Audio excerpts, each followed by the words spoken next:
everybody. So on to the next recording. So this recording is on March the 20th.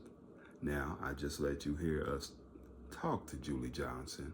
We had a plan laid out what was going to happen going forward, right? I was going to do my work quest, work on that. My uncle was going to work on getting in school and work on potentially getting a work quest for himself, right? That's supposed to go. Now tell me why I'm back in this woman's office, talking to her about one of her incompetent employees. Let's listen. Let's listen to what she has to say now. No classes though, right? Because remember our plan. Okay. I have to work with our plan, y'all. Yes, ma'am. Yeah. Yes, ma'am. All right. I think y'all know I have a table here with Oh, the glass 4 table. chairs, yeah. And It's right in front of you. I do have some goodies on the table. Oh. Let me get my. Now I want to stop it before we get started and everything. You hear her constantly saying, y'all guys need to be in class because we need to work with our plan. Now see, here's the problem. We've been working with the plan. But see, this is your problem, Julie. You ain't listening. See, that's your problem. You don't listen. When I keep coming to tell you stuff, you ain't listening. But let's go ahead and see what she got to say.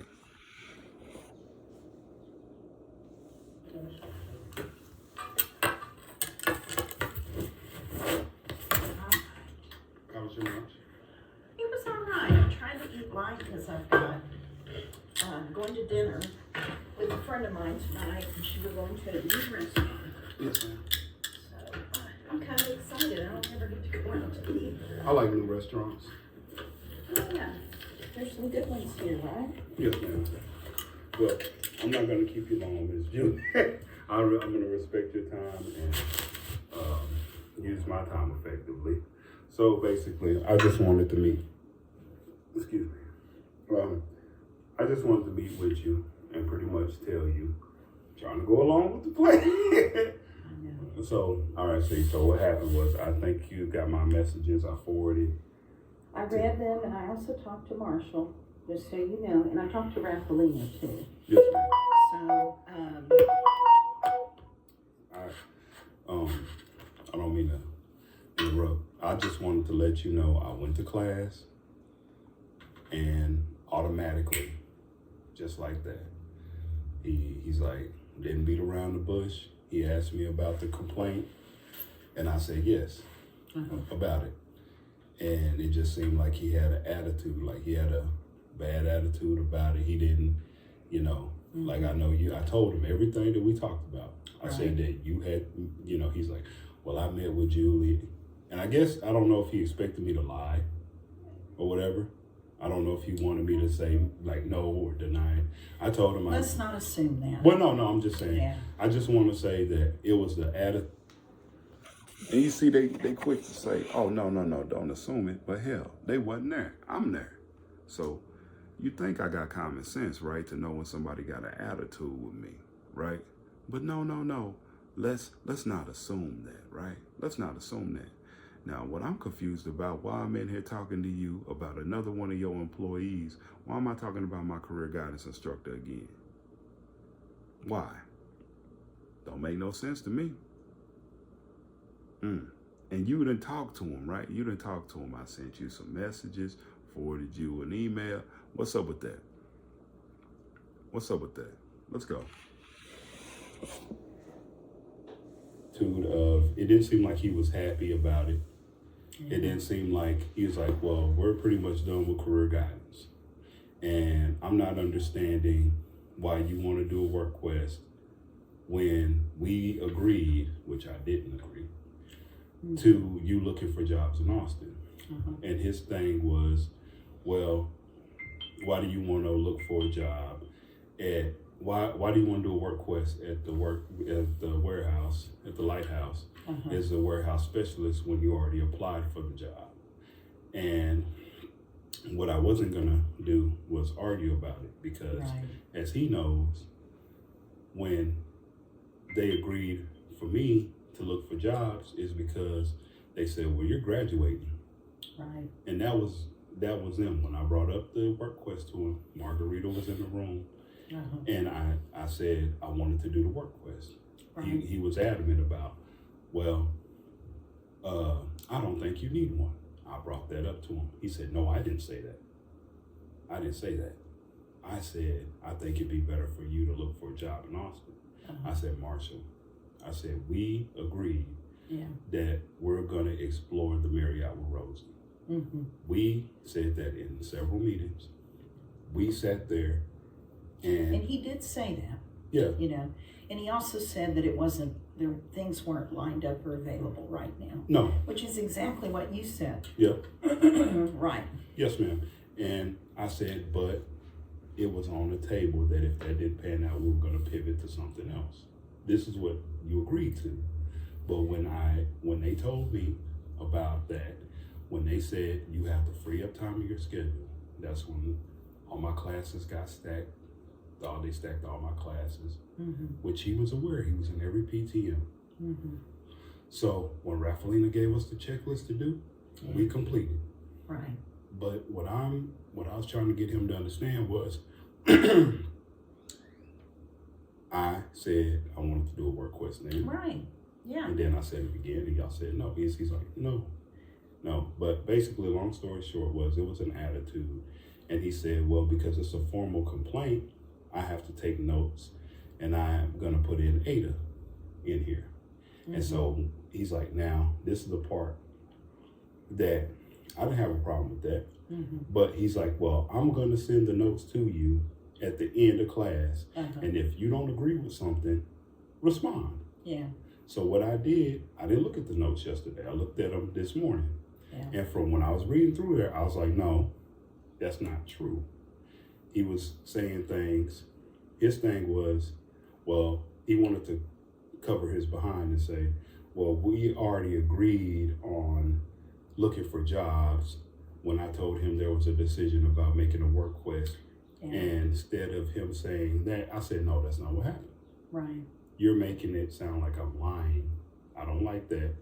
And you're making it sound like I'm not doing what I'm supposed to do on my end. And I told him, Marshall, the reason why I applied for that job is because you told me to. Right.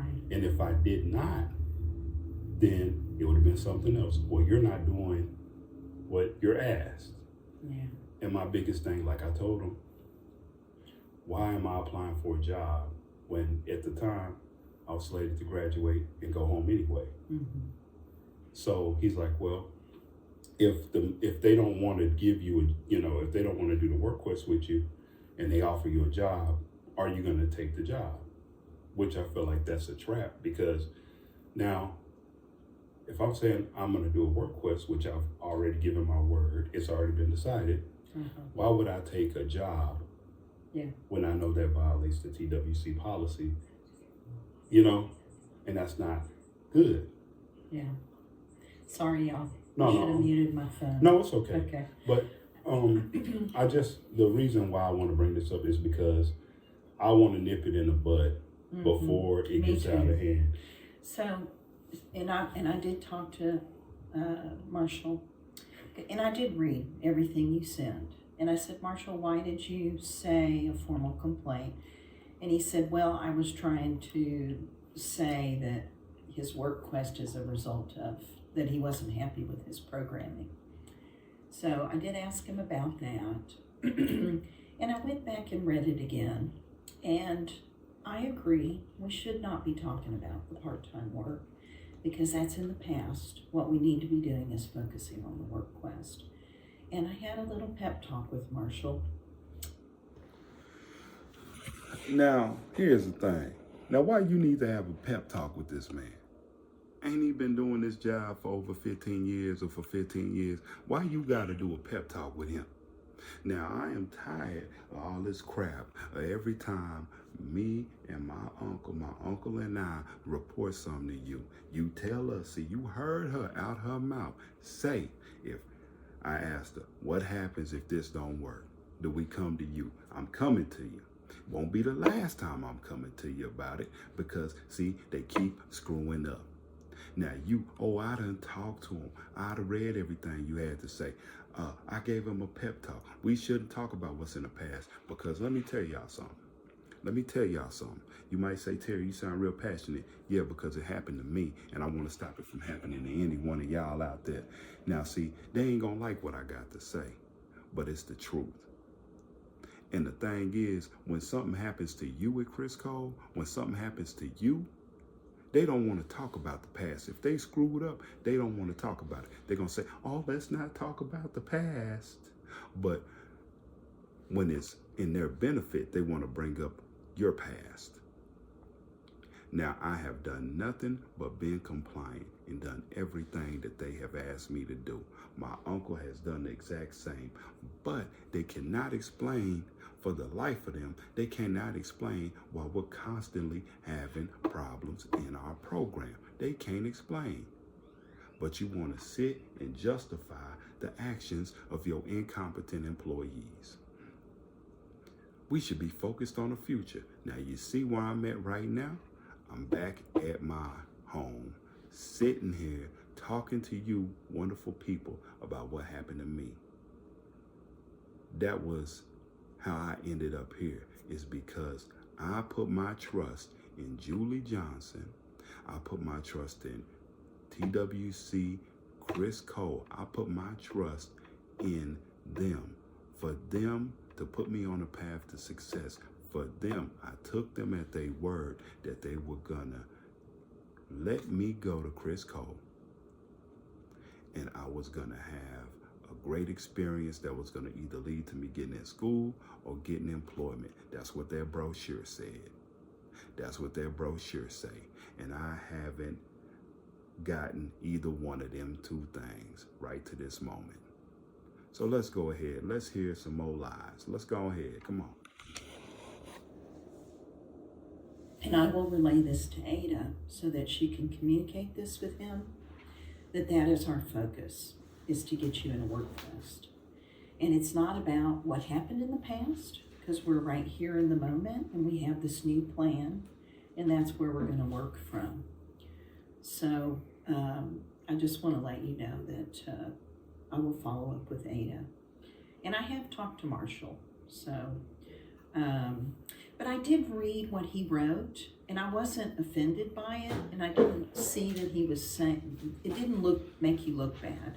To me, what it did is it referred to the past, and that's not what I asked everybody to do. You see, that's the problem right there. She said, well, I wasn't offended by it. Of course you wasn't offended. Of course you wasn't offended, because it ain't you. It ain't you who they trying to make look bad. It ain't you who they trying to make look like you're not doing what you're supposed to do. See, that's what they try to do. They try to put themselves in your shoes, and they can't walk a mile in your shoes. See, because a lot of them, you got a lot of these employees at Criss Cole that were former students. And I don't know what kind of students they were, but I can guarantee you this. If they were the kind of students that they are as employees, then you know they didn't have the gumption to stand up for themselves. And I'm gonna keep it real. So like anything else, you have some people that wanna keep their head, when trouble comes, they wanna put their head down in the ground like an ostrich. You know what I mean? That ain't me. That ain't how I'm built, and that's not how my uncle is built.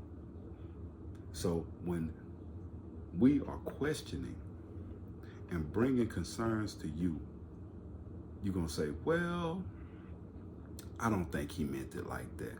Well, I wasn't offended, and it didn't make you look bad. Who would know better?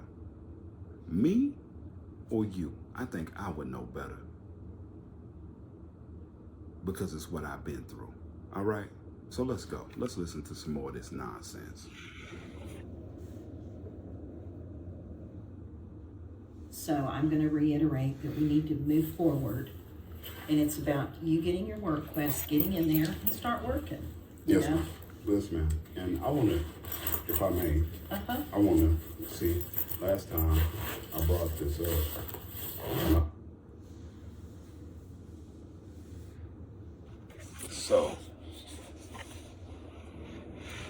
all right. Now let's go on to the next thing. Let's kind of fast forward from here, right? So, this is a thing. This is a thing right here. This wouldn't be my only This wouldn't be my only problem that I have with Marshall. Me and Marshall would have more disagreements, right? And I'm gonna let you hear one. So I would eventually get a work quest. I had to put together a big list, right? And Marshall sabotaged me on my work quest, right? And I confronted him about that. I confronted Marshall about my work quest experience. He wanted to hear it. So long story short, let me go ahead and tell you what happened. To give you a brief little tidbit before I let you hear the recording. So next will follow the meeting that I had with him. I was set up to go on a work quest experience. I was set up to go on to go do a pitch, right? I was set up to go do a pitch. I reached out to a local wrestling school, pro wrestling school in the area. The Academy of Pro Wrestling, America's Academy of Pro Wrestling, right? I went over there and I talked to the guy. So I told Marshall straight up, I said, look, I've been around some professional wrestlers, right? And I said, the thing that you have to make sure you do with these people is to be honest and upfront. You know the advice that my career guidance instructor gave me, the advice my career guidance instructor gave me that's supposed to set me up for success, you know what he did? Sabotage me. He said, when I asked him, I said, Marshall, I said, don't you think it would be honest, better to be honest and upfront with these people, right? You know, I probably should let them know that I'm blind before, you know, I meet them. Oh, no, that's not what you do. You just spring it on them. Just call them, set up the appointment, tell them you want to come check out the school, and then spring it on them. Well, if that sounds crazy to you, it damn sure sounds crazy to me. I knew it was wrong. But you hear what Julie Johnson said. Just go along with the plan. We got a plan. I need you to do y'all's part, right? I did my part. And it turned out horrible. But I'm going to let you hear it for yourself. I'm going to let you hear the conversation, excuse me, the conversation that I had with my career guidance instructor, your supervisor over career guidance right now, Marshall Ney. The same guy that asked, well, have you tried that? Mr. Have you tried that? Mr. Have you tried that? Ain't that something? Let's go.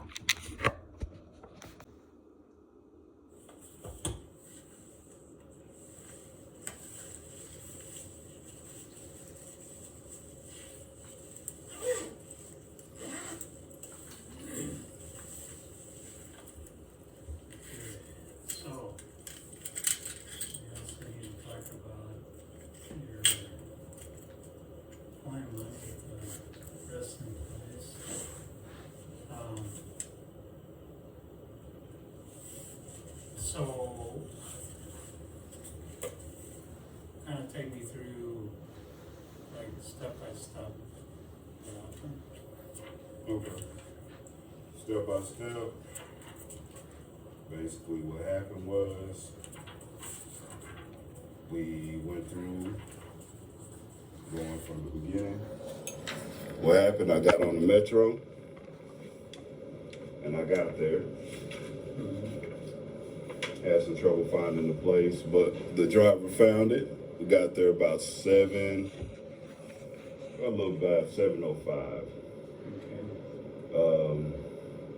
Seen the building. The driver gets off. He asks, where's A2? Then we get to the place, and luckily the promoter, he's outside the garage, like the storage unit, because he's hosting a class. And basically, Now, is the promoter, is he like the manager or? the promoter, he's running the school, he's running the business. Okay, so he's kind of the owner manager? Yeah. Okay. So he's the one taking the phone calls, he's the one doing the stuff. His name is Ray. So when I get off the metro, I have my cane. He's surprised. He asks who I am, because the guy's like, is this A2? He's like, hey, I'm A2. He walks me over there, and he's like, hey, he's like, who are you? And I said, my name's Terry Thomas. I talked to somebody yesterday. They told me to come by at 7:30. And he's like, well, what are you looking to do exactly? I said, I'm coming to check out the wrestling school, and then I go into the pitch as far as about the WorkQuest volunteer experience. And he's like, well, he said, you didn't mention any of that on the phone. Right. He said, you didn't mention any of that on the phone. You kind of see how that kind of puts me on the spot here. And I said, yes, sir. I said, that's my instructor's fault. I told him, I tried to explain to him about this. I apologized profusely. I said, I'm so sorry. I tried to explain to my instructor, I said, with people in the wrestling business, I said, I know y'all are very busy people. It's important to be straightforward, to the point, transparent. He's agreeing. He's like, yes.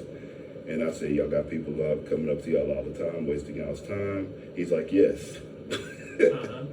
And so I'm telling him this, and he's like, well, you kind of see how I'm caught off guard here.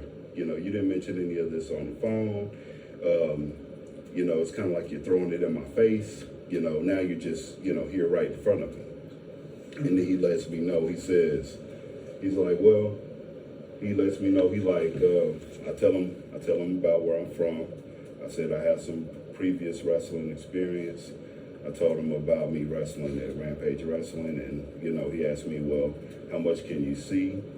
I told him, I described him, what he was wearing and things. I told him that.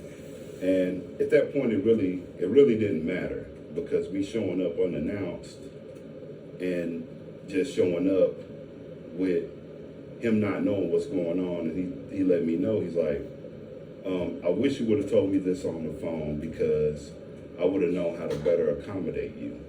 He said, I've been wrestling for 18 years, and I've wrestled 2 years in Mexico, Lucha Libre.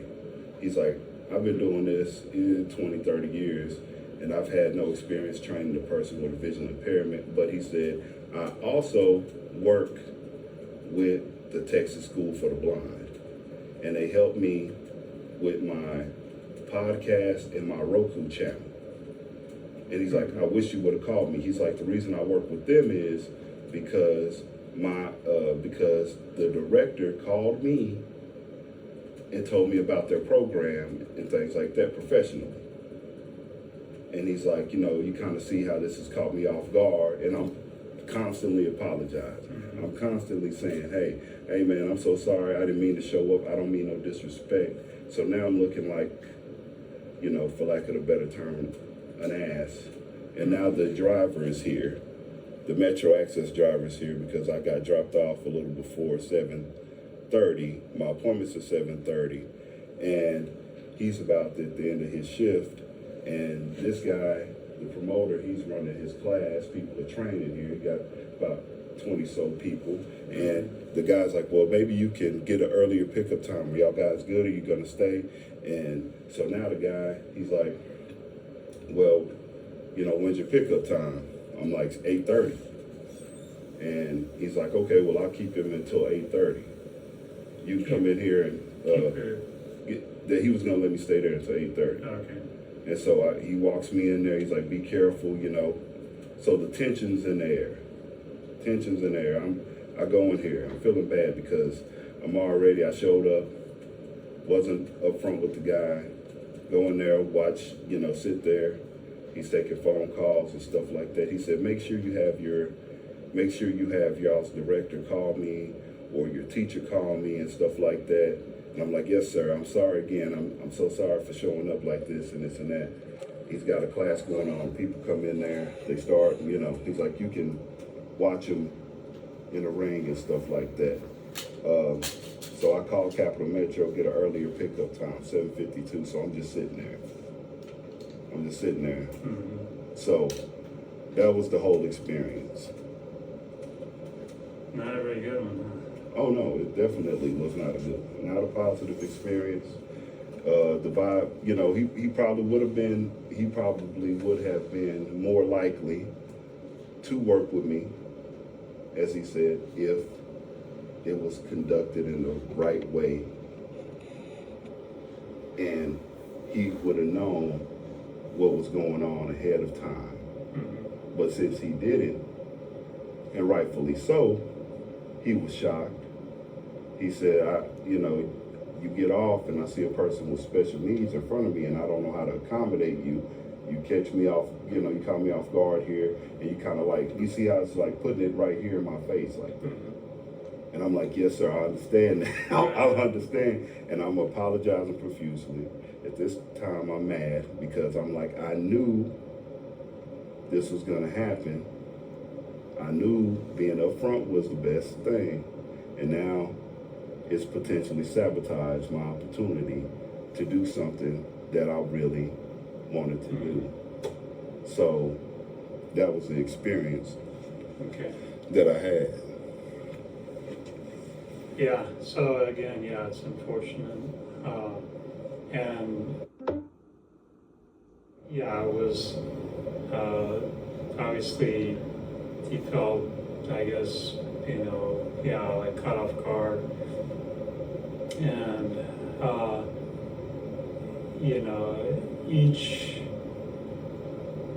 each contact's going to be very different. The reason we kind of went over all the different options and role played was to hopefully mitigate as many things as possible. With this kind of thing, there are certain, like, the point of the work quest, one of the points is to put you out there and to, sometimes you're going to fall flat on your face and it's like, this, if we had done things differently, we may have had different outcomes. But the only way to really find out is just to go out and do it. And, this is a different program than the one at the School for the Blind, where they're arranging things for their students, and we'll do that together to the point where it makes sense, but until you feel comfortable making calls and that sort of thing. But the point is for you to be kind of the driving force, and by all means, it's like that's not the situation that I would have been expecting, or it obviously went south, and it's unfortunate, but that's kind of the realities of it too, because believe me, I've been in situations where it's like, okay, and pretty much everybody that's done work was, not everybody, because sometimes there's kind of a ready-made one, but there's a lot of. So you just heard him. Sometimes there's a kind of ready-made one. Is that kind of like the ready-made ones that y'all help certain students with?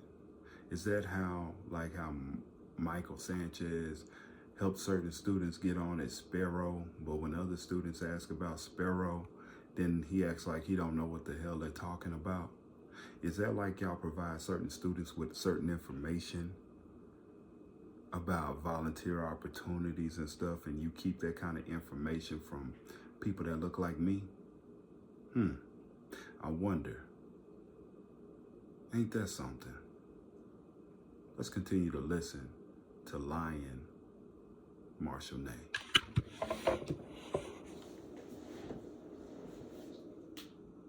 Contacting, following up, people being rude sometimes, or, you know, a situation like this.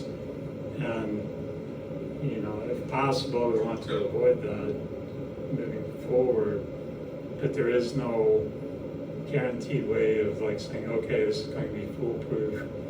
You know, the most we can do is like do the best we can. Do you feel like you did the best you did in the circumstances? Do I feel like Yeah. I feel like I did what I was asked to do. I feel like I did what I did. It wasn't my fault. This was not.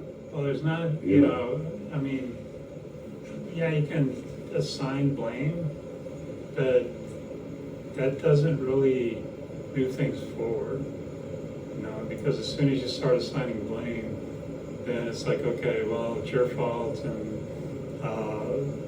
you know, it shouldn't have happened, and, you know, you kind of fall into a victim trap where, you know, if it's like, you know, this is the point of the world quest. Now, I know there ain't nothing wrong with my hearing, right? No, there ain't nothing wrong with my hearing.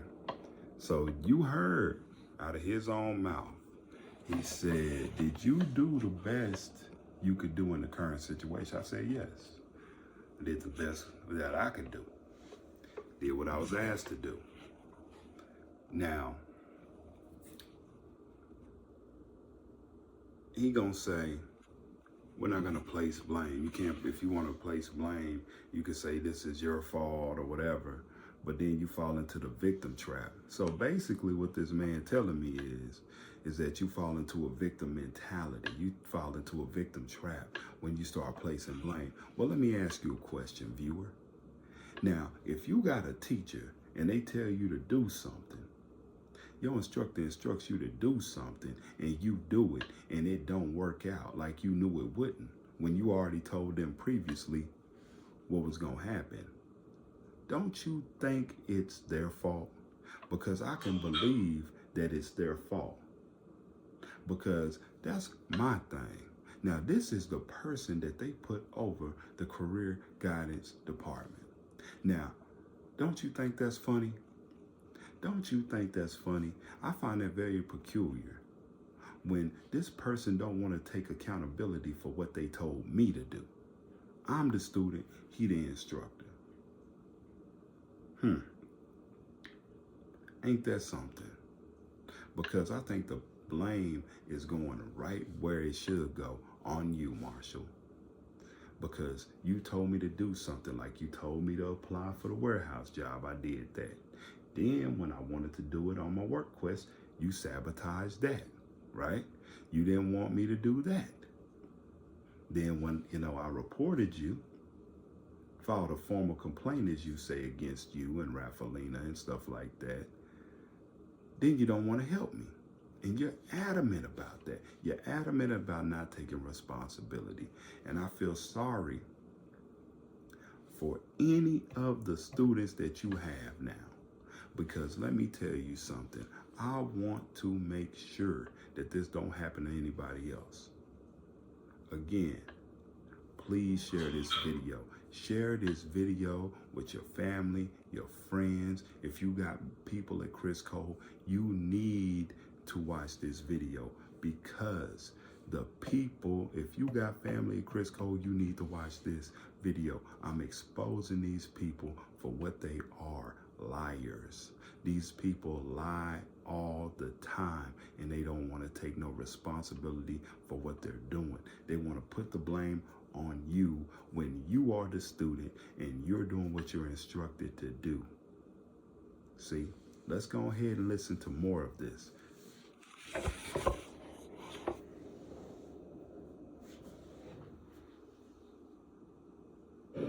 Is to go out there and sometimes fall in your face.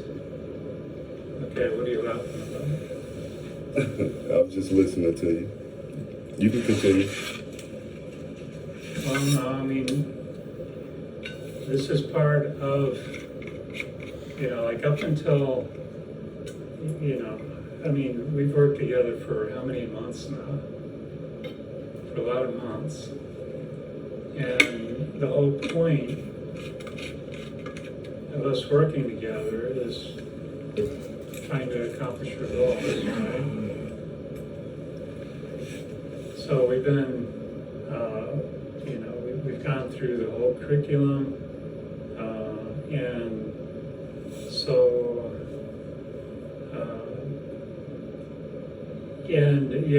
I thought we've always had good rapport. And, I want to maintain the rapport because, and I'm not here to set you up for failure. It's like, took the best shot I knew on the. He said, I thought we've always had good rapport. I thought. See, yet again, I'm going to say the quote that my grandma always says. My grandma, she has a saying. She say, that's what you get for thinking when you ain't used to it. And obviously, Marshall, thinking ain't your strong suit. So you should leave thinking to the professionals. Me and you haven't always had good rapport. I guess you think I'm supposed to have good rapport with you after you said what you said to me. Have you tried that? A life of crime? See? I'm supposed to have good rapport with you. I'm supposed to have good rapport with you when I'm asking you for something that everybody else gets the chance to do, and y'all tell me no. I'm supposed to have good rapport with you for that. I'm supposed to give you the best career guidance instructor award for disenfranchising me, sabotaging me on the road to success.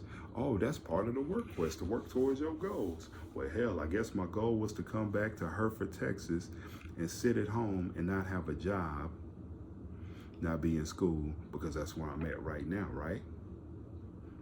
Was that one of my goals? I could swear it wasn't. But, yet again, this is how Criss Cole operates. This is y'all supervisor over the career guidance department, Mr. Marshall No Good Name. Been doing it for 15 years, over 15 years. I wonder what other students he's done like this. I probably ain't the only one. That's a shame, boy. Approach, because this was your arena, and I figured this would be unlike the t-shirts where that's just cold calling, but you wanted several things with this, check out the school and try to go over every possible scenario that obviously this was a scenario that just like, okay, well, he was caught off guard, and it kind of like the recovery from that didn't happen, or probably didn't happen.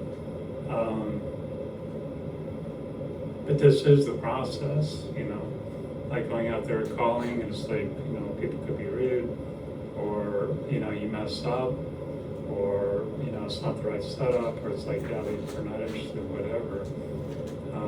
So it's not so much the purpose, like, okay, well, you set me up for failure and I blame you. And you can do that if you want, but the point is to, okay, well, but what do we learn from it? How do we do it differently? And it is just like job hunting or interviewing. You know, you go on an interview, you prepare the best you can, you might even get coaching, you go in there and you fall flat on your face because of, you know, one question that throws you off, and then the interview goes south, and that does happen. And so do you understand what I'm saying? I see where you're coming from. I see what you're saying. And you asked me, going back to that question, you said, do you feel like you did the best that you could do? And I say yes. Yeah. And that's all you can do. But what I'm saying is, you know, you say, you know, assigning blame or saying it could have went this way, that way. Right. You put yourself in the victim mentality. And no, I said, this is what you said. Yeah, right. But now you hear that dummy? You hear that big dummy? He gonna say, so when I said, basically what you saying is, when I assign blame, you say that I'm putting myself in a victim mentality, right? And he said, yeah, okay. So if I'm putting myself in a victim mentality for blaming you for what's clearly your fault, then how am I wrong? How am I wrong? How am I wrong? That's the problem. That's the problem that I have with somebody like Marshall Ney. See, and that's how some of these career guidance instructors is. In my opinion, the best career guidance instructor right now is Rosie Manning. Shout out to you, Miss Rosie, because you have been nothing but pleasant to me. Nothing but pleasant to me. And I tell you what, before they ran her out of there, another good career guidance instructor was Melissa Cook. See, one thing that I've noticed at Criss Cole that they don't like is somebody that's intelligent and black. At Criss Cole, that is one bad combination, being intelligent and black. Because if you're intelligent and you're black and you're willing to not put up with their BS and you're willing to tell them like it is, then they most likely don't want you there. Unless they want you to be a step and fetch person that's gonna kiss their ass and do stuff like that, then they're fine with that. But I'm gonna tell you what, right now, in my opinion, the best career guidance instructor there is at Criss Cole at this right now, the person I've had positive interactions with, the person that tried to put me up on game, the person that always greets you with a smile and things like that and a positive attitude is Rosie Manning. Miss Rosie, in my opinion, is the right person for a student to go to. Because unlike Marshall Ney, unlike Michael Sanchez, Rosie is the type of person that is gonna go above and beyond to get you a work quest, go above and beyond to get you a volunteer experience, go above and beyond to make sure you're successful going forward. Now, that's the kind of person that should stay at Criss Cole. That's the kind of person that is a shining example of what Criss Cole should be hiring, people that has empathy and wants to help the students. They should not be having people like Marshall Ney or Michael Sanchez, you know, people that want to disenfranchise you and be sneaky and go behind your back and take your leads and, you know, try to get other people in your place and stuff like that. People that don't want to accept responsibility for the work that they have not done and things that's their fault. So let's continue.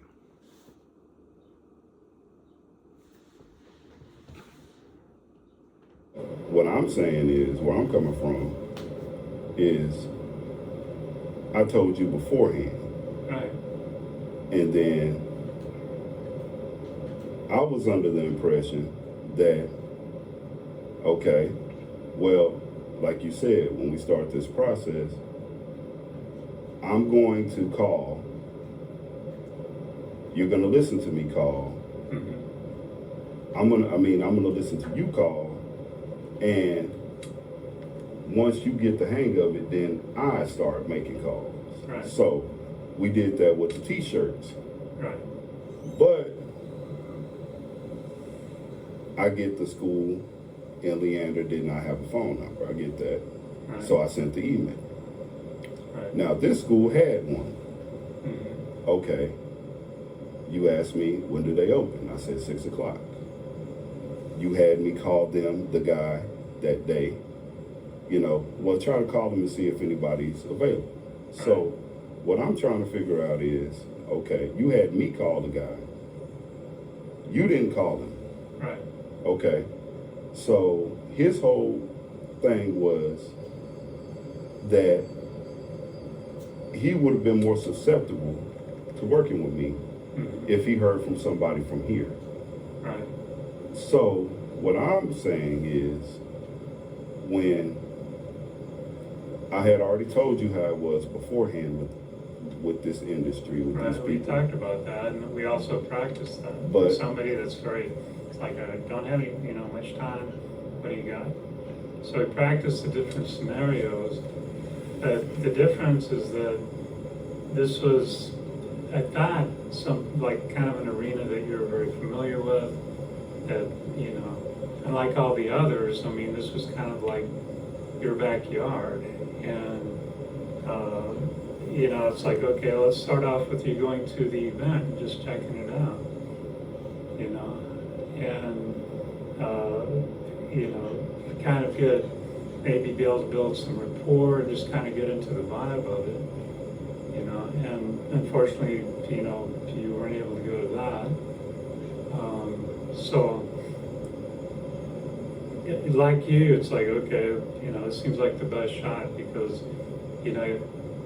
from what I could tell, generally you present yourself really well, you're likable, and, it's like, it's the environment that you're familiar with, unlike all the others. So, it's like, okay, well, great, it seems like, by far, usually just going and talking to somebody in person, the most successful work quests have been the ones where people just gone in person and talk to them. So, and that's by far the most, the people that just say, okay, I'm going to just go knocking on doors until I get a job, as opposed to I'm just going to apply for jobs, and hopefully for something. So, I understand it's a very disappointing outcome, and it's like, but we spent several days around this trying to, and it's like, okay, it obviously was not the best approach with this guy. For somebody else, it could have been, man, great, I'm glad to see you, come on in, let's what do you got, what are you interested in hearing, and it's totally unpredictable.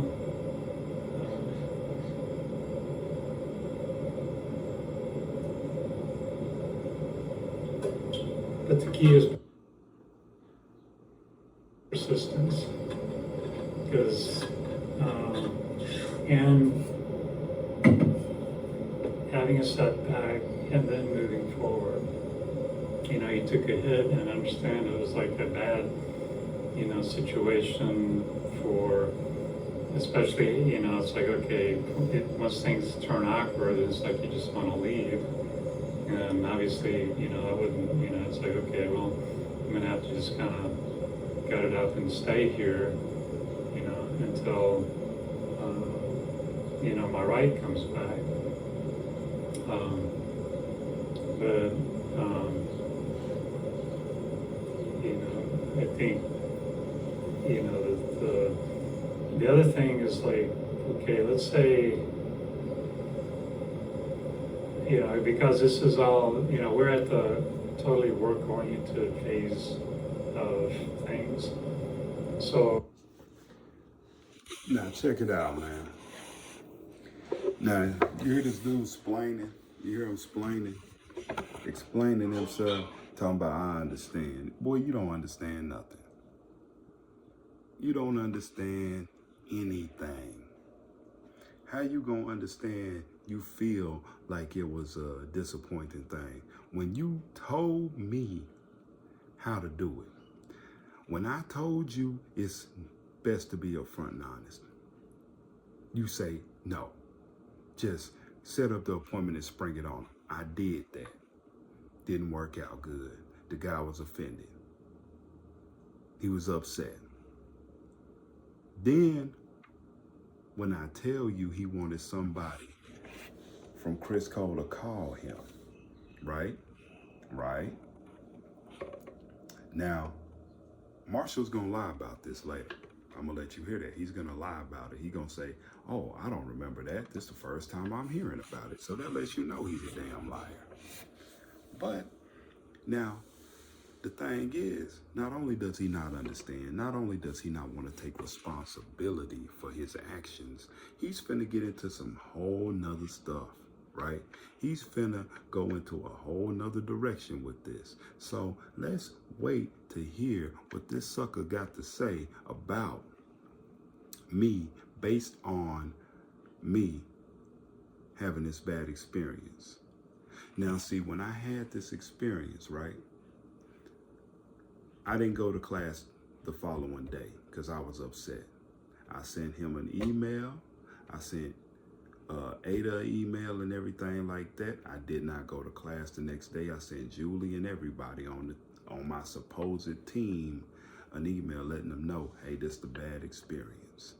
I'm upset right now. I wanted to gather my thoughts. I wanted to cool off. I wanted to go in there with a cool head. So I wouldn't say nothing that I didn't have no business saying to this man. Because you see the foolishness that he coming to me with.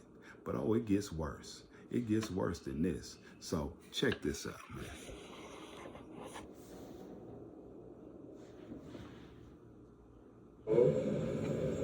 let's say that something like this happened on the job. How would you handle that? Let's say you had an encounter with your boss that was very unpleasant. You want me to tell you how I handle it? Yeah, how would you handle it? First, I go to the individual. Mm-hmm. If I had an unpleasant encounter with my boss, which I've had, so this is nothing unfamiliar with me, I try to talk to the person. If I can't talk to the person, then I go above them and talk to that person. If I can't get any resolution there, I look elsewhere for resolution. I'm a very straightforward person. You know, I don't beat around the bush, so that's how I conduct my business. But, I mean, now, as far as going forward, you said, what did you learn from this? I learned to go with my gut feeling and go with my gut feeling, and no matter what the information is being presented to me, if I feel like that being upfront and honest is the best policy, which I do, that's what I'm going to do forward from whatever call I make. I'm going to let them know, hey, this is the situation, before I ever go there in person and look like a fool again. So, you know, that's what I'm going to do moving forward. That's what I learned.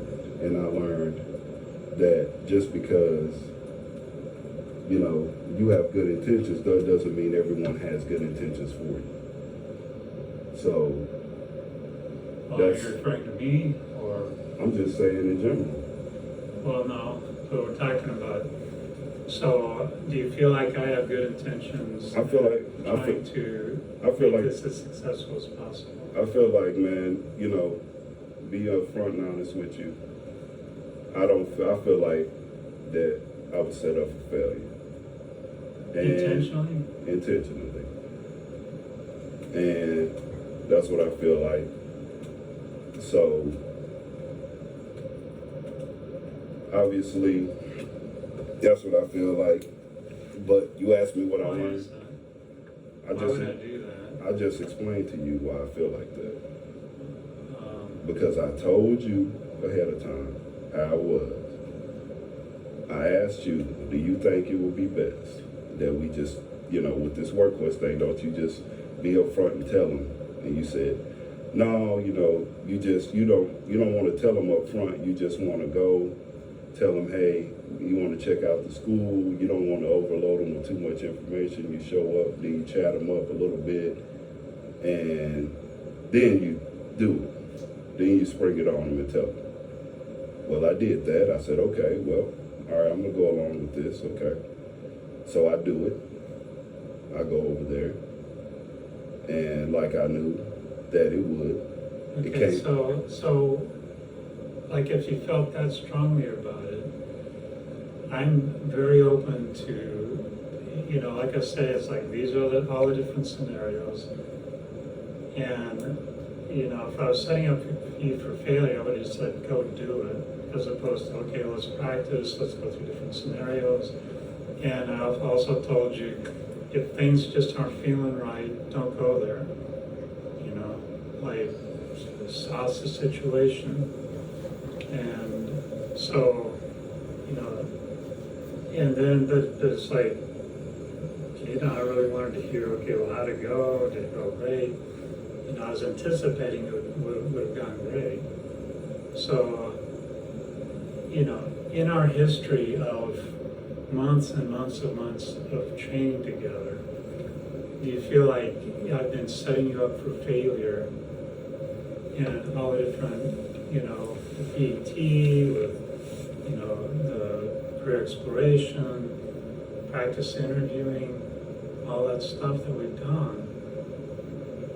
I don't understand why you think now all of a sudden I would set you up for failure.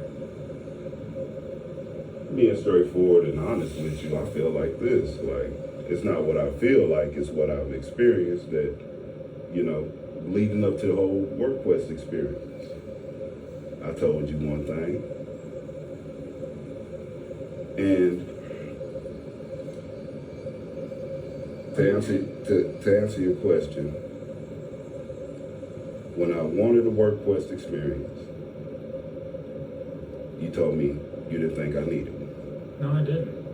I said we had that conversation, and it's like I told you, if you want work quest now, let's talk about it now, because you need to be the one to decide if you want, and now's the time to do it, because you're getting close to graduation. So I was counseling you on, think it over, make a decision. So if you want to do work plus, we can get those wheels in motion. Now, you hear that, right? Now he say, I was counseling you. I was counseling you. Are you counseling the same people that you can get a work quest like this? Are you counseling the same people that you can get a volunteer experience like that? That's the question. That's the question. So why, when it comes to me, I got to make a decision, right? I got to make a decision. So you're denying what I said. Now, see, I would not be in this position if I was lying about all the stuff that I told Tammy Martin, about all the things that I brought forward to this point. I would not be in this position. Now, did I or did I not ask for a work quest in my PTM with Rafalina and him in the same room? And they said no. Right? So what makes you think he didn't say no earlier? There was another student in the room when we had this conversation. She had heard it. So my question is, why are you lying, Marshall? Why do you just, all you do is walk and lie, walk and lie. That's all you do, man. I would respect you more if you said, Terry, I don't like you. I would respect you more and say, Terry, I don't like the fact that you reported me and made me look bad as a career guidance instructor. I would respect you. I wouldn't like you. You know what I mean? I wouldn't like you, and I wouldn't want to be your student, but I would respect you a lot more if you had the gall to say that. If you had the balls to say, Terry, I don't like you because you challenge my authority, because you won't let me do what I want to do, and you won't let me railroad you out of your program, I would respect you more if you actually had the balls to tell me that. But you don't. I would respect you if you took accountability and said, yeah, I told you to do that, and I'm glad that you failed. I would respect you more if you said that. But no, not taking responsibility for your instruction as an instructor, I can't respect that. And I don't respect you, Marshall. I think I would be a better career guidance instructor than you because I have empathy for people. I actually want to see people succeed. And my main focus would be helping people succeed and not kissing the asses of my bosses. So when you get in positions like this, that they can get you out of these situations and lie about how good of an instructor you are. Because based on your performance with me, and your performance sabotaging my uncle's work quest at the lighthouse, I would say that you're a terrible instructor. That they should give you your pink slip a long time ago and sent you packing. That's my experience with you. I don't know about nobody else's. I can speak for me and my uncle. So let's go.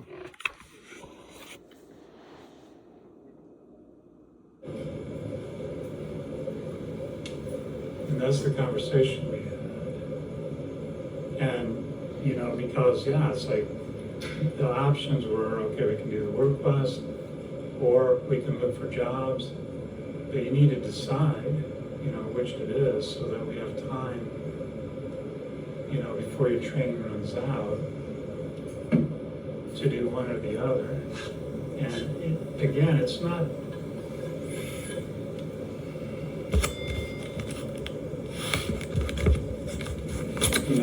it's your program.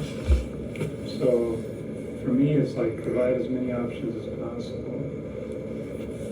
But, at that juncture, a decision needed to be made, and we talked about that. And, he didn't ever really tell me one way or the other what you would like to do. But it's like, or it seemed like he did come back and say, yeah, I definitely want to do work quest, let's get going on that. And we talked about, okay, well, you want to move to Austin, so let's look for jobs because you're going to need income. And, so that's what we were doing. We were looking to pursue jobs. But I don't see in any of that where I'm setting up for failure intentionally. Well, see, I mean, we're not gonna see eye to eye on any of that, because I know what I said. I know what decision I made, and I know what decision was made for me. And what decision was that? The decision because there's a lot of this talk about your program, but I notice a lot that my decision, I made that decision to do a work quest. And the decision was, okay, you need to, before you do a work quest, you have to free up time in your schedule to do one. Okay, this was told to me. Now, it's told to every student. Well, see, I'm not finished. Now, my classes, I finally get the classes that I wasn't getting. And when I make time in my schedule,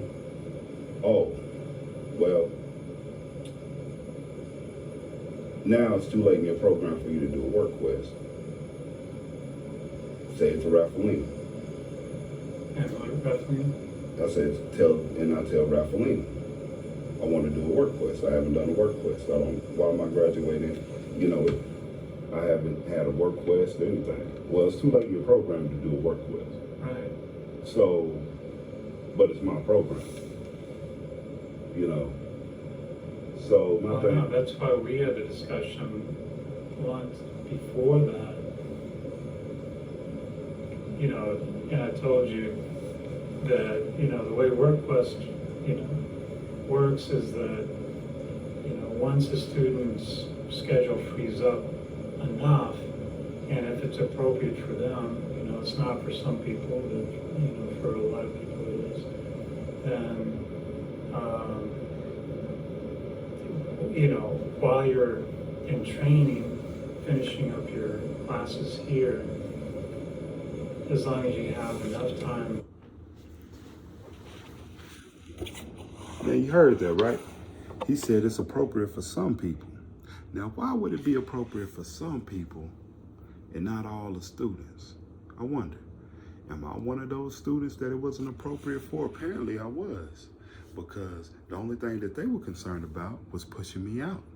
You heard that they wanted to put me out in February when I haven't had multiple classes, right? So they wasn't concerned if I had the skills or not to succeed in a competitive work environment like they say in that brochure that they be propagating about Criss Cole. I thought this was about getting you into school or work. That's what I thought. But I guess I must be tripping.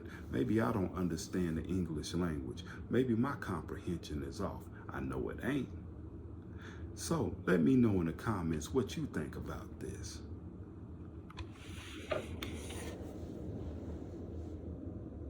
Freed up in your day to do a work class, then that's one of the things that we try to promote so that students can use, you know, the things they've learned here in a work study. But it's kind of this coinciding thing where, you know, we're still here for training because that's what we are. That's why people are here as a training facility. And, you know, that, you know, the WorkQuest is designed basically to simulate finding a job and getting a job. And, you know, like, you know, and the other aspect of this is like, let's say you have a bad day at work. Do you go to work the next day? Is this a rhetorical question or are you asking me a question? Well, no, because I mean, so you went to the appointment, it went bad, the next day you didn't come in. Yeah, I didn't. I did not. I sent it you an email. I know. And I didn't come because you know what? I took some time to cool off before coming to talk to you about it. Yeah, and, which is understandable. And I mean, and if I did that at work, yeah, I've done that. I have work experience, and like anything else, all depending on how bad it is, yeah, it's best to avoid that situation and gather your thoughts before, you know, escalation. Right. Before something, you go into work and you say something you have no business saying, or they say something to you and escalate the situation. So yes, I did not come in yesterday. That's why I sent that email. And just like we're having this talk right now, yeah, I'm not, you know, and I'm not changing anything that I said because I was there, and that's exactly how it went, and that's what happened, and that was my experience with what happened. Right. And as far as, you know, moving forward, you asked me what I learned, and so whether it's T-shirt company or Boys and Girls Club or iFly or whatever, you know, when making a call, I'm going to make sure that they know,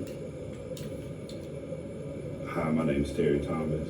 I'm a student at Criss Cole Training Center for the Blind, and I'm calling and letting them know about the Work Crest program that's offered by TWC. Right. And I'm letting them know up front, so when I meet with them, they know they're not caught off guard.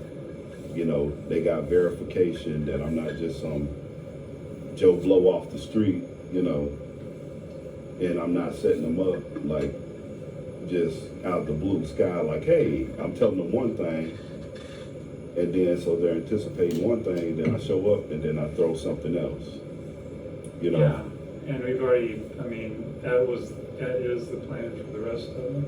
And again, this was, you know, I thought a little different because, anyway. But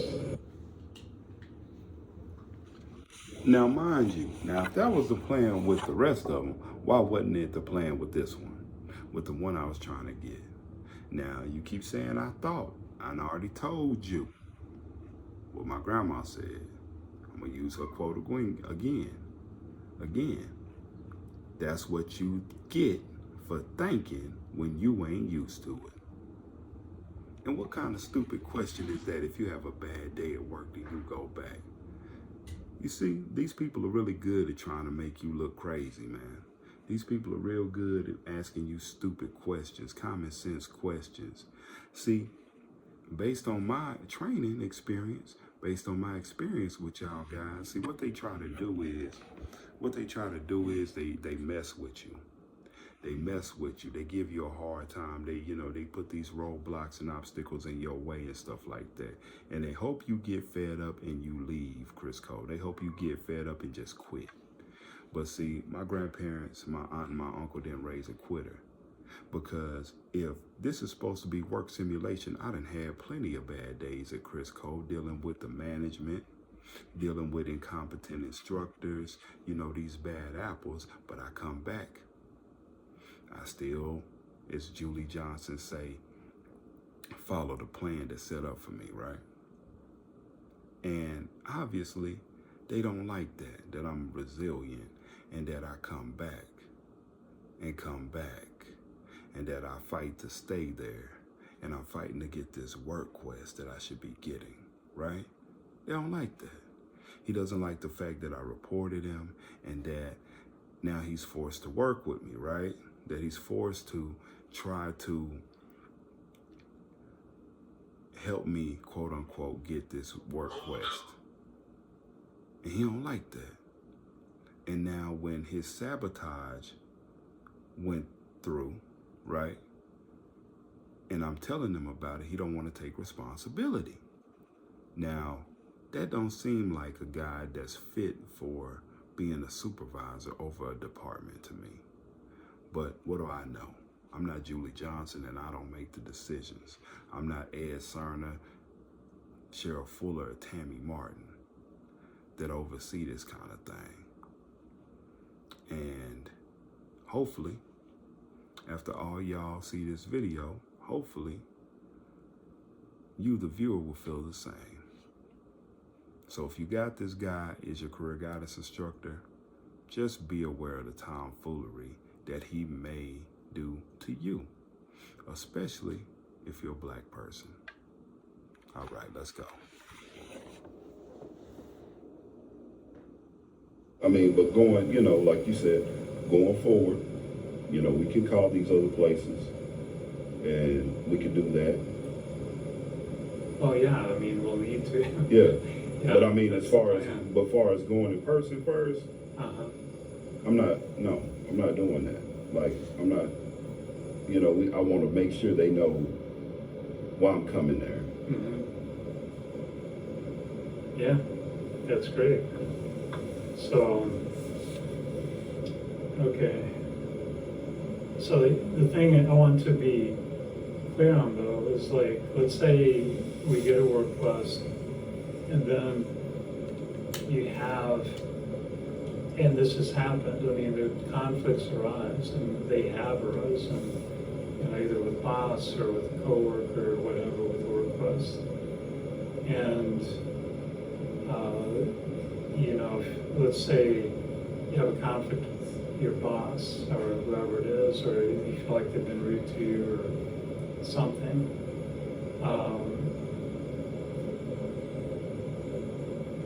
You know, it's like the option to not go back to work the next day is just not there. You know, I mean, it's not like, okay, well, I'm upset, so I'm not going to go into work, right? Oh, of course. I mean, I'm not some unexperienced 18-year-old kid, you know, that, like I said, I've worked before. Right. So if going through a work quest and say somebody is rude to me, or I feel like an employee or co-worker says something out of the way to me, makes fun of my disability or whatever you have, I will conduct myself professionally and address that individual and say, hey, I don't like that. I don't appreciate that. Please don't do it to me again.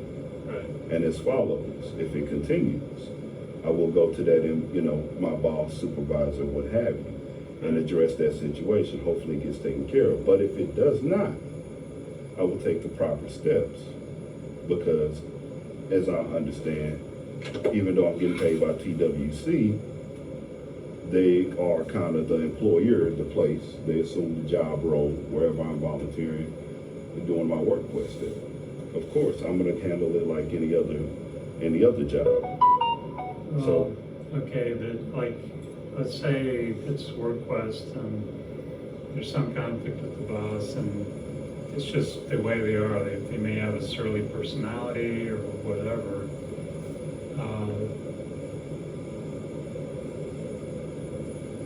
How do you handle that situation if it's a work quest? if it's a work quest, you just present yourself as follows. I mean, look, I feel like this. If you're asking me a question, if it's a work quest. Yeah, like let's say it went well at the wrestling school, or it goes well at one of the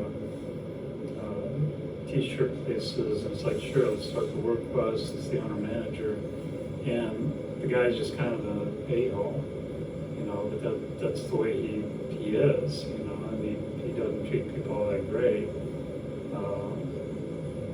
How do you handle that situation? I feel like people respect people that, you know, say if you carry yourself with respect, people gonna respect you.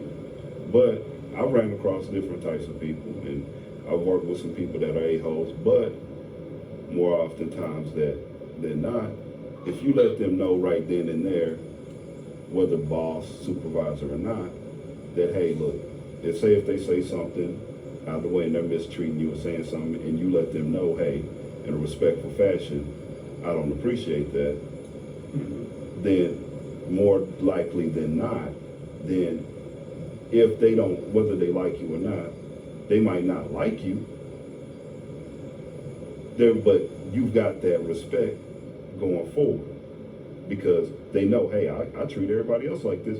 This is the first person that said something. So you know what? Maybe I'm not going to talk to them in that kind of way. And that's how I conduct myself. I don't change, because I'm not the type of individual that if I got a boss that's an a-hole and they treating everybody like garbage and they come and treat me like garbage, I'm not the type of person that's just going to keep my head down and talk about them in the break room behind their back, and then when they come around, you know, just be all smiles and giggles and everything like that. I'm not that type of individual. I'm going to let myself be known up front and say, you know, excuse me, sir or madam, you know, I think what you just said was very inappropriate. Could you please not talk to me that way? Mm-hmm. That's how I handle and conduct my business. That would be good. Now, because, you know, the thing I want to assure is, you know, we're going for the work quest. The expectation is that you go to work, of course. I mean, there have been, I can think of a number of occasions where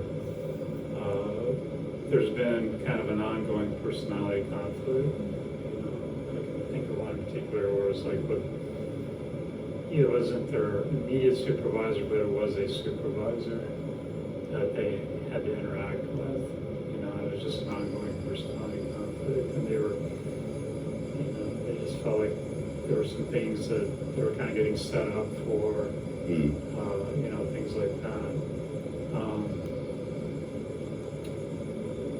And, you know, sometimes,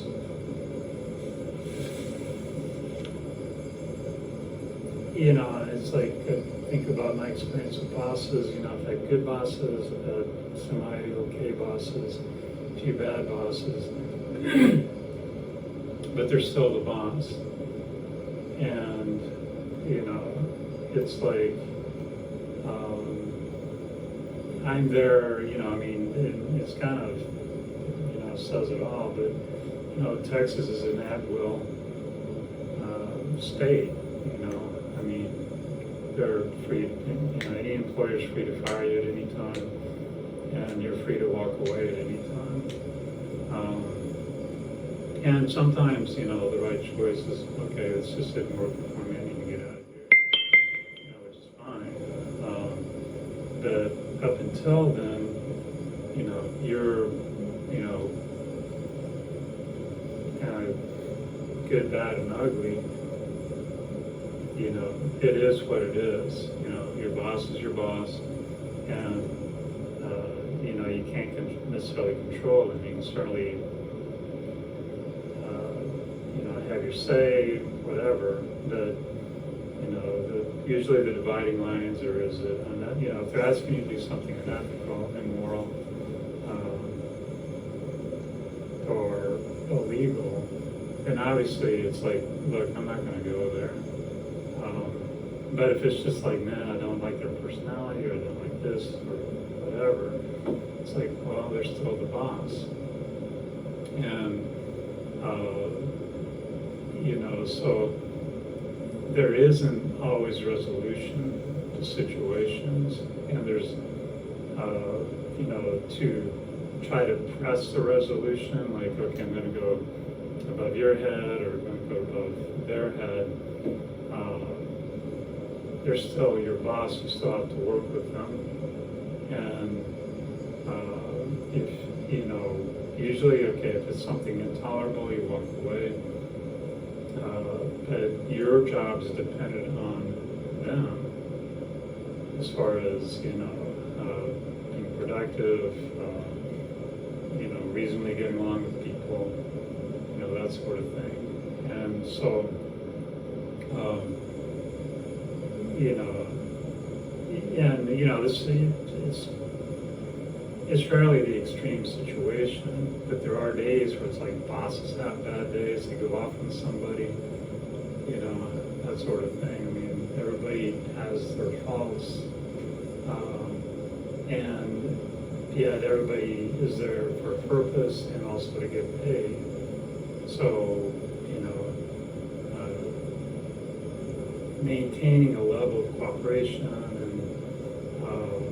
productivity is essential. And so, so anyway, you know, it's like, you know, part of, and we, you know, we talked about this, but, you know, you get a request, you know, my role at that point is kind of like helping transition successfully into the workplace, you know, through accommodation things that need to happen. You know, but the intent is for me to back out as quickly as possible, because the relationship has to be established between boss and employee, you know, because that's basically what it is. You know, I'm not the person running the company or anything else, I'm just there to help transition. So, you know, at that point, conflicts could arise, you know, I mean, they have with other workplaces. And sometimes, you know, I would be involved if need be, but preferably not, you know. And so, you know, as far as the conflict, you know, if there's a conflict, yeah, you resolve it the best you can, but sometimes it's just like, okay, well, that's, yeah, it's like, I'm not happy about it, you know, I mean, I've had bosses where it's like, okay, you know, I may not even like them, but they're my boss. So, you know, I do my job the best I can, understand, okay, well, there's some things I don't like about the situation or whatever, but, you know, I want to leave the job, so it's like, okay, I work within whatever it is that is presenting itself in the job. And again, it's not said as like, okay, no, I draw the line here, I'm out of here, or whatever, but in between that, there's how do we get along in the meantime? So, you know, if you have an issue you don't resolve with your boss, and you go to their boss, you've lost all connection with that first boss. You know, they're not going to trust you anymore. They're not going to be able to, you know, it's going to, and they can create a lot of problems for you. So I would say, I would, you know, I'm not saying that you would never do that, but as a matter of course, I would highly suggest not taking that route because, again, you know, they are your boss, and you know, end of the day, what they say goes, whether you like it or not, and you know, you just have to deal with it. Now, you hear that, don't you? You hear that, don't you? I'm gonna tell you. See, I don't know. Hold on, wait a minute. You know, I'm gonna tell you right here. Today is August the 7th, 2024. Marshall, I'm gonna let you know something, man. Slavery over, man. Slavery is over. Ain't nobody finna sit up here and let you talk to them any kind of way.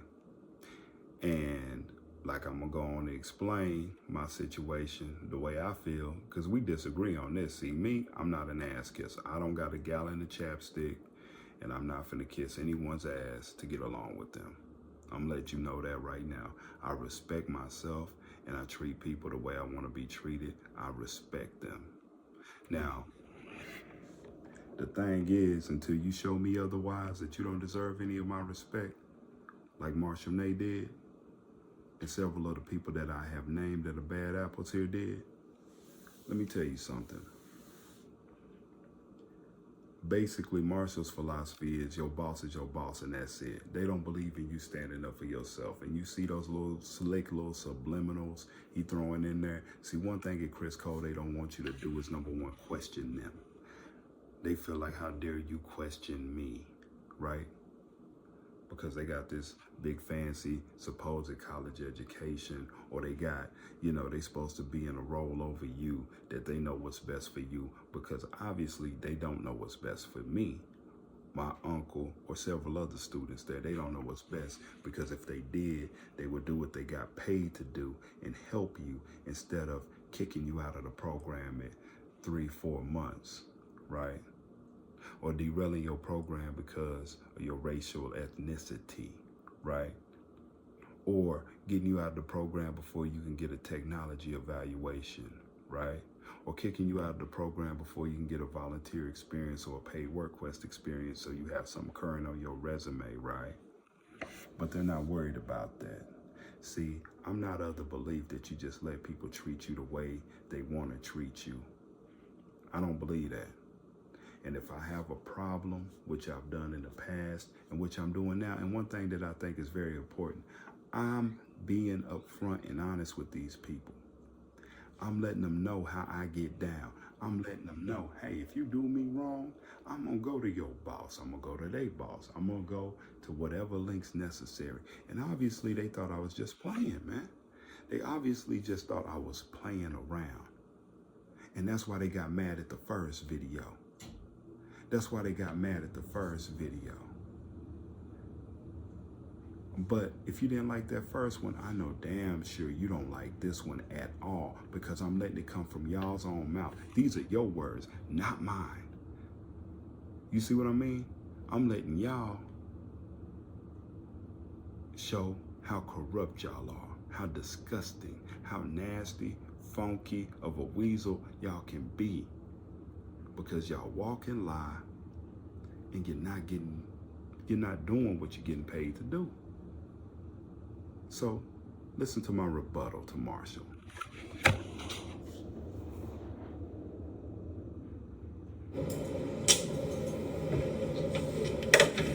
So, well, I see, and I understand exactly what you're saying, but we have a difference of opinion on that. And I feel like every situation has resolution, because I feel like, yes, indeed, that person is your boss.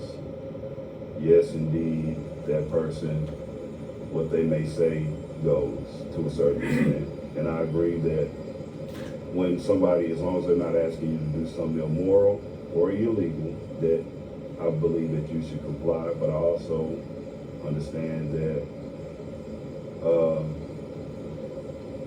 that say, for lack of a better term, like what you said, as far as some days people have bad days, and some days people go off on other people.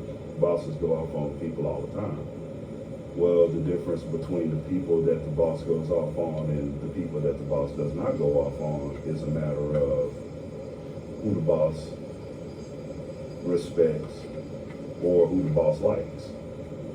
So if, say for lack of a better term, if your boss goes off on you and you don't say nothing, that sets a precedent for you to get it done to you again. And I'm not saying you gotta, conduct yourself unbecoming. Sure. But if you don't stand up and say, hey, I don't know who you're talking to, but I'm not that person that you should talk to like that. I conduct myself with respect, and I expect you to respect me in return. And if that's not gonna be the case, then yeah, we can work together. But as far as if it's anything that doesn't conduct business, then we shouldn't have any other conversations. Like, but this is not going to happen. This whole, you throwing the attitude type of thing. So I can understand that, but I'm not a person that agrees with that ideology of this is what I get, that's it.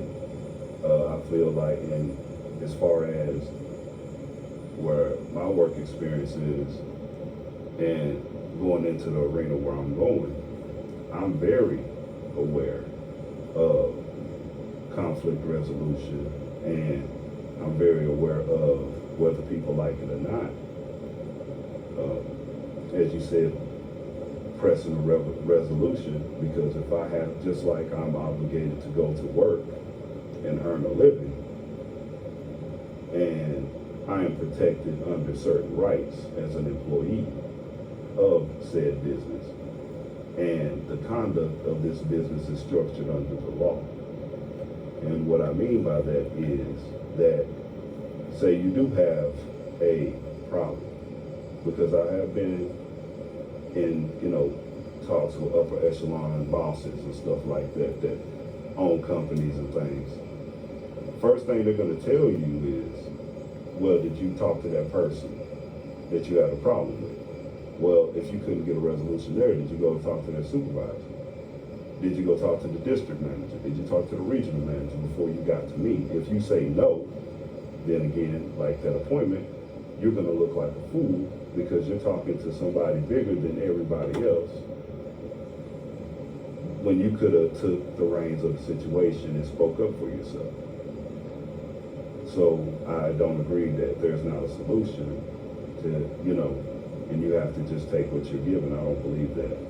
I'm not saying take what you're given. I'm saying, in a long-term job situation, like here, I've had, in Pure Guy's department, at least half a dozen different bosses. Some have been good, some have been somewhat incompetent, and I'm having to deal with problems that they're creating.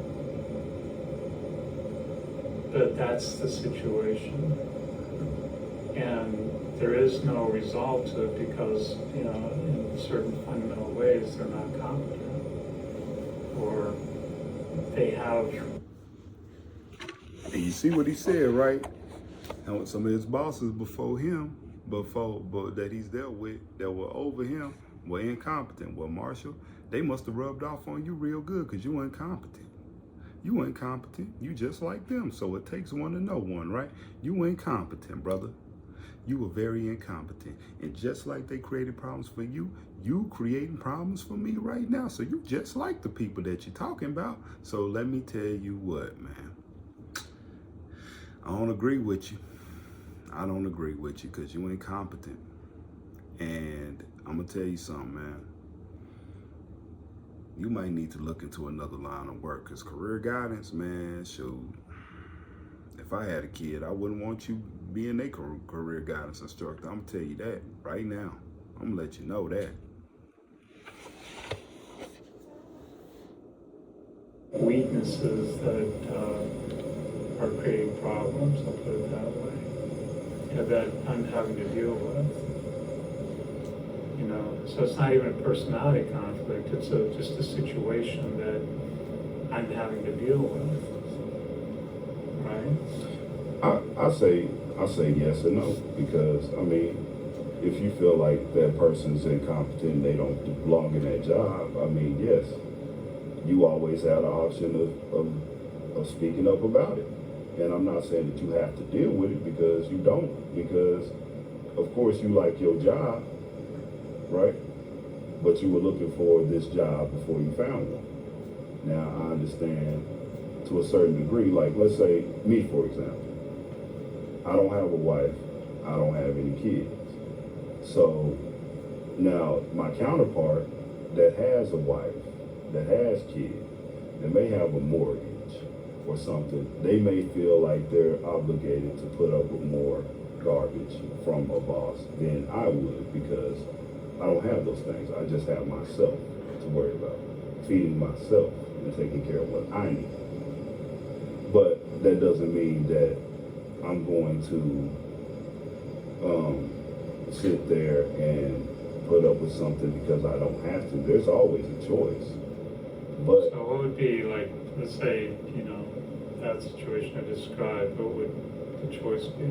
well, I mean, you said you deal with you didn't go into detail as far as the problems or as far as that, because that's a way different situation than, you know, say your boss just comes storming in here, you know, berating you in here, berating you in front of your co-workers, making a spectacle in front of you, you know, of you.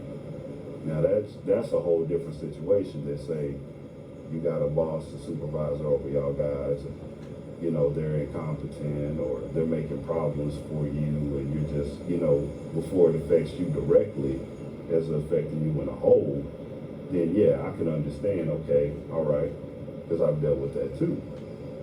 You may not agree with everything that's going on, but until that person starts approaching you and making it hard for you to do your job, that's when I think it's time to, you know, say something.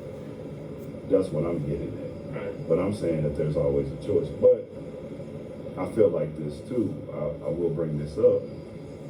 And from my first work day to my last, I'm just not that type of individual that I don't believe in. I've never believed in kissing behind. I've never believed in, you know, any of that kind of stuff. I'm always respectful to people. I treat people how I'm treated. And I believe in, but I do not believe in kissing up. I do not believe in going on happy hour to try to cozy up to my boss. I don't believe in, you know what I'm saying, backdoor politicking.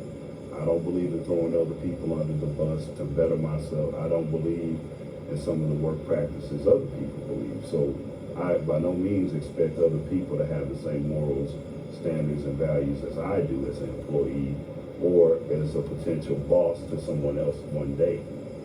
So that's my stance on it. And that's been my stance since I was 14 years old at my first work experience. You know what I mean? And I feel like people are more adapt to respect an individual that is straightforward and respectful and things like that. So, like I said, I've talked to many bosses. I've talked to many supervisors and things like that. And one thing that's consistent as far as with me is my character and the way I conduct myself. And just like people are magnetically attracted to me on the phone or as in my personality in person, that I'm consistent with how I conduct myself. So I just feel like, yes, I've had some problems like that at the jobs, but if the question arises with this work quest, as far as tying it back into when I didn't come in tomorrow, if that's a question, well, would you do that? Because you did it here. Right. Will you do that? I would ask, do I seem like that type of individual to do something like that? Well, I don't know. I'm going based on what you've done here. So that's why I asked the question, like, let's say you have a conflict at work, you're upset, would you go into work the next day? And I'm answering that question, yes. And if I'm answering. Now, you see, this dude keeps trying to disrespect me, man. This guy, he keeps trying to, be a little slick, passive aggressive. Oh, I say, do I seem like that kind of person? Well, I don't know. I don't know. Okay, you don't know. Keep on keeping on. All right, keep on keeping on. Keep acting stupid. You play a stupid game, you're going to win a stupid prize. All right. Keep up. Keep it up, Marshall. Keep it up. Because I'm going to tell you right now, you ain't going to like this video. Because I know y'all been sending it around. I know y'all been sending my other video around. I done heard some things. I done heard some talk that there's some people, some staff members at Criss Cole that ain't a fan of me on YouTube, spilling the beans about how y'all acting. All right? Keep on acting stupid. And you know what? At this point, I'm not, you know what? I don't even need to say acting stupid. Because, boy, you is stupid. You and these other bad apples, boy, you ain't got the sense that God gave a billy goat. I'm gonna tell you that.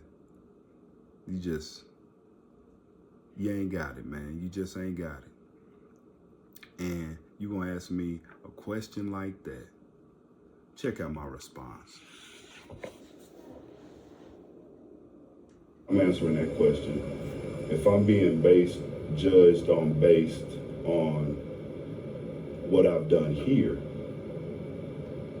then you're saying, okay, you didn't come to class yesterday because you were upset.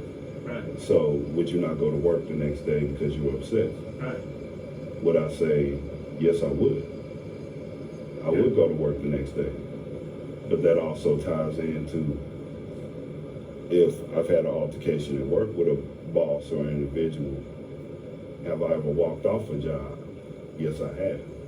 Have I ever, clocked out and left? Yes, I have. But if I'm going based on judging what I've experienced here, is it safe to say that the way I've been treated or the way I feel like I've been set up for failure, is that safe to say that if it happens to me again, it's safe to say from what I've experienced, yes it is. So, well, let's talk about that. So, I feel that if your belief is that I am intentionally setting you up for failure, then that seems to put us at an impasse, because that means that would be a total lack of trust in us working together. Basically, I would interpret that as you don't trust me, and you're thinking that I'm setting you up for failure. And, I don't see how we can move forward if that's your belief. Well, with me. Well, at least. I'm just asking you, I'm just answering your question the way you asked me a question. I know. And you told me, and you said you thought that I intentionally set you up for failure. So. And you told me that you that's why you're asking me the question that since I didn't show up yesterday, that you're asking me would I show up to work? And I said, yes, I would. Right. Which led you to that question because you see my actions, right? So I don't see, but to address that, as far as well, that's one issue. I'm talking about this other issue though, but intentionally setting you up for failure. If that's your belief, then I don't know why you're working with me or wanting to work with me. well, I'm just you look. The thing is about it, you asked me, I'm answering your questions. I'm telling you about my experience that happened at the deal. Right. Okay, we're having an honest conversation. I'm Right. explaining to you in depth what happened. Okay, that's what happened. Right. All right. So, as I said, we call up. We're gonna continue as far as calling the businesses and stuff like that. Yeah, that's the plan. And yeah, But that's the plan. I don't want to be in a position where you're thinking I'm setting you up for failure, because, that's not my intention. But if that's your belief, then we need to address that. That's a major concern, because it totally compromises the process. Like if I thought, okay, this guy's just setting me up for failure and is intentionally doing it, that to me is a deal breaker. If I have that belief about somebody. So,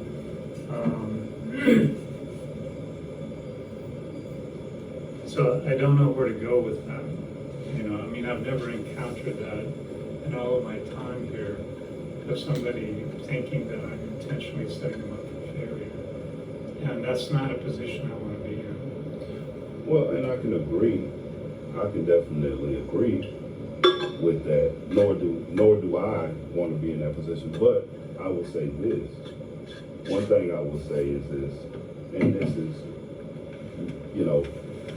instructor to student, man to man, is that the thing about it is the only difference between me and other people is at least I'm honest about what I think. I'm not by no means gonna leave this classroom and say I do feel that way, right, about you. I'm not gonna go and tell other people that, oh, well, this and this and that is opposed to come in and let you know how that is and say, oh, well, I feel like this, but why did you say that? Well, now there's other people, that may have felt that way, and maybe they're saying whatever, but I feel like, hey, that's wrong with them, because you should have said that when you were there. When that man was in front of you, you should have said, hey, I don't like this. I don't like that. Now that's on them. I can't speak for them. I can only speak for myself. And as far as that goes, I'm just saying, hey, now, we've sat here, and like you said, we worked together and stuff like that. But, I have no issue calling the businesses.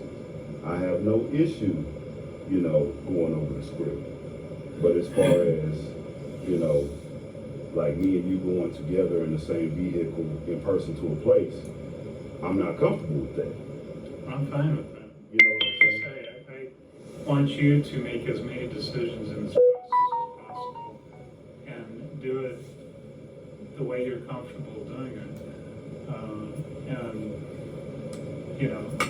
My concern though is if there's so much lack of trust to the point where you think I'm intentionally setting you up for failure, that's a non-workable relationship at that point. All right, y'all. Let's stop it right there. So basically, I let y'all hear that, right? I let y'all hear my viewpoint on it. I let you hear his line ways on it. And that's going to lead us to our next conversation. All right? So hang tight. Get your beverage. Get your snacks. because we almost coming to the end. We got a couple of more people to listen to, and that's going to let you know my experience at Criss Cole. So I hope you've liked this video, hope you commented, hope you subscribe to the channel and stuff. And I was just upfront with this guy. And when you're upfront with these people, they can't take it. Hey, what's up, everybody? Now, I'm gonna go talk to Julie Johnson. I'm gonna go talk to Julie Johnson about my interaction with Marshall and see what she has to say. Let's go, let's listen to this. In a certain way. And I've never denied, even when he brought it up to me the first time after the decision was made, he tried to frame it. He said, so it's to my understanding, there was a meeting with Julie Johnson and about having a work quest and thing and volunteer experience we already talked about, which I told you the first meeting, right? Mm-hmm. I did not deny it. Right. I did not, I never, if anybody's ever asked me, have I said this or that, I've never denied it. Yeah. And, yeah. And I'm like, I'm not going to deny I said these things, and I'm going to stand on it. So when I have this experience, I'll tell you about it. And now you're thinking to the contrary. You see what I mean? And So do you think moving forward, because to me it's about we need to keep moving forward. Yeah. Yep. And we want to, I appreciate you telling Marshall what you thought. I'm glad you showed up to class today, and I'm glad you talked to him. Because I will tell you, as teachers, we need to hear feedback from our students. There are always things we can improve on. So I'm glad you did that, Terry.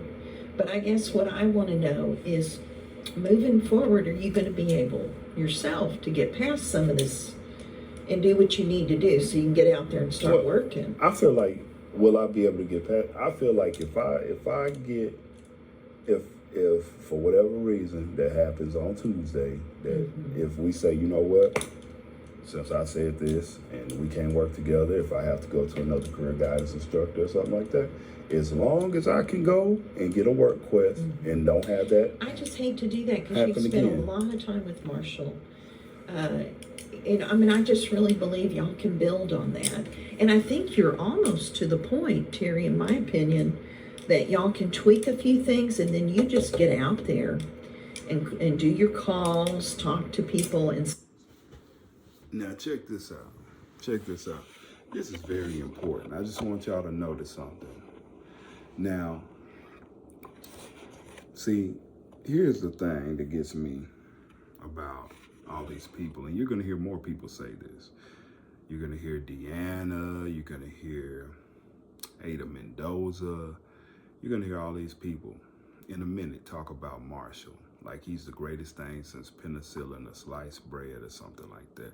This is the same man that didn't want to give me a work quest in the first place. This is the same guy who asked me, well, have you tried a life of crime? Right? This is the same guy that just told me if I want to assign blame, that now you're falling into a victim trap, a victim mentality, right? So now you want me to still work with this guy. You want me to expand on that. You want me to build on that. You think we can work it out. Now, what world does that make sense to you? Because it damn sure don't make sense to me. Now, why should I have to work with somebody like that? On top of that, why should I have to keep coming back to you and complaining about the same thing? Why? Why is that? That makes no sense to me. Let's keep listening to what she has to say. That's going to happen. So I guess what I'm saying is I kind of feel like you're almost past working with Marshall. Do you know what I mean? Yeah, like where I won't need him. Yeah, yeah, that's kind of what I think you're real close to that. But, so I just want to know for Tuesday, or, if you stay with Marshall, because I think you are just right at the end of you being able to get out. You have a good intuition. You have a good instinct about what you want to do. And that's really what a lot of this is about. Yeah. We're going to take you so far. And then, Terry, when you leave here, you're going to figure out what works for you. Yes, ma'am. You know? Yes, ma'am. And I Because I understand. will tell you, I did career guidance here as a student. And Now, you hear that, right? You hear what she just said. She said, we're going to take you so far. And when you get out of here, then you're going to figure out what's right for you. You know what's right for me? Reporting y'all and exposing y'all on this platform. And making sure nobody ain't going through this ever again. That's what's right for me. And you're right, I got a good instinct and a good intuition. And my intuition said from day one, since I had this problem with Jeff, leading up to Rafalina, leading up to Marshall, leading up to, you know, all of y'all. All of you bad people that I've had the displeasure to interact with, that have done me wrong, that have done my uncle wrong, all the people that I have met that are bad apples, that I have reported and exposed in this video, this number 2 video, and my first video, I've been right about you this whole time. And you escorting me out the building like a criminal proves that. So, with that being said, you see the inconsistency here with these people, right? An ongoing theme of let's take up for the people that are doing wrong. And that's disgusting if you ask me. Let's go. I was here for a couple of weeks because I didn't like the way I was talking about blindness in interviews. I mean, it wasn't working for me. Yeah. So I came here and I got some tips, but to be honest, my career guidance instructor, he guided me to some point, to some extent, but then I kind of had to learn on my own how I wanted to apply it. Mm-hmm. Does that make sense? Yes, ma'am. And see, and I think you're just right. You're real close to that point. Yes, ma'am. So, I mean, I guess we could see what happens Tuesday, but I don't want you to. That's why I thought I'd bring it up. Yeah. And I thought I'd bring it up because I don't want you to be blindsided. Like, oh, I'm sitting in this view. Next thing you know, you're like, what is it? Wait a minute, what is it? But I'm just saying. Well, with Mark, I'm gonna be honest.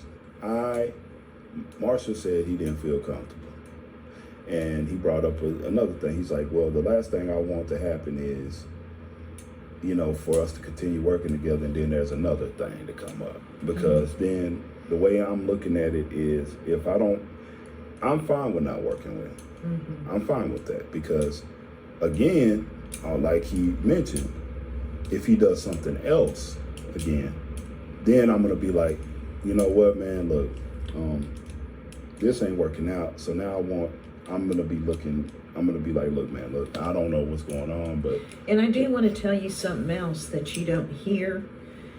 Marshall has said to me, Terry has so much potential. He's so smart. You could do a lot of different things, Terry. And you don't get to hear those kind of conversations from teachers, but I do. And Marshall has said that to me. So I just want you to know that I understand that y'all have gotten caught up in some things, and there's been some problems with processes and communications.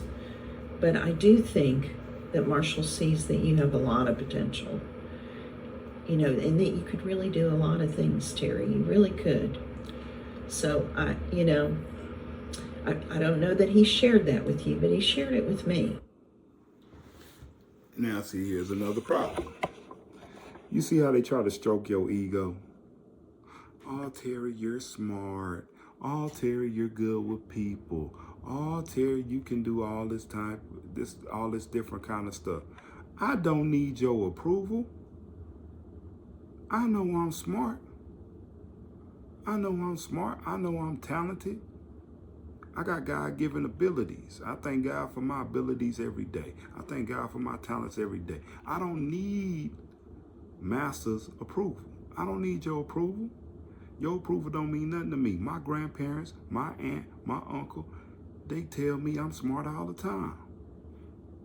They tell me I'm smart all the time. They tell me I'm capable of anything. That's how I was raised. You telling me that, trying to stroke my ego, trying to convince me, trying to use these amateur mental Jedi mind tricks, that ain't working.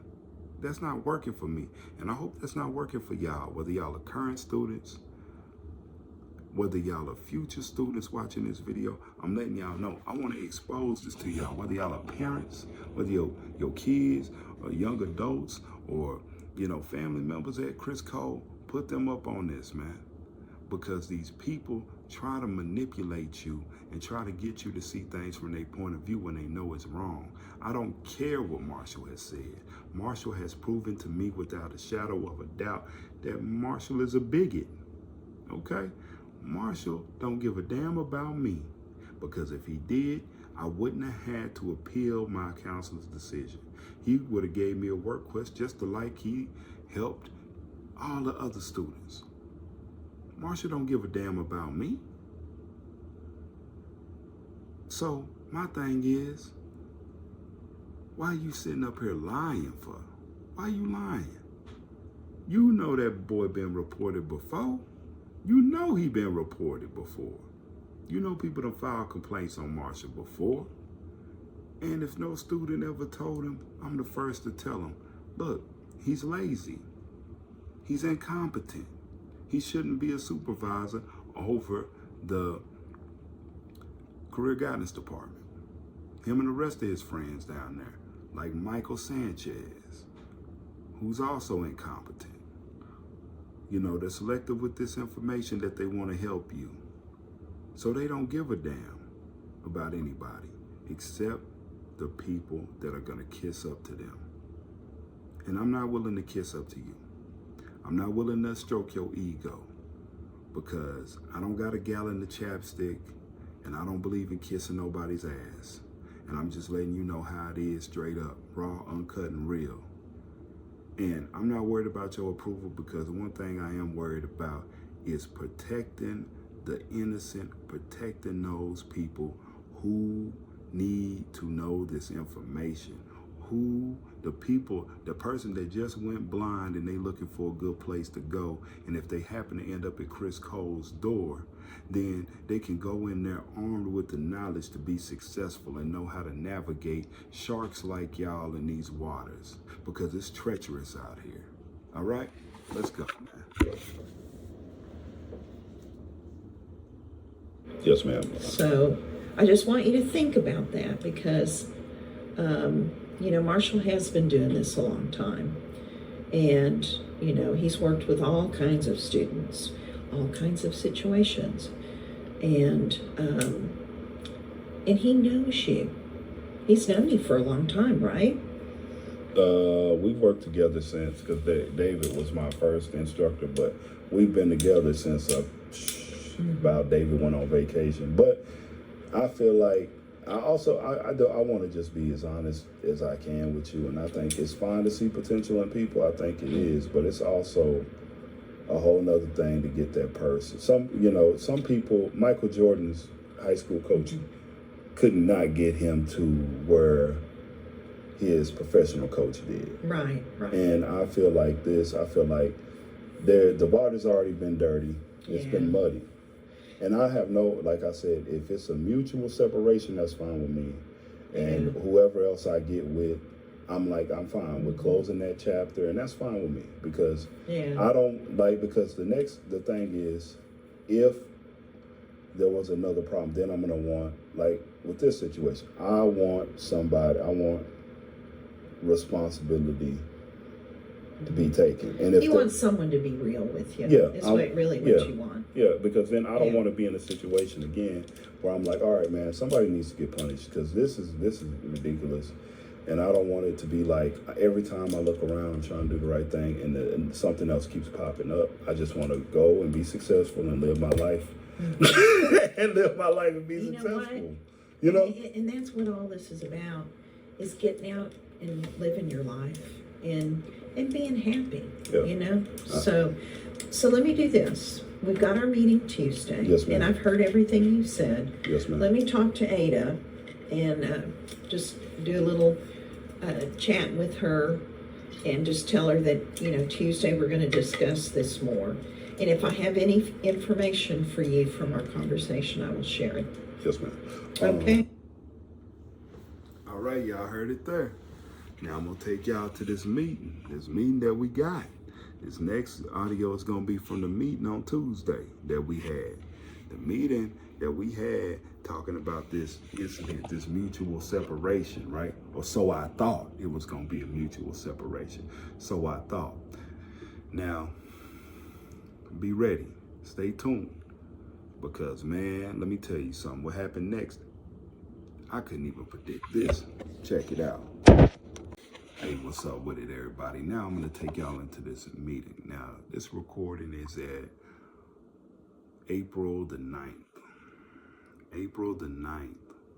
And this is a meeting. So we're gonna determine today whether I continue to work with Marshall Nay or not.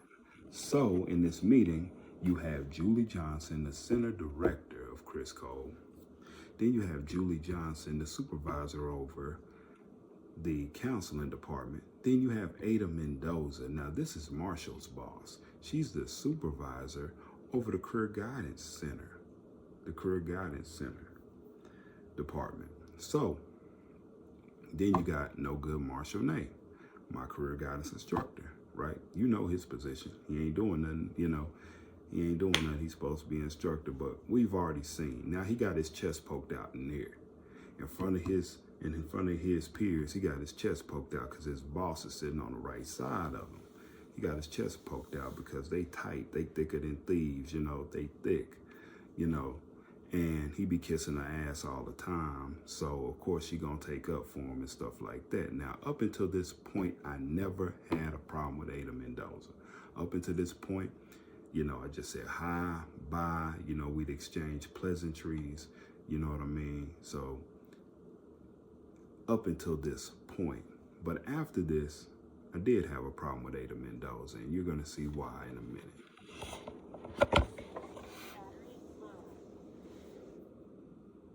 Just got the script, got to practice the script on, you know, kind of reading it word for word is what he told me. And that's it. That's where we at. Okay. And I can say that as a person who's blind who has applied for jobs, you know what I mean, since I was in high school, you don't know how people are going to react, you know, when you meet them, you know, in a job seeking situation. So, you know, you can plan for a million different ways, but you still don't know how the other side's going to, you know, act or react. At least I'm not familiar with, you know, what happened last week. That's why I was asking you what's going on as far as, you know, your progress this week. And, you know, being an applicant who's blind, it's tougher than, you know, someone walking in that's sighted. And I've had my share of experiences with employers. What I feel matters is how you react to the situation and how you carry yourself at the time that, you know, some of these challenging situations come up. And it sounds like, you talked to when you were there, like you were saying, and, did you all clarify going forward as far as, you know, any opportunity or any any roles that you would be doing? Yes, ma'am. Well, you know, if he moves forward with it. With the wrestling guy. Yeah. Well, with Ray, the wrestling promoter, he said basically his stance on it was this. Long story short, his stance on it was, I wish you would have called ahead of time and been transparent with me, because if you had, I would have had no problem working with you, because my doors are open to anybody. I've wrestled professionally for 18 years. Yeah. I've wrestled 2 years professionally in Mexico, Lucha Libre, but I've never trained anybody blind, but I do work with TSBVI. And and then he asked me what I could see, and I described what he was wearing. I told him I had usable vision and stuff. I told him about my experience, my wrestling experience in Lubbock at a pro wrestling school and stuff like that. But his biggest thing, and which I informed Marshall, was wrestling is about respect. And these guys it's cut and dry. When you meet them, it's either they like you or they don't. It's no in between. Yeah. First impressions, best impression, and his impression was unprofessional. And he wanted me to have my teacher call him or the director call him and tell him about the program. And he kept telling that to me. He said, I want you to do this and have your instructor call me. You know what I mean? Because When did he say that? When you were there? Right when I was there and when I met him. Because like I said, he was conducting business. Yeah. And it made him look bad because the driver was there. I was there. He's like, I see you get off the bus. Yeah. I see a person with special needs here, and I don't know how to accommodate him. You know, because I don't know what you can see. I don't know, you know, what to do with this. I don't know. And then, you know, of course, you got other people there. Yeah. You know, and then I'm there, and they're probably like, you know, what's this guy doing, and everything like that. Yeah. And so I go in there, I sit in the gym while everybody's working out and stuff like that. But you know, he asked me, do you have any production experience? Do you, you know, stuff like that? And I was like, no, but I'm just sitting there after that bad impression. And even if like moving forward, it might have been, it could have been a small chance that maybe he was willing to work with me.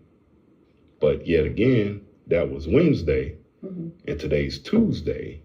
And let's just say, for instance, they have another wrestling event and I show up there in the fan and stuff like that. Then he's always going to remember me as the guy, hey, didn't I tell you to have your teacher call me? Nobody's never called, nothing.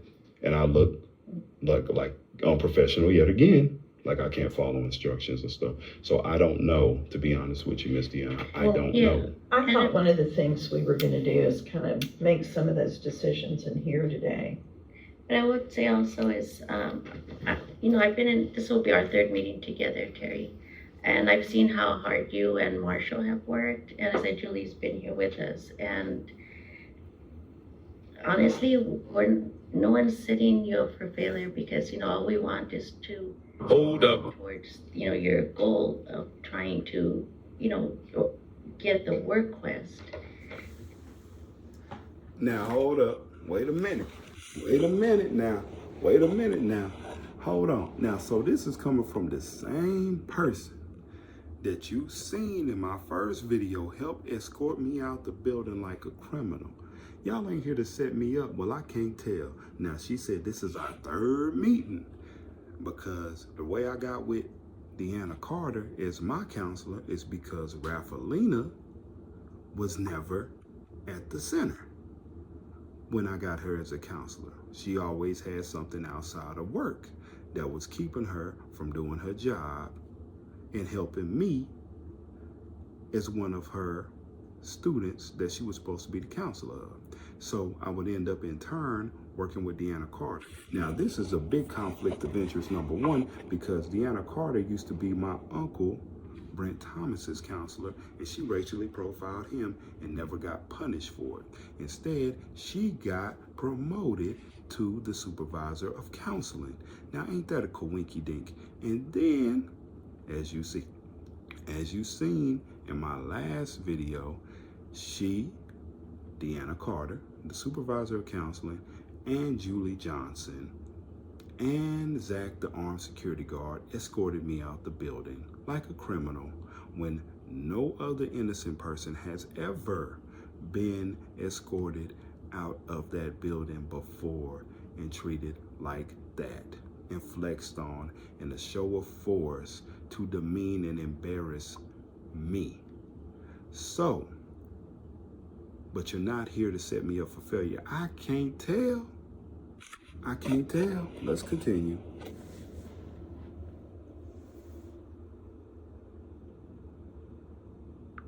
Hold up. So, I mean, just honestly, I just feel that, you know, that's more of an opinion more than anything else because I've not observed anything that's, you know, set you up for failure, if I can say. So that's more of an opinion. Now, who working with this dude, me or you? Let me ask you that, Deanna. Me or you? Who's working with Marshall? Me, obviously. I'm the student. Now, he's did all these things to me, and you say this is our third meeting, and you say you haven't observed anything? Man, let me tell you what, man, this is ridiculous. This is ridiculous. You ain't observed nothing. It's more of an opinion than anything else. See, this is what they try to do to you at Criss Cole. They try to make it sound like it's all your fault and nothing you say is true. That's why I'm showing you this evidence right now. And if you got Deanna Carter as a counselor, let me tell you something. You need to be prepared for this kind of behavior right here. Because let me tell you something. This woman lie. She lie. That must be her second language, lying. English, Spanish, lying. You get me? English, Spanish, and lying. She is fluent in telling a damn lie.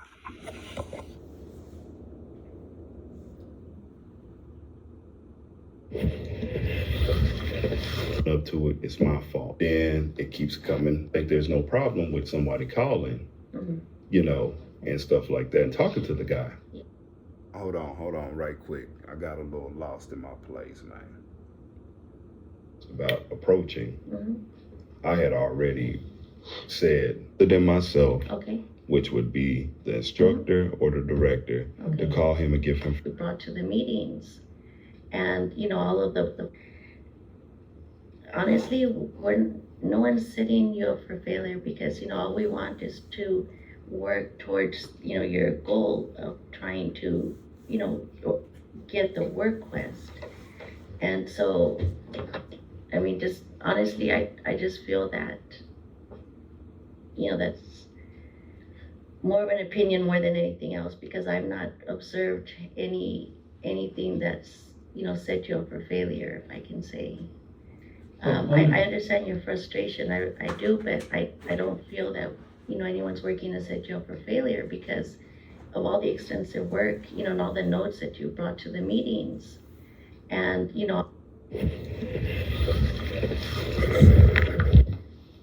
And just now I'm hearing that, okay, I'm unprofessional, I lie, you know. I want to reach out to him. And, I was kind of thinking. I thought one of the things we were going to do is kind of make some of those decisions. And I do, but I don't feel that, you know, anyone's working to set you up for failure because of all the extensive work, you know, and all the notes that you brought to the meetings. And, you know, all of the progress, you know, that you've expressed the last few weeks. It is hard going in as a person who's blind, you know, to any volunteer situation or employment situation. And it's just interesting sometimes how people react to, you know, to someone that walks up that's blind. Sometimes if they know ahead of time, they won't grant an appointment. Some will, some don't. It's just people are unpredictable. And so what matters is what you do at the time that you. Can I point of clarification, because when we talked about it, you said that he had wanted you to have called ahead of time and told him what it was about. Today you're saying he wants somebody to call him. That's what he said. That's what he told me. He said, I would have preferred. I know, but are you saying also that I'm saying to answer. You want somebody now to call him? I told. See, look at this. See, you see that boy just told a lie. I just caught him in another lie. Now, Marshall, I just showed y'all. Correct me if I'm wrong. Didn't I just show y'all my conversation with Marshall Nay? Didn't I show you the conversation with Marshall Nay? Didn't I show you the audio? Let you hear the audio of me explaining this word for word about Marshall Nay. Telling this dude, I said it exactly how I said it to Marshall, the way I said it to Julie Johnson, the way I'm saying it in this meeting. I'm consistent. Now this no good, low down, dirty weasel, monotone, funky, nasty weasel gonna sit up in here in front of God and everybody else and tell this lie. He gonna lie and say, oh, which one is it? He about to say this the first time he heard of it. Now, Marshall, I don't know if you getting forgetful at your age or what. I don't wish that upon nobody. But I tell you what, if you gonna sit up here and think you gonna lie on me yet again, boy, see, this is why I made this video for people just like you. Somebody that can't keep their lies straight. My grandma always say, be careful, because don't be known as a liar, because every lie you tell, you gotta remember the last one you told. And Marshall, you can't even keep your lies straight. See, that's the problem with you. You don't listen. That's your problem right there. You don't listen. And that's why you don't got no business being nobody's career guidance instructor, and you ain't got no business being the supervisor over no career guidance department. Because if you're doing this to me, who else are you doing it to? Who else are you doing it to? Parents out there, if your kids at Criss Cole, you need to be more involved in their education, and that's a fact.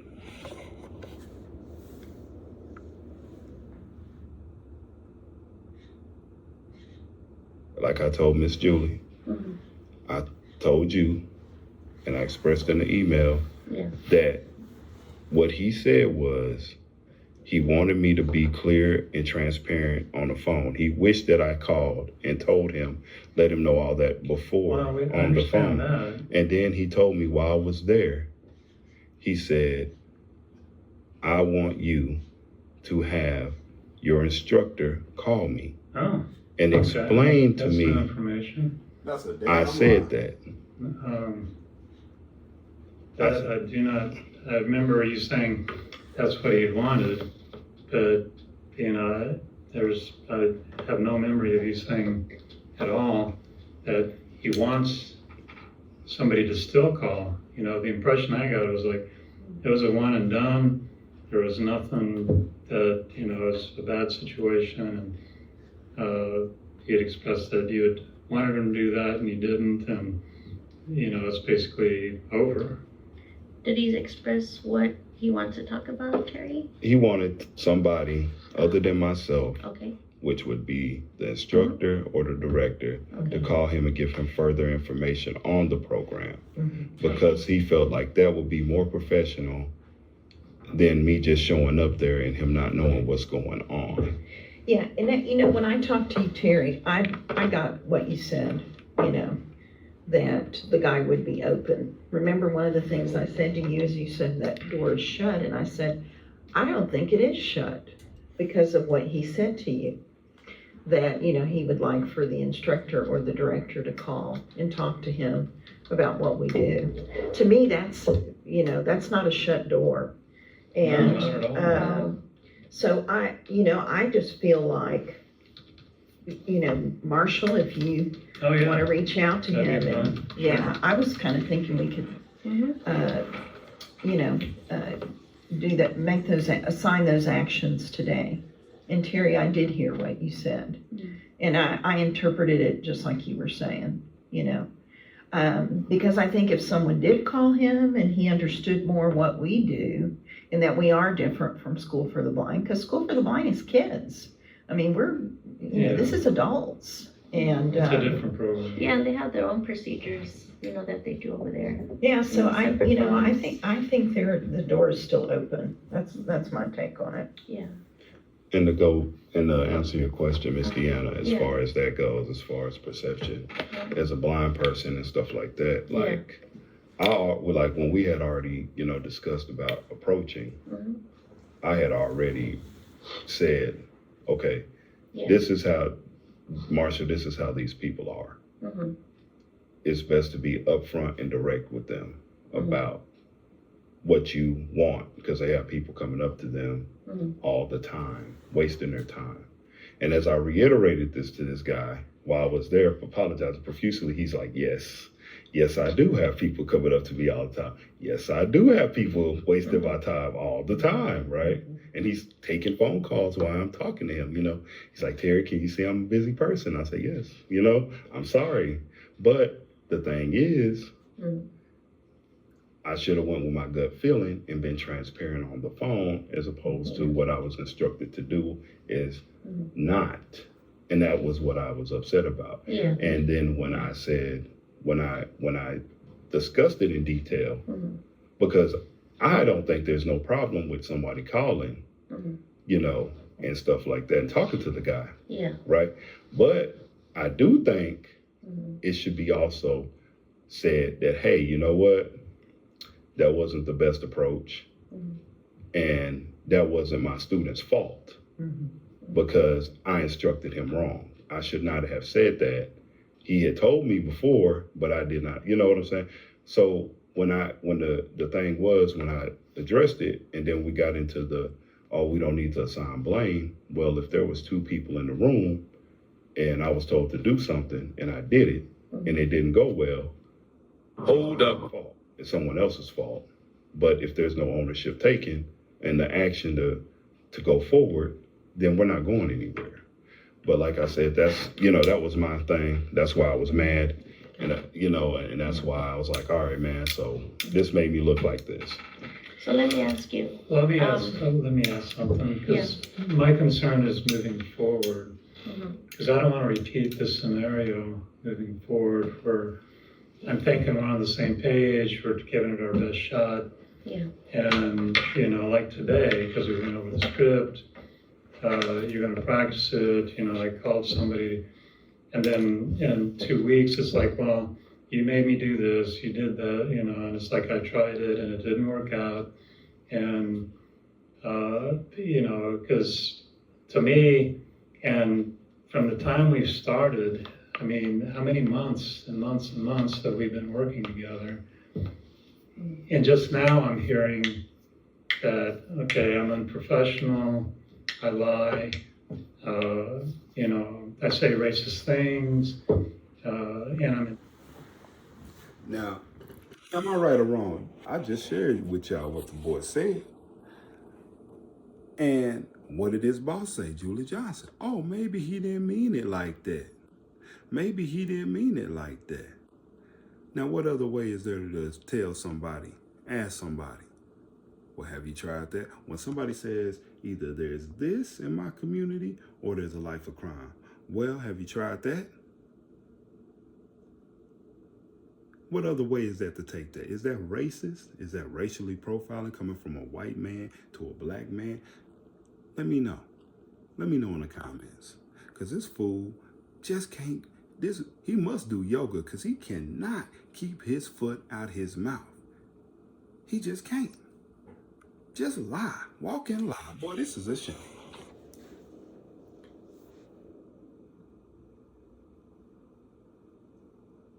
Actually setting you up for failure. And in our history, I've never heard that from you, and I've never heard it from any other students since I've been here for 15 years. So I do not want to repeat this again. So I feel like we need to be on the same page moving forward so that I'm confident that, we're agreeing that this is what we need to do, like up front. And if it's not, then we adjust it, and I'm fine with that, as much as we can within the confines of the program. So Terry, what do you think? I think like this, like I said then, like we agreed to talk about it and we're talking about it. Yeah. But to me, yet again, so I'm clear and I'm concise, and I told you this on Friday. You ain't heard it, but I'm bringing it to you. And so as far as I'm concerned, as many months has been invested in this, like you, I do agree on this. I don't want to revisit it again. So, I mean, we can adjust it as far as we don't have to work together, and I'm fine with that because I don't really want to, because I don't want to be in a meeting like this again and this come up, because I'm not gonna, if and when it comes up again, I'm not gonna want to talk about it again. I'm not gonna look for a solution. I'm gonna want consequences and repercussions. So it's best for us in this meeting to figure out something different as far as me working with somebody else, because I don't want to be put in this position again as far as me working with somebody and I'm saying one thing and other people are hearing another thing that, oh, okay, I think you can work this out. And then it keeps coming up and up and up again. So long story short, yeah, we don't have to work together because I don't see us moving forward. And we agreed, like you said, we agreed to come up with the script. Everything was cool. We came up with the script. We talked it over. That's all fine and good. We had that, and now we're here, and so we can do something else now. And let me ask you, so you've worked before, right, Terry? Yes, ma'am. Okay, so how did you, like your last job, how did you acquire your job? My last job, let's see, the last place that Now, see, that's my thing. Now, why? Now, okay. Now, this woman, this is the third meeting. Now, why are you going to ask me a stupid question like that? How did you acquire your last job, right? How did you acquire your last job, right? How do people acquire jobs? You should know you got a job, right? You ain't doing it good. So you probably gonna eventually be looking for another one. I'm just letting you know that right now, Deanna Carter. I'm just letting you know that right now. How you gonna ask me a stupid question like that? You should know, because you my counselor, you should have looked at my file. You should have looked at my file. And before I go further, now tell me if I did not shoot them the fair one. How many times have I shot them a fair one and let them know what I'm about? And some people are mad because I'm on YouTube. These people at this center that I'm talking about right now, they mad because I'm on YouTube telling them. I told them, how many meetings have I had to be in talking about the same daggone thing over and over and over and over again? And I've been in, this is the third one, talking about this dummy right here, Marshall Nate, right? This is the umpteenth time I've had to talk to Julie Johnson about it. Now his boss, Ada Mendoza, and my no good counselor, my no good CCRC counselor now, Deanna Carter. Now that is stupid, if you ask me. That is low down, dirty, and stupid. Because obviously they can't hear me. Obviously they have a failure to communicate. Obviously, since I'm fluent in the truth and they fluent in telling lies, they can't understand me and what I'm telling them. Is that if I keep going through this and there keeps being a problem, then I'm going to do something about it. Then I'm going to go elsewhere for resolution. And that's why I'm here in front of you today. Great people on YouTube. All right. Don't forget to comment, like, subscribe, share this video. Let's make this go viral. Hashtag fix Criss Cole. Hashtag consequences.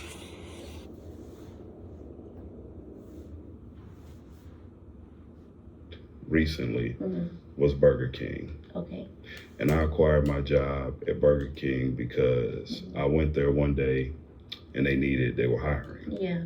And they were hiring, and I told the lady they were looking for help. And I told the lady what happened at my previous job, which was Carl's Jr. Okay.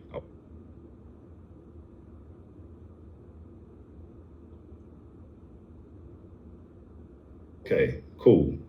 All right, no problem there. No problem at all. But what I have, my biggest problem is when we're talking about communicate, we're talking about the script, they go over. What support do you feel that you need on obtaining a... Terry technically has said that he doesn't want to work with Marshall anymore. Carl's Jr. Okay. I worked at Carl. What came out of it is we talked about the whole incident today. And I think... they couldn't offer many hours. Okay. And they wasn't willing to work with my college school schedule. So I had to either pick my school schedule over that. And so, yeah. So, Ada, you missed the major part of, I think, what our meeting was today. All right, So check this out, guys. Now this is where it's finna get real juicy. Now, Ada Mendoza just walked in, right? Walked in the meeting now. Now, this is Marshall's road dog. They thicker than thieves. He kisses her ass. This is his boss. You know how I said? I don't believe in all that backdoor politic and ass kissing stuff? Well, Marshall is the opposite of that. This is what he liked to do. He liked to do all that kind of stuff. Kissing up to the boss, smoozing up to his friends, Deanna, Julie Johnson, Jeff, all these suckers out there that like to do people wrong, like Michael Sanchez and David Armstrong, because they're one and the same. Now, Ada Mendoza ain't heard nothing in this conversation, but you're about to hear what she about to say. And I think, really what came out of it is we talked about the whole incident.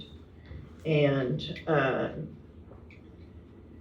Terry probably has said that he doesn't want to work with Marshall anymore, And, Hold up. That's kind of where we're at. Did I hear that right? Yes, ma'am. Yeah. Mm-hmm. Yeah. So I know they did some work today on scripts and things, right? Mm-hmm. Yeah. And Deanna, where were you going when you asked that question? I was just wondering because, I see that you acquired work on your own independently before. Yes, ma'am. And so, I feel you're giving up an awesome instructor, Terry, if I can say. And, Marshall has done so much work with you. How much support do you feel that you need on obtaining a work quest situation, given your previous experience in, finding work on your own? Now, you see that? You see that? Do you see that? Now, that's ridiculous if you ask me. Now, this crazy woman gonna ask me. Well, first she gonna say, you giving up on an awesome instructor. What's awesome about Marshall Nate? Somebody tell me, what's awesome about him? This man has said some racist stuff to me already, asked me have I tried a life of crime, denied me when I wanted to do a work quest. What's awesome about him? Just sat up here and told a lie like I didn't tell him what the guy, the promoter at the pro wrestling place said. Just flat out lied. Said, oh, that's new information to me. Now, what's awesome about that? Y'all think awesome is lying, being racist? That's awesome to you? Ain't that something, boy? It's sick. And then you're gonna say, how much support do you need getting a work quest? Well, that's why I came to the school for, to better myself. Ain't that what you got in the brochure? Ain't that what you got in the brochure? Ain't that's what was sold to me? I come there to get a job, get ready for a competitive work environment, or get into school. I was on my way to do both before y'all started derailing me, right? I was on my way to do both, trying to transfer my housing down there, right? But y'all wanted to kick me out the program. Ain't that a coinky dink? Now, why would you ask me a stupid ass question like that? How much support? I want the support that you get paid from the taxpayers to give me, right? Don't you think? You know that thing that shows up in your bank account every 2 weeks, right? I think y'all get paid every 2 weeks, and y'all get paid pretty good. That's called a check, right? That's called a check. And you get a check from doing work, right? And part of your work is to help people like me obtain such a work quest or volunteer opportunity, right? That's what Marshall gets paid to do, right? But obviously, they should start taking that check that they're giving you every 2 weeks, and they should not be depositing it, right? Because you should be fired. Yeah, you should be fired. Deanna, Julie, Ada, Marshall, you should be fired. And don't forget your friend Jeff with the stinky dog. All right, so y'all should be fired. I'm not gonna lie, because every time I'm in a meeting like this, or my uncle's in a meeting like this, y'all come up with something stupid to say. Hold up. I said, every time I'm in a meeting like this, or my uncle's in a meeting like this, you come up with something stupid to say. Now, what kind of question is that? And if we got out in a group of people, hold up, you would deny that you ever said something like this. Oh, well, I didn't ask you that. Oh, I didn't ask you that. That's why you're on recording. Let's continue,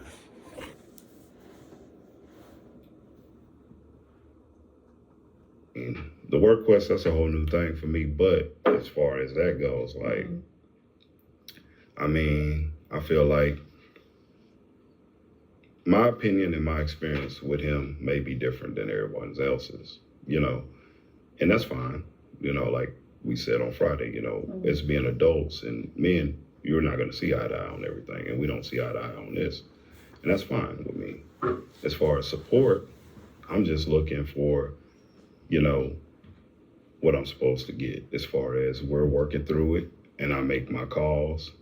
You know, they go over the script with me like we did, and bam, right?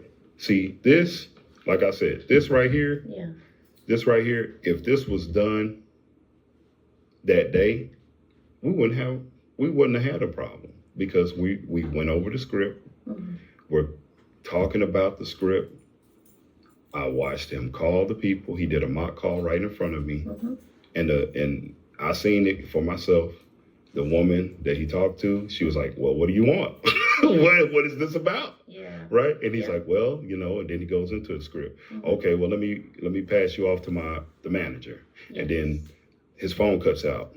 Then he's going over the script, and the lady's like, all right, well, let me just transfer it, you know, give you my general manager's email, right? Yes. Okay, cool. All right, no problem there. No problem at all. But what I have, you know, my biggest problem is when. Now, I want to say this for the record. Marshall Nate is not good on the phone. I'm going to let you know that. This dude talk about he used to be in sales and cold calling and all that. Hold up. This dude couldn't even make a proper call. He's supposed to be training me. I'm supposed to be looking for him for his example. This dude stumbling and yeah, have you ever heard of Criss Cole training center for the blind? Now this dude been doing this for over 15 years, that's what he say. But he can't make a simple phone call. Now you tell me what's wrong with that. So obviously, number one, he ain't remembering conversations that I had with him just a few days ago. Now, how he gonna remember to do his job properly? Hold up. See, that's what I'm saying. I said he can't remember a conversation I had with him just a few days ago, right? This is Tuesday at this point in time. This is Tuesday. I talked to that boy on Friday. Now, either he got drunk and couldn't remember or something. Or fell and bumped his head. And he must have fell and bumped his head because he thought I was the one to play with. And I'm not. So the thing is about this whole situation is this, cut and dry. He's a liar. He can't do his job properly. He's incompetent. And he's surrounded by other bad apples that facilitate his incompetence. And that's wrong. And that's a detriment to me as a former student of Criss Cole, and that's a detriment to you being a current or future student of Criss Cole. About communication, and we're talking about being on the same page. You know, as instructor to student, it's viable for me to listen to you, but also it's viable for you to listen to me when I'm telling you about something I know and you don't listen.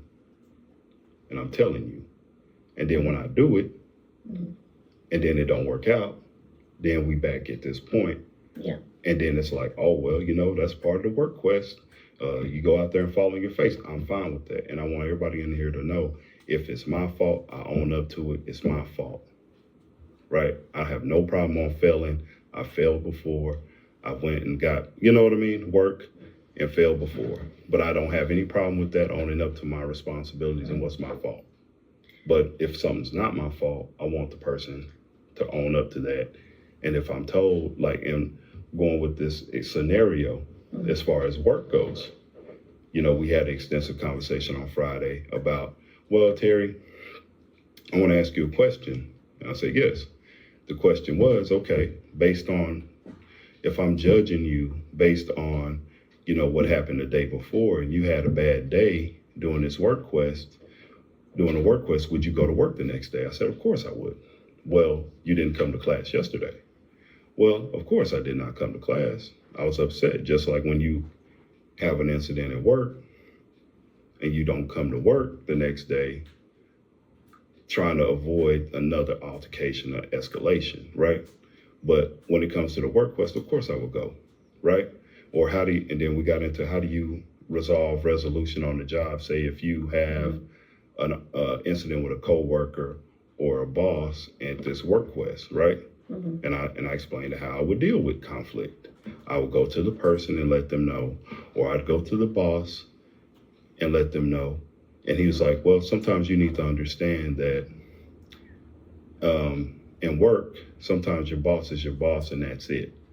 And there is no resolution to every problem. And yes, sometimes you got bosses that are a-holes, and sometimes bosses have a bad day and they go off on people.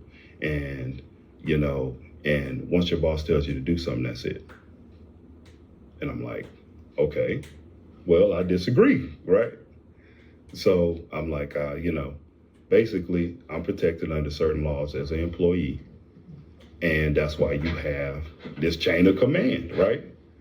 He asked me how I dealt with stuff in the past, and I've followed the levels, talked to many different bosses. And if you go up to them before you address what's here at the bottom, they're gonna look at you and be like, well, why didn't you talk to that person before you talk to me, right? And then he's like, well, if you go over people's heads, then you lose all credibility, all respect, and this and that. So that's where we got to in it. So moving forward, let me go back to our original, you know, reason that we're here, Terry, and I do hear you, I really do. I just don't want to keep you here like another hour, you know what I'm saying, giving you my thoughts and, yes, ma'am. You know, I just don't want to. Here we go with that I hear you crap again. See, these people, you notice that, right? These people talking about, I hear you. I understand what you're going through. You don't understand nothing.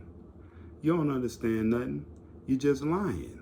I hear you. You think that's supposed to make me feel better? You think you know, sympathizing with me. You can't sympathize with me. Because hell, you didn't even know what was going on. I'm not aware of what's going on. Woman, do you think I'm crazy? I know y'all talk just like the students talk. That's why y'all mad at me now. Because I'm able to talk to people. I'm able to get information from people. And people feel comfortable confiding in me because they know I got righteous intent, unlike y'all. But the reason why y'all talk and gossip and things like that is because y'all trying to keep y'all's jobs, because y'all got something on each other. Y'all got something on each other.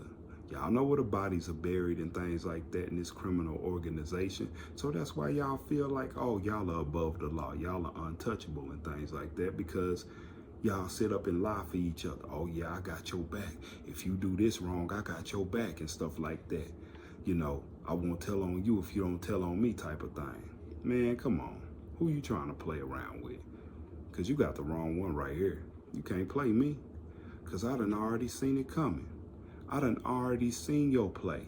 I done already seen it coming. And that's why you on this recording today. And that's why this is getting exposed.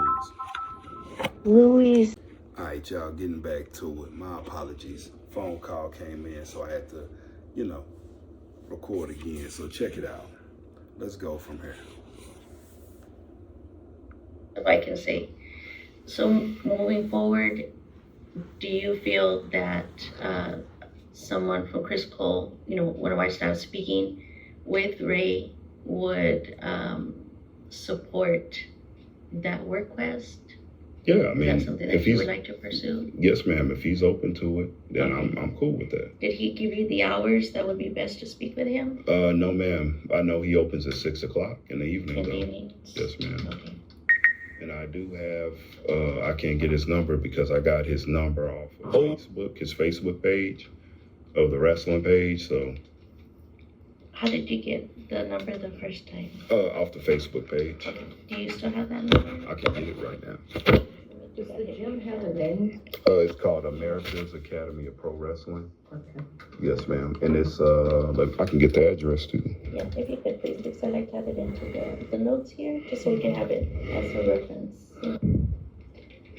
And so, like other conversation, Marsha, Anita, also, or Julie, of course, but moving forward as far as your class and your instructor. Oh, yes. And so, like I said, you and Marshall have done a lot of work together. How do you want to move forward with your class? I would like to say, I would like to throw myself on the mercy of y'all in this room and say, please, please give me another instructor, because I believe I've expressed why I don't want to work with Marshall. We've come to an agreement, I feel like, because he didn't feel comfortable with me saying that, that he was setting me up for failure. He said he's not, been through this, and he said he didn't want to be in that position. He said that if it was him, that would be a non-negotiable. If he was a student working with somebody he felt like was setting him up for failure, he said that would be a non-negotiable. So he felt like that's an uncomfortable situation he didn't want to be in, and I don't want to be in it as well. And he wouldn't want that for me. So, like I said, I don't want to keep going down this road and something else happens again. The next week is something else, or 2 weeks from now, something else, when we could have prevented it. And, I'm fine with that. I sorry that I had to step out. I had a personal emergency that they were calling me for, so I apologize for that. I don't want to speak out of turn because I wasn't here for what it sounds like the bulk of the discussion. Now, for a person that don't want to speak out of line, she sure finna speak out of line. Now, I want to reiterate, I never had a problem with Ada Mendoza before this meeting. Never had a problem with her, but she finna open her mouth and say something stupid. She finna open her mouth and say something stupid to me. And I'm gonna tell you right now, this is why I got a problem with you, Ada. And after this, I'm telling you, I'm gonna read these emails. And I'm gonna tell you right now, you should have kept your nose out of business like this. You should not have been putting your Captain Save a Whole cape on for Marshall. You should not have, because Marshall is wrong, and you should have told him he was wrong for what he did. But instead of you telling him he was wrong, what you decided to do was speak out of turn. You should have took your phone call and your personal matter and left work. That's what you should have did. You should have excused yourself from that meeting like a professional and said, you know what? I'm gonna stay out of this because I don't know what the hell is going on. That's what you should have did. But shoulda, woulda, coulda, hindsight is 20/20. And we gonna see how you about to mess this up for everybody. But I will say though, in my tenure working here, in my tenure of supervising the career guidance instructors, our instructors do not set up our student for failure or have any of those types of ill intentions. And I stand by that. Oh, so you're a mind reader now. You're a mind reader. You know what kind of intentions people got. So I guess you know the lottery numbers, huh? But I guess you don't, because you ain't a millionaire and you ain't quit that job yet. So I guess you know everybody's intention. You know Marshall didn't, I guess Marshall didn't mean what he said to me when he asked me, have I tried that? Have I tried a life of crime, right? Guess he didn't mean that. I guess he didn't mean that when he denied me for that work quest, right? I guess I guess David Armstrong didn't mean to come over there and talk to me off the record and say how Jeff was wrong for, including me in the email, So y'all just lie for each other. It's ridiculous. And I hope everybody's out there paying attention to this. They just lie, boy. It's sickening. Now, have they had differences in terms of when they work with each other? Yes. The resolutions that you address, those are absolutely the correct way of doing it in terms of speaking to your instructors first to address those issues in terms of how to move forward. Just like my boss here, Julie, if she has a difference with me or we have a disagreement, we do address it together. I am expected to come to work the day after if we've had a disagreement because I have a job to do.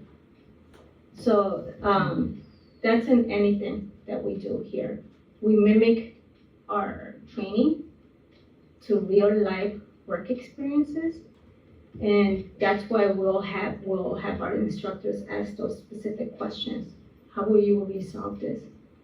Problem solving is a big part of our training and activities that we do.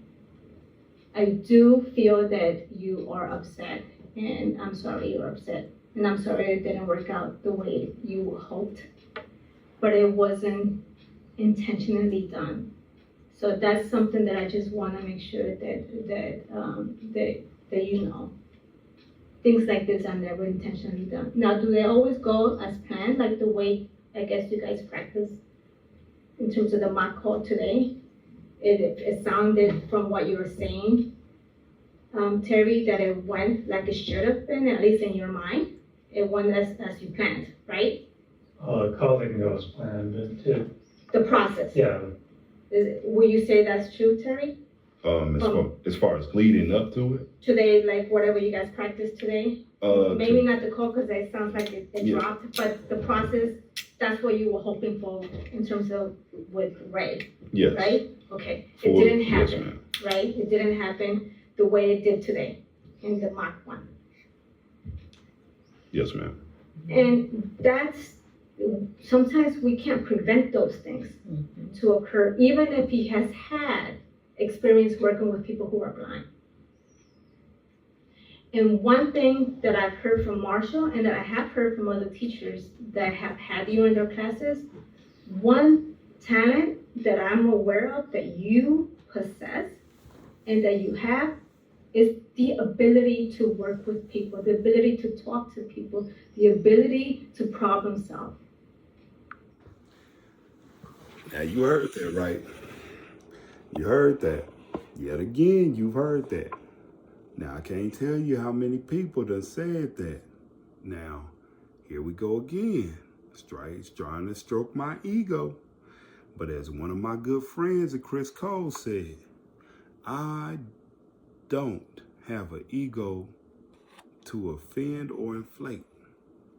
So let me tell you something. That don't move me.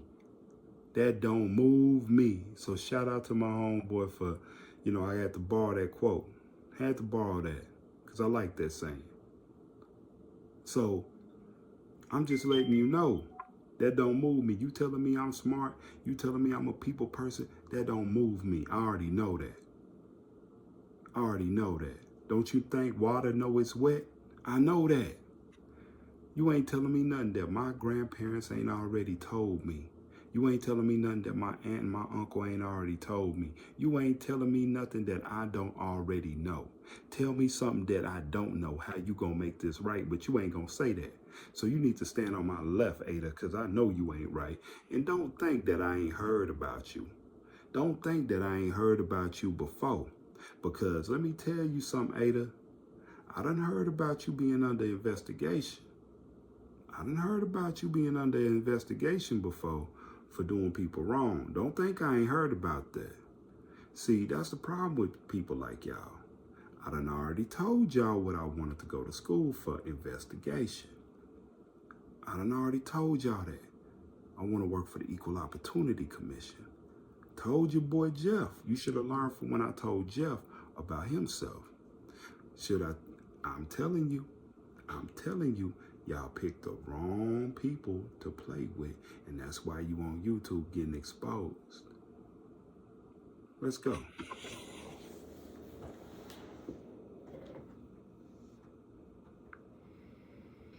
That is a talent that most people have a difficulty in learning. And you came in with that skill. And part of that was because how you handled yourself. You know, and I used to find you in the hallways and tell you what? Mr. Positive. Mr. Positivity. That was my why, because how you handled situations. And I think what Ray said to you was things that you could have handled in a positive way to be able to say, you know what, I'll have him call you so we can go ahead and continue to have these conversations, because I'm very interested in being a part of this organization, because you have that. And I still stand by that skill that you have and that talent. Now, wait a minute. Now, again, I must not understand English. Because when I said the man told me to have them call, I said, yes, sir. And then when I go back to school and I meet with my no good career guidance instructor and tell him the same thing, do you think Marshall Nate hopped on that phone and called that man? Hell no. When I told Julie Johnson on the Friday before this meeting, do you think Julie Johnson hopped on that phone and called that man? Hell no. Now, why do we gotta wait till Tuesday when this meeting is happening for them to make some decisions and see if that's the best way to move forward? But you think telling me that I'm good with people is supposed to move me and make me feel some type of way? I could tell you who ain't good with working with people is y'all, because y'all shouldn't be nowhere near nobody. Y'all shouldn't be nowhere near nobody's kids that got a visual impairment. I can tell you that. No adults, no seniors, no nothing. Because they should take, if you got a license or a diploma or whatever, they need to take that back, because obviously y'all don't got any people skills. Because I know I could do y'all's job better than y'all can do it. I can guarantee you that. Because you know what? You know why people talk to me and not you? Well, you know what? I'm going to keep that to myself. I know why. But I don't got a college education, you know what I'm saying? So obviously you ain't listened to me all up until this point. That's your problem. People like you, Ada, that's your problem. You don't listen. You think. But like I said again, like my grandma say, that's what you get for thinking when you ain't used to it. See it in you. When I say hi to you in the hallway, when I see you, I don't see you that often recently, but I still hear it in your voice. And that's the part that I want to get back to. Because at the end of the day, what's the goal? It's for you to get this experience, right? Yes, ma'am. For you to have this part of your resume. Because you want to be able to move on to bigger things. Yes, ma'am. And whether you believe this or not, one of my main people for work experiences is Marshall.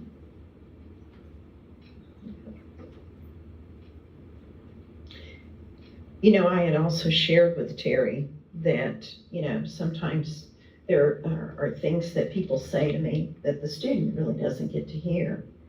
And one of the things that Marshall and I had talked about was, and I shared this with you, is that you are a very smart guy and you could do so much, you know, and Marshall's talked to me about that.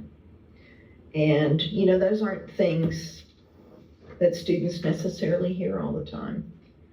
So, well, you know, and we give, as instructors, as trainers, we give our students challenges for them to be challenged, right? Not to keep them in the comfort zone, because if you want to stay in your comfort zone, then there's no need for anybody to come to training, right? But if you wanna train up, just kind of like the rest of me, the world, right? You gotta learn new skills. How do you do that? You practice, and sometimes when you practice a new skill, it's not gonna come out like the way you would have hoped. But if you continue to practice and practice and practice, you're gonna master it. But then you're gonna want more, right? Because that's what's gonna make you get better and become better. So our instructors are to give the level of challenge to a student that's gonna match their abilities. Okay? Yes, ma'am. And so I agree that no. So let me get this right. Y'all are mimicking the work experience, right? Your instructors are supposed to, give their students challenges, right? So what part is what Marshall doing is challenging to me? Not helping me? Telling me, asking me, did I try a life of crime? Is that what y'all approve of? Have you tried a life of crime? Is that racially profiling your students? Is that what you approve of? Because you verifying, you vouching. All three of y'all in here are vouching for what this man got to say. I stand on that. I stand on that. And Deanna, what you talking about? I haven't witnessed anything to show sabotage. Somebody's trying to sabotage you. Now, you heard me ask them nicely. Now, I have asked, I have done, and went along with this program. I went along with it, done what I was supposed to do. Fought to be here, done what I was supposed to do. Every bit of the way. But you see, yet again, I'm coming up into some foolishness, yet again. Yet again, I'm right here with this foolish behavior. Now, you would think this would stop at some point, don't you? Well, it didn't. Nice to feel that way, Terry. And we're all human beings, right? But I do. You say we are human beings. You didn't treat me like a human being. Y'all didn't treat me like a human being. Treated me like I was less than. You treated me like an animal, and you treated me like a damn criminal when Julie Johnson, Deanna Carter, and Zach, the armed security guard, escorted me out the building. But I do feel that you do have somebody that has well intentions to see you grow and to see you succeed. Yes, ma'am. So, but I hear your request. I have had challenging supervisors in my career here at Criss Cole. I don't have the ability to say, I don't want you to be my supervisor. Give me somebody else. If I wanted that, I had to then make a decision to leave Criss Cole. Right? But so I want to be able to work with you. I hear what you're saying, that you don't want to work with me. You see, here's that word again. Here, I hear what you saying. Boy, ain't these people playing from the same playbook? Am I right? These people playing by the same playbook. It's sick, boy. These folks, man, let me tell you. And when she said, oh, I don't have that ability to say, you're not my supervisor and stuff like that, I think you should leave Criss Cole. I mean, none of y'all ain't doing y'all's jobs anyway. So you ain't helping nobody. And oh, yeah, you're right. You helping the people that you want to hand pick and choose that can get the resources. And you want to deny the other ones like us. You want to racially profile the other ones and make sure that we don't get nothing. Yeah. You're stealing taxpayer money. That's why I call y'all a criminal organization, and that's why y'all need to be investigated. That's why y'all need to be investigated. And a lot of y'all need to be fired. To please give you somebody different. You're going to get the same challenges for any other instructors. So what I'm requesting is You heard that right. I'm going to get the same challenges from instructors, so I don't know. I don't know what that means. Are you saying there's other instructors, some other career guidance instructors that are racist?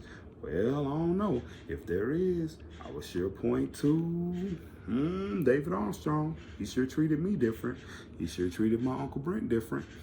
You know, he didn't want to be his career guidance instructor because, you know, I guess he was like on that Deanna Carter thing, said he was aggressive.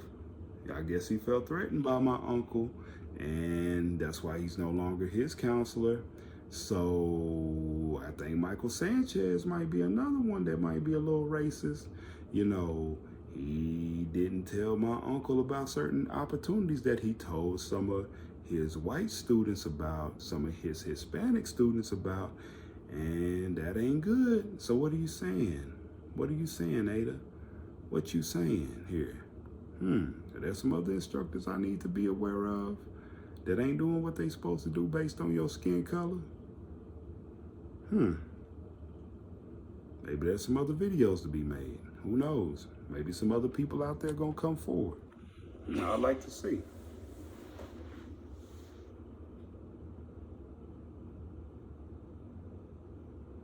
Stated your concern, and more than once, and I think we all heard you. And it sounded and it looks like, and I've seen that you guys have addressed that concern and made some changes in terms of how to improve the outcome of these calls or these activities, right? Whether you go in person or you make the call on the phone.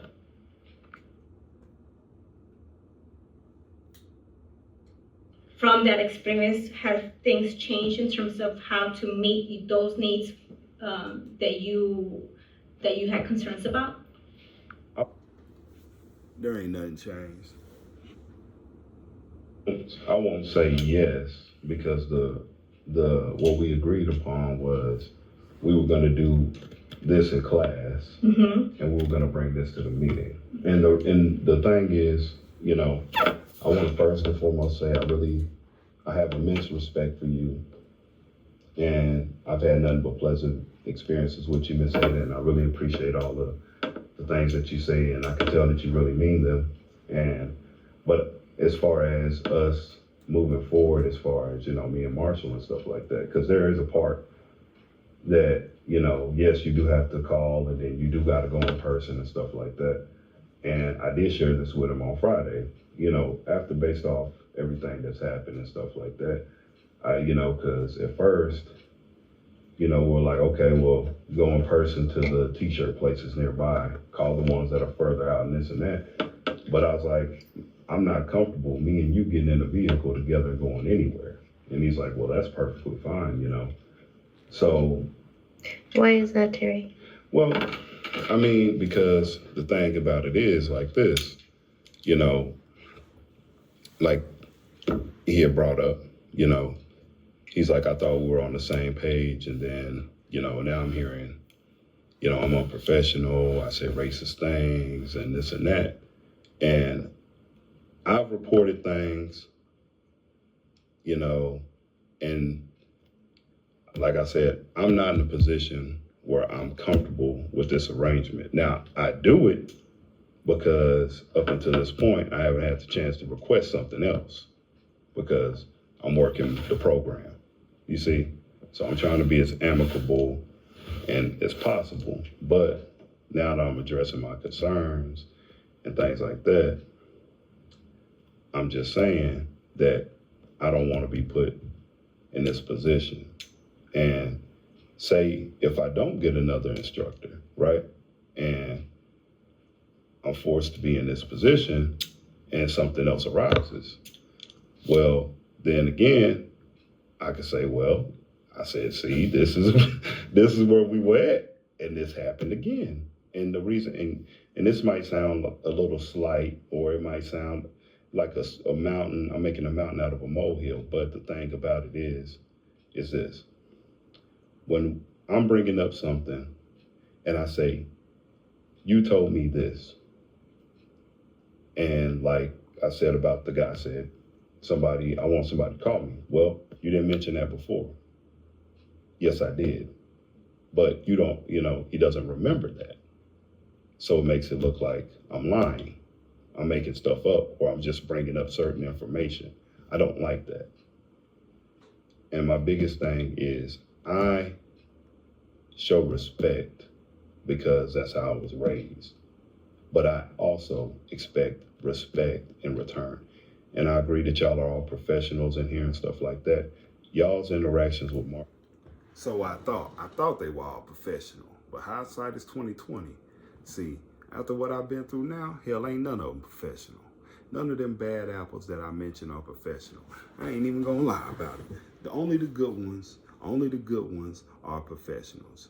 The good ones and stuff like that. And it sounds like from my first video, the good people I named, it sounds like they getting backlash because of I shouted them out. Because the bad apples are hating on them. Don't be a hater. Do better at your job. Then nobody won't talk about you. Don't be a hater. Don't hate on the good people I named. Don't hate on the good people I named, and I'll name again. See, the good people out there, the good ones that I feel like Criss Cole should be there instead of you bad apples. The good ones there are Miss Angela. Okay, Miss Angela, Mandy, Latoya, Shamika, okay, Joni, Jody in Recreation, Xavier in the kitchen, Nick, Big Wheel in the kitchen, and let me see, Autumn, the new lady, Moni, she should be there. Miss Jennifer, she should be there. Let me see. In residential, Carmen. And there's some other people, Mary. And some other people that I can't think of right now. But you bad ones that I done named, oh yeah, I just thought of some more names. Okay, all right. So I said Carmen, Mary, Monica. Let me see, who else? Miss Jean, I like you. Who else back there? Okay. And, I don't have no problem. I don't have no problem except for with the problem in technology. I have a problem with Jesse Johnson because Miss Julie, that's your brother, that's nepotism, and he's disrespected my uncle, and I'm gonna let you know he got a bad attitude, so I have a problem with him. I got a problem with Shane, because he's a pervert. He's some kind of hand pervert, and he like touching on people's hands and forcing himself to touch people's hands, even though they tell him no. I got a problem with that guy. So, and I got a problem with Cindy Wofford in DLS, because she's stopping people from learning Braille. And you know what else? So there you go. Anybody that I ain't named, any good people that I left out, any good people. Oh yeah, shout out to Miss Faruta in DLS. Shout out to Miss Stacy in DLS. Shout out to Justice in DLS. You know what I mean? Shout out to IA, all three of y'all guys. Shout out to my O&M instructor, Helena. So, I'm just saying, any good people I named, there's a lot of you. I couldn't remember everybody's name, but the bad ones that I did name, don't hate on the good ones. Do better at your job, or just quit your job and do us all a favor. Because I guarantee, once this video goes viral, people are already gonna know who you are. People are already gonna know y'all are bad apples, and people are already gonna start investigating y'all anyway. So it ain't no hiding it no more. It ain't no hiding it. So let's just get it over and done with. Let's get it over and done with. Y'all are bad, you've been doing stuff, you've been racist and everything like that, and we almost to the end. So keep riding with me. Let's go.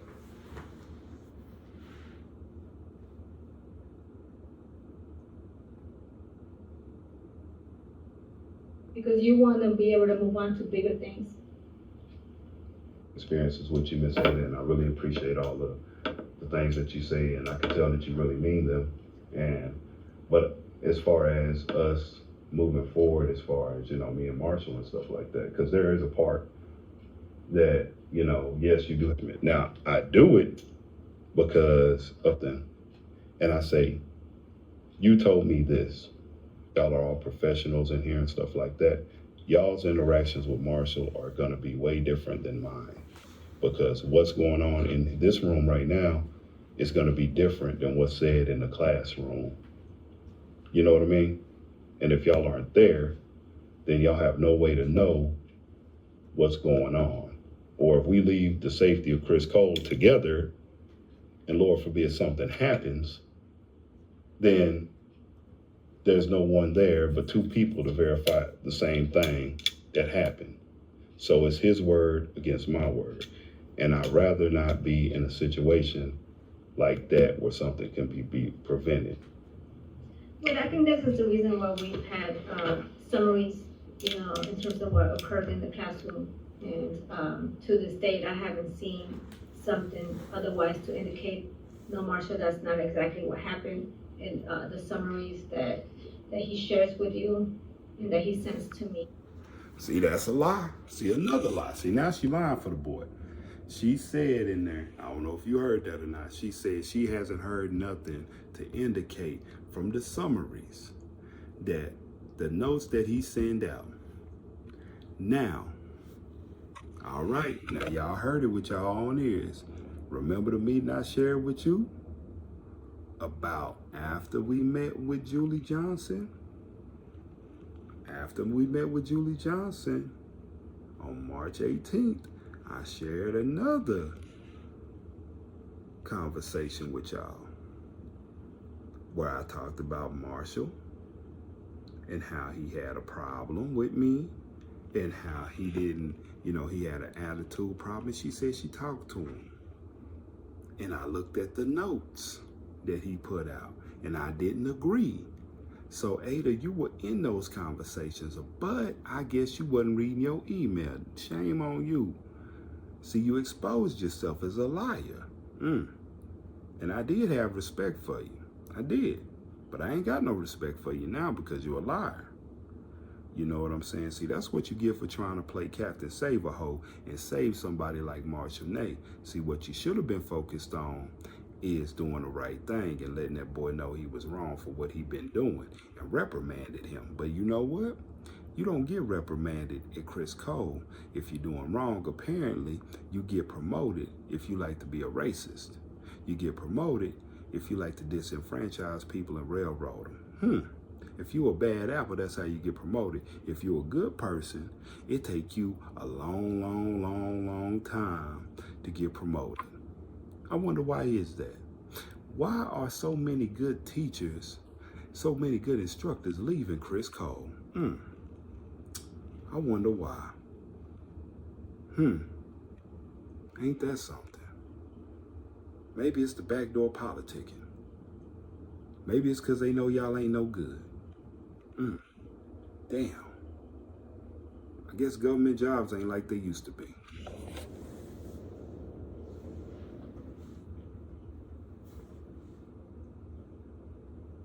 That copies me. I don't recall that ever being disputed to indicate otherwise, that other things might have not happened or might have happened that was not added into the summary. So, and like, Deanna said, we can be here, go around and around, and I hear what you're saying. I don't agree with it. And like I said to you, Terry, you're gonna get the same challenges from the other instructors in career guidance because they follow the same protocol, okay? So regardless of what you're indicating about Marshall, I expect no different from other instructors in terms of how they support the situation. Now, the process of communicating to each other in terms of, I don't understand what you're saying and why I disagree with what you're saying, and if you're adamant about trying it in a different way, well, that's your call, because like you said, you're an adult and you know some of this stuff already. You know, this is not your first rodeo. So, and if that's the way you want to go, we're not gonna stand here and block your way. You know, you are a man, you know, with many talents, and I think that you're gonna succeed in those areas.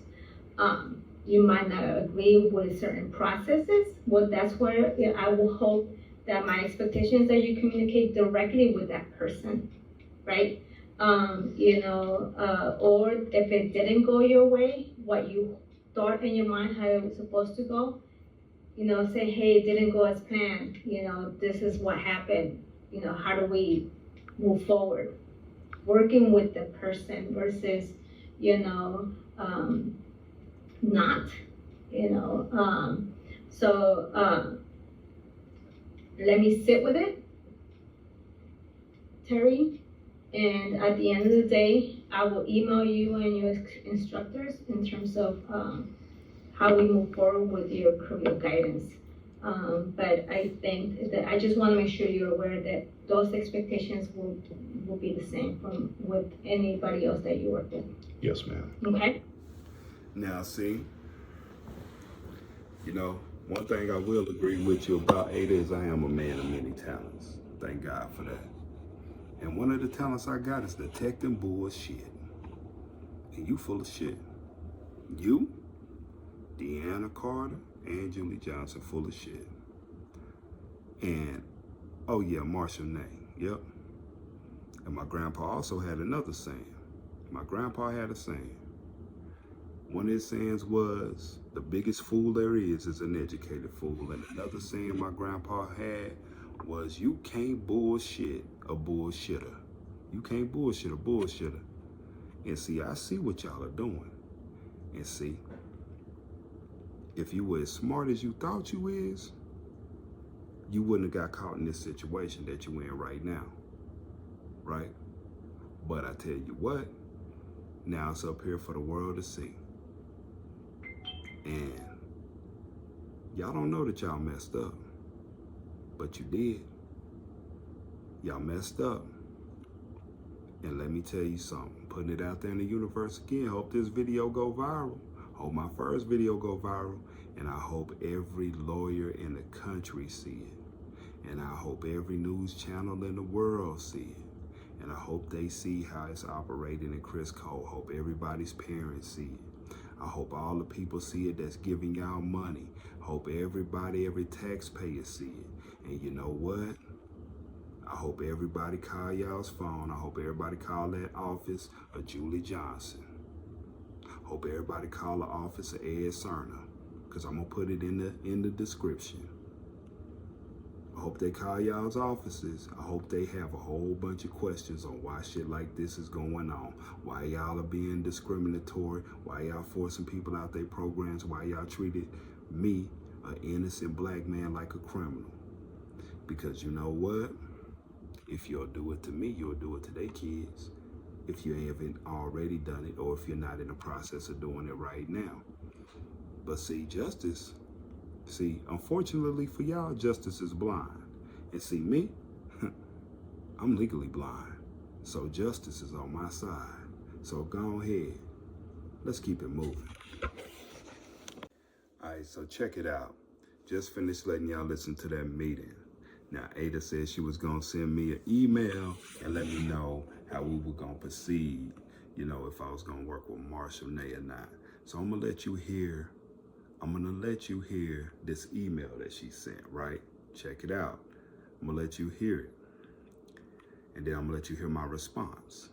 And I'm gonna let you hear her response to me after I sent what I said. So we gonna see about this. Check it out. Good afternoon, Terry. As I mentioned in our meeting, I was going to send you an email with the plan on how we will continue your career guidance classes after today. Moving forward, the key is to continue to assist you with the development, guidance, and securing a WorkQuest experience. You and Marshall have worked on a script that identifies your role and his role in the process. I also want to acknowledge that you want to be successful in the process, and I am a strong believer that you have the talent to do so, but just needs assistance with specific WorkQuest guidelines.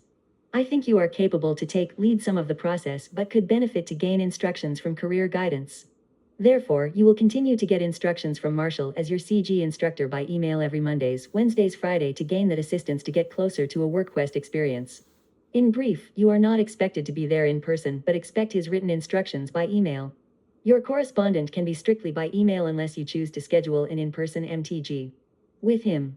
Nonetheless, please note that Marshall is available and do not hesitate to reach out to him with any answer questions and concerns related to the WorkQuest development. Let me invite you to problem-solve career guidance issues directly with Marshall, but if you preferred to have me present, I welcome the invitation to meet with both of you. Music volume set to 60%. Terry, I look forward to continuing to assist you in the process and know that your CCRC team want to work with you. Please let me know if you have any questions regarding how we are moving forward. I look forward to hearing your update next week. I believe Diana will send out an invite for us to meet. Now you hear that crap, right? So that was her decision. Last time I checked, Julie Johnson was the director. Last time I checked, I had a meeting with Julie Johnson talking about if I had any problems, I would address them with her, right? But there's some more bull crap that they pulling. So now they alleviated Marshall of all his duties. So now I don't have to go to Marshall's class, right? I don't have to go to Marshall's class. I get to wait on his emails every Monday, Wednesday, and Friday, right? Okay, I get to wait on his emails, and now I got to do all the workload on me because that's his boss, and she say so. Oh, I want you to problem solve your career guidance problems with Marshall, directly with Marshall, because they don't like me going over their head, right? So she said that. I guess she thought she was slick in how she said it, right? But you know what? Please don't get confused by my positive demeanor, and please don't get confused by me using manners like yes ma'am, no ma'am, yes sir, no sir.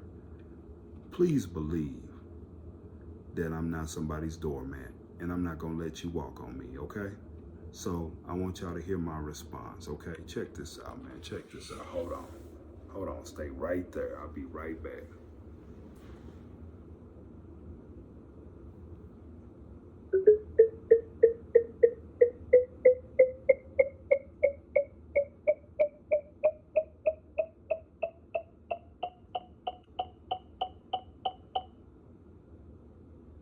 Good morning, Ada. Thank you for the email. I hope you're having a blessed start to your day. I'm going to start this email and get straight to the point. I do not appreciate the decision that was made for me after my update meeting.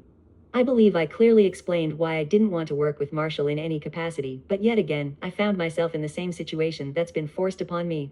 So, I think we have a failure to communicate. My question is, why is it every time I bring up any problems that I have about working with Marshall to my counselor Rafalina, my new counselor Deanna Carter, or the director of Criss Cole, Julie Johnson, there are always excuses for his behavior towards me, or you all go on and on about how good of an instructor he is. Facts. Why is that? When the decision was made for me to stay here and not graduate on March 21st so I could continue my program and get a work quest, I've been getting pushback from Marshall since that day. That's why Julie Johnson had to talk to him about his attitude problem that he was having with me. Marshall wasn't enthused about helping me get a work quest. For some reason, you all still want me to work with this guy. Then I explained to you all yesterday what happened with the America's Academy of Pro Wrestling situation, but yet again, you all make excuses for Marshall and say, I don't think it was intended. No one here is setting you up for failure. But I see that's easy to say when the situation isn't happening to you personally. And now, another thing I want to add is when I tried to bring my concerns up to him about everything that went down and I told him it wasn't my fault, but instead it was his fault because I followed his instructions to the letter, Marshall told me that if I started assigning blame to people on whose fault it was, then I was putting myself in a victim mentality, and that wouldn't help me move forward. Yet again, we are back in the same situation, and I'm talking about Marshall yet again because, for some reason beyond me, you all are forcing me to work with this guy in some kind of capacity. And to be quite honest, you all wonder why people want to go above your heads to Ed Sarna, Cheryl Fuller, and Tammy Martin. It's because of situations like this where it seems to me that your personal friendships with some of these counselors and instructors cloud your judgment of what is right and what is wrong. I see this as retaliation against me for advocating for myself because it has become very clear to me that in the eyes of my counselors and management, everything I say is wrong and everything Marshall says is right. I find this very problematic, and I also feel like I'm being put into a very toxic situation. My next question is, why am I being forced to work with Marshall against my will? My next question is, why is the person that you all are forcing me to work with, Marshall, putting unrealistic expectations upon me for my work quest? After the email you sent me yesterday, Ada, Marshall sent me an email as well, giving me an assignment. He wants me to memorize this script that he wrote, and he told me that I have 8 hours of training class time and I should be able to make a reasonable 20 calls a day. Now, I find this unrealistic because Marshall could barely make one call within a class time that we had, and he couldn't even do that without stumbling and bumbling over the script that he wrote himself. True that. And he is supposed to be a professional that has done this for 15 years, so how am I supposed to be expected to not only memorize this script that he came up with, but on top of that make 20 calls a day?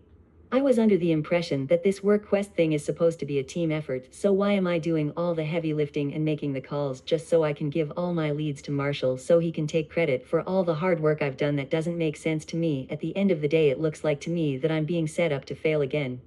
Because whether I get a work quest or not, it falls solely upon me yet again. It would have been way easier to give me a new career guidance instructor to put me through this nonsense. My next question is, Ada, you said you would like for me to take up any concerns that I have in career guidance with Marshall directly. Now, why should I take up any concerns with Marshall, the very person that I have been reporting that I'm having problems with? That sounds counterproductive to me. For example, that would be the same thing as a person that's been abused being instructed to talk about concerns of their abuse to their abuser. Do you think for 1 minute the person that's abusing someone else cares about the concerns of the person that they're abusing? Yet again, for the record, I do not understand why you all made the decision for me to work with Marshall.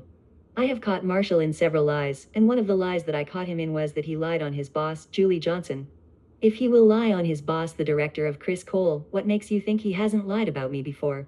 I know that reading this email you're going to ask yourself, what lie did Marshall tell on Julie Johnson? And my rebuttal to that question you may be asking yourself is, even if I told you the lie he told on her, you probably wouldn't believe me anyway, because it's a running theme around here.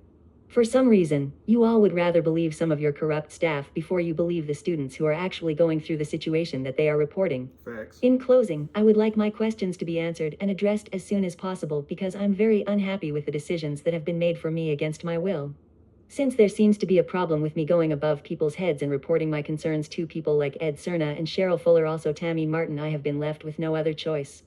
I have tried to resolve this situation several times and I find myself back in the same predicament. So with this email, I have addressed my current counselor Diana Carter, the supervisor of career guidance Aida Mendoza, and the director of Criss Cole, Julie Johnson. Now I feel the next step is to go further up the chain of command. I just wanted to mention this so there will be no surprise. Thank you for taking the time to read this email. I hope you all have a blessed rest of your day. Music volume set to 60%. TWC system. Use care when clicking links. Now see, I didn't hold back in my response because it's clear to me, and I hope it's clear to you, the viewer now.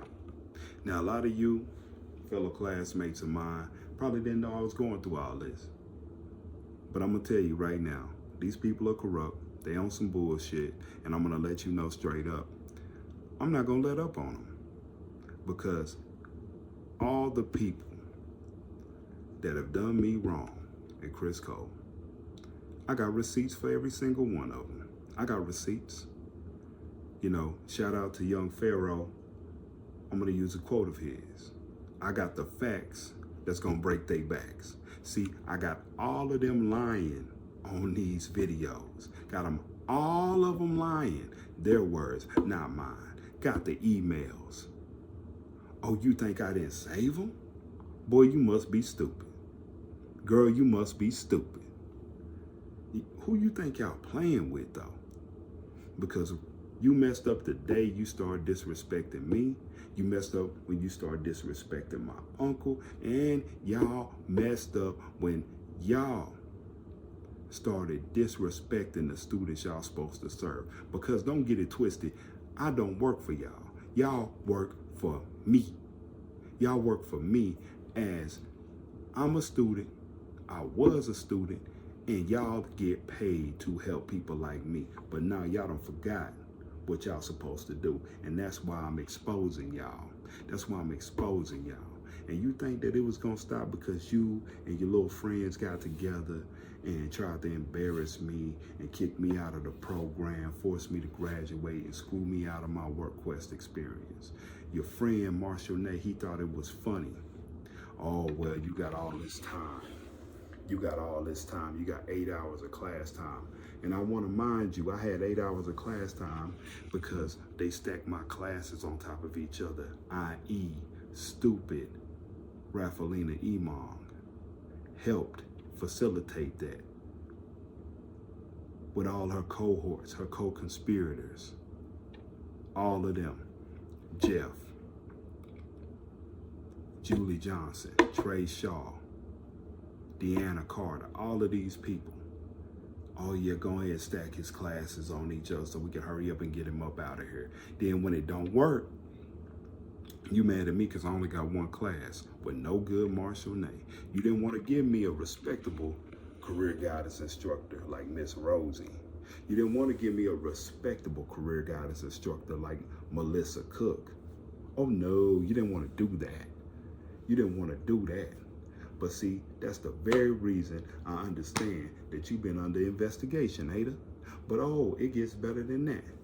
I'm gonna let you hear her reply to my reply to her.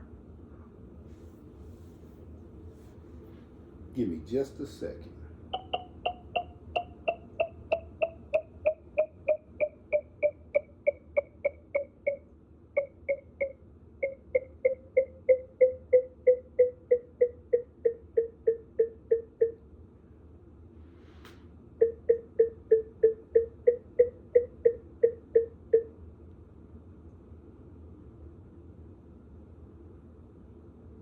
Good morning, Terry. I hope this email finds you well. This is to inform you that I have received your email and want to have an opportunity to respond to your question. My hope is that we can come up with a solution to reach your goal in securing a WorkQuest experience. We can't. We might not always agree on every step, but know we make every We effort don't. to adjust our training program to No, meet you students' needs. In the meeting you mentioned a problem you had with Marshall and felt a decision was made though you were clear about why you did not want to work with Marshall. We discussed your concerns, how you felt after you followed up with your assignment to speak to a potential site for your WorkQuest in the meeting. We had an open conversation about problem solving when things do not go as planned. Nonetheless, you were very frustrated about that event which you discussed with Marshall in class. Marshall listened to your concern and adjusted on how to contact potential sites to minimize unfavorable outcomes. You did ask to work with another instructor because you felt that he encouraged you to go speak with this site in person and it felt like a setup to you. As I mentioned in the meeting that Marshall's intentions were pure and recognizes your ability to speak to employers and wanted you to remain in the driver's seat while creating this potential site. You and Marshall have worked together over 7 months, and through this interaction, he knows that you are very talented in speaking to the public. Our instructors provide assignments based on the student's ability with a tint of challenge to have room for growth. In fact, I informed you in the meeting that all the career guidance instructors would provide the same assistance and guidance you are receiving from Marshall, and it is the expectation that they all follow the same process while matching the student's abilities through the process. After listening and discussing your experience/concerns, I informed you that I would get back to you by the end of the day on how we would move forward with your training in guiding you to secure a WorkQuest. I did send you an email at the end of the day on how we were moving forward, but maybe I was not clear, so I hope the information below helps clarify the approach. The following adjustments were made to meet your needs and address your concerns you brought up in the meeting Tuesday, April 9, 2024. Bullet 1 of 3, Level 1, 3 items. A script was developed and reviewed with you to assure you were comfortable with the wording. 1 of 2, Level 2, 2 items. You and Marshall reviewed the scripted and started practicing it. 2 of 2. You and Marshall started role-playing the scripted that identified your role and his role in the process. Bullet. Continuing to receive assignments and guidance via email Mondays, Wednesdays, and Fridays so we can monitor the training interactions. 1 of 3, Level 2. You stated that you are concerned about working with Marshall because then it would be your words against his words. 2 of 3. Address any concerns and questions by email regarding the process and what is expected throughout. 3 of 3. The flexibility to complete assignments throughout the training hours. 1 of 2. Level 2. Researching potential sites of your liking. 2 of 2. The ability to use your talent to speak to the public. I hope this explains how we are moving forward with your training and hope you see the opportunity with these adjustments. Please let me know if you have any questions. In pager. Respectfully, Ada Mendoza, MS. Training Services Manager. Criss Cole Rehabilitation Center. Texas Workforce Commission Vocational Rehabilitation Service. 4800 N Lamar Boulevard. Austin, TX 78756. Office 512-377-0328. Mobile 512-571-8798. Excellent service, every customer, every time. I'm gonna be honest with you. That response to what I said, you know she didn't address any of them questions that I had, really. She didn't address that. She didn't address how I said, oh, your friendship with these people is clouding y'all's judgment for what's right and what's wrong. Why y'all forcing me to work with this dude, right? I ain't comfortable with that. But you know what? See, that's why these things happen at Criss Cole, because they don't give a damn whether you comfortable or not. See, that's why, you know, I got somebody calling me, like Aaron Humphreys, talking to me about stupid stuff, asking me stupid questions about, oh, you said that there was alleged sexual assault. Because most of these folks don't know the word no. They don't act like they don't know the word no. They don't know the word I'm comfortable with that. Hell, if they'll force me to work with somebody, what else do you think they forces on them, on the people, on the students? What else you think they forcing on? Because they trying to take away more of their rights every single day. They don't tell them they got the right to appeal their counselor's decision. Until my uncle and I came along, they wasn't even telling the people about the CAP representatives, the client assistant program, right? They weren't even telling them about that. And I bet you still Message, Laura Foster. Laura sent an attachment. And opening attachment. And going on that. They don't even let them know. I bet you there ain't even no brochures up there right now for you to go get. Landscape. Know that you Career have guidance somebody classes in represent you. pager. Mail. Portrait. Career guidance. Talk back off. Turn that off. Sorry about that. Anyways, I'm just letting you know, man, it's a bunch of BS. And I'm telling you, I'm showing you this because if you in this same situation, speak out. Speak out about it. Because I'm going to tell you, if you don't, the first time that the people at Criss Cole try you and they try to discriminate against you, railroad you, kick you out of your program before you ready, get you up out of there before you have a technology evaluation, I'm telling you, if you let them do this, they're going to keep on doing it. They're going to keep on doing it. And so, like I said, fast and forward, now, I'm going to talk about something else. See, you think that stopped right there? Oh, no, it did not. Oh, no, you would think, oh, Terry, damn, why they keep messing with you? Why they keep messing with your uncle? Because they want us up out of there. They tired of us advocating. They tired of us advocating for other students. They tired of that. Because you know what? They feel like they took a loss when they felt like they stacked my classes and I got to stay. They hated me and my uncle for going to Tammy Martin and Ed Sarna and everybody. And they hated the fact that Tammy Martin or whoever made that decision for us to stay, they hated that because that made us look some type of way to the students there. That made us look like some type of champions or something to somebody because we could stand up against them and win. And it ain't nothing different about us than the people that are watching this video right now. You can stand up for yourself too. You can stand up for yourself too. So if this video inspires you to stand up for yourself and you a student or you a future student or past student, come forward with your story. Because they already taking your freedom of speech away at the center anyway. They already took away graduation speeches from you. So let me tell you, your family gotta go there and sit there. They got to travel from hours and hours away if you don't live in Austin, Texas. And they got to go sit there. get dressed up in they Sunday's best, get dressed up to watch you sit on the stage. You might not even get to sit on the stage because hell, they make you sit on the floor now. You gonna sit on these chairs are gonna be on the floor. And then these lying, no good, nasty, funky weasels are gonna stand at that podium and lie. They ain't gonna let you tell your story. They gonna let somebody else tell your story for you. And I'm sure your parents didn't come to hear your counselor lie. I'm sure your parents ain't gonna come up there and wanna hear somebody else tell your story and how you changed since you got there. Where you were at before you got to Criss Cole and where you at after. But that's what they wanna do because they're in fear of something like this. They're in fear of people telling it like it is. And oh yeah, you wouldn't have to be afraid of people saying something about you if you wasn't doing wrong.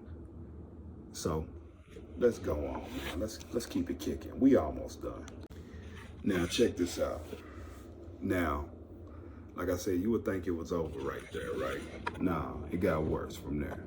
So on top of Marshall making unreasonable demands of me for this WorkQuest business, now I gotta make all these phone calls. I put together my own list. So basically I'm doing his job at this point. This sucker just getting to sit back in his office while I'm doing the work, you know?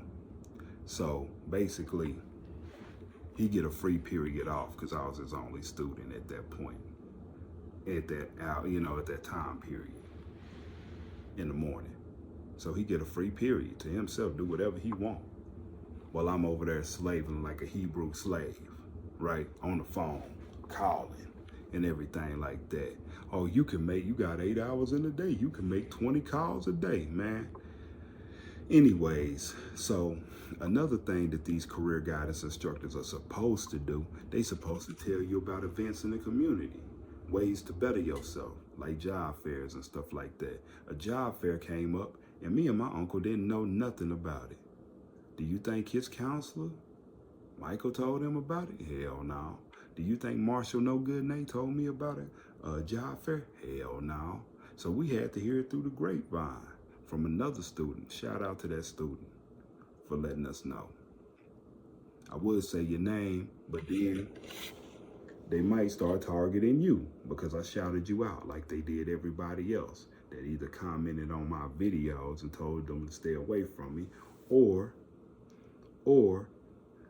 I'm sure that the people that I shouted out that are good, the good people, I'm sure they getting the side eye too up there. So, hey, I guess that's just the consequence of being a good person and everything like that.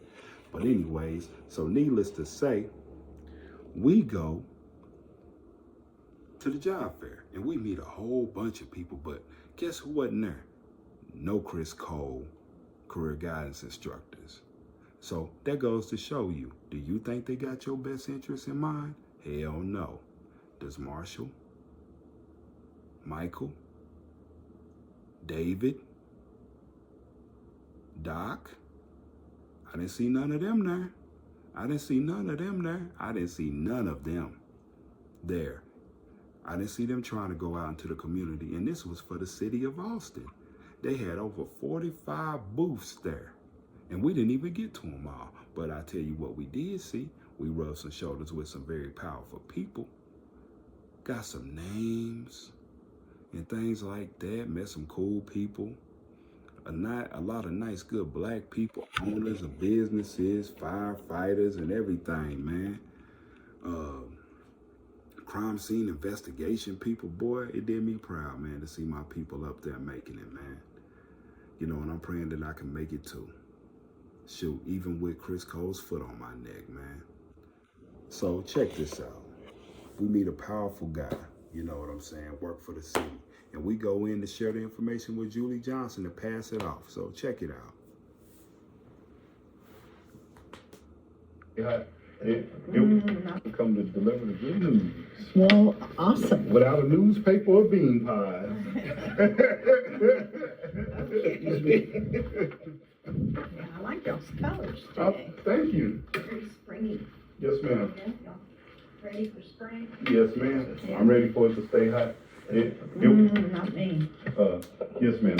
It won't be a long meeting. We just wanted to come and let you know that we went to the job fair, the job expo yesterday. It was amazing. City of Austin? Mm-hmm. Good. And Awesome. basically, we met a guy there, and he's a well-connected guy. He works for the city, city of Austin and stuff, and he's with the culturalization. Isn't that right? Culturalization Of Austin. So he kind of is connected to all the departments of City of Austin. And one of the main things that he do is, make sure like the art and, art and artists, musicians and maintaining the art and dealing with, just Maintaining art in the city of Austin. Give art and everything that's really moves in the city of Austin, especially, and I think we talked to him and he said, I told him I went into my spiel, the script, and he was really interested in stuff like that. But one thing that he did give me his contact information, and he said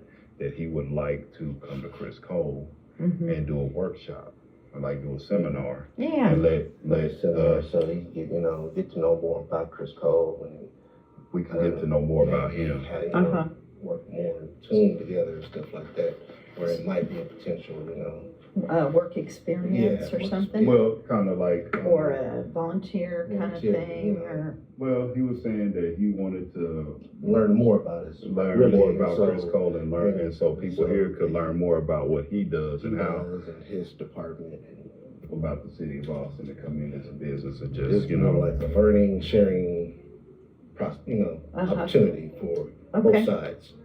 Kind of like how Google and Amazon came. Yeah, same kind of thing. Yep. Okay. Well, I like it. Do you have his? Yes, ma'am. I have his office number. Could, work it through you, Terry, if you wanted to help. If Terry and Brent, y'all wanted to help set it up. And we'd need to coordinate with the blind seminar team. Oh, okay.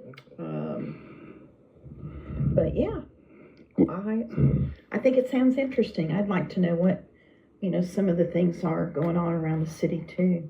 Yes, ma'am. I have his contact information if I could share it with you. Sure. Yeah. Let me know whenever you're ready. Because he gave me his direct office number, and he's like, y'all guys feel free to reach out to me. And, Okay. What's his name? His name is Eric.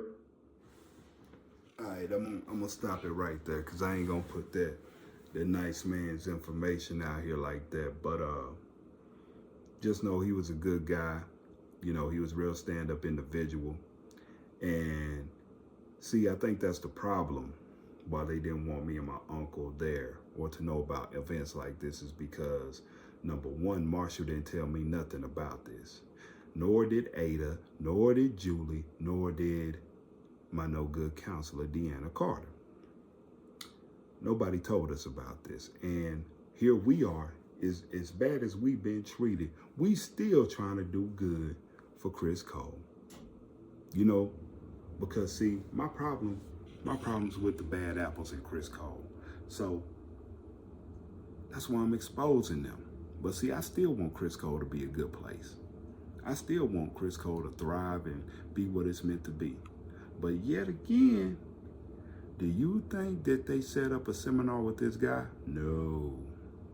Do you think that they let the students know about the movers and shakers in Austin? No. Do you think they let me and my uncle work with the seminar team to facilitate this guy coming in and, letting everybody be exposed to something new? Oh, no. See, that's why they wanted my uncle and I out of there. See, my uncle's still there. And they railroading him every step of the way, trying to get him up out of there, trying not to give him his technology for his ATU, for his technology evaluation. He's supposed to start school, and they don't want him to be successful because they ain't gave him the equipment yet.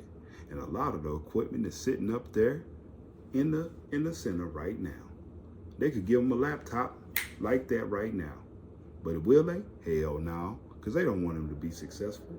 And you know why they don't tell people like us about this stuff? Because as they said, I'm good at talking to people. Now, how would I, a country bumpkin, right, rub shoulders, just happen to meet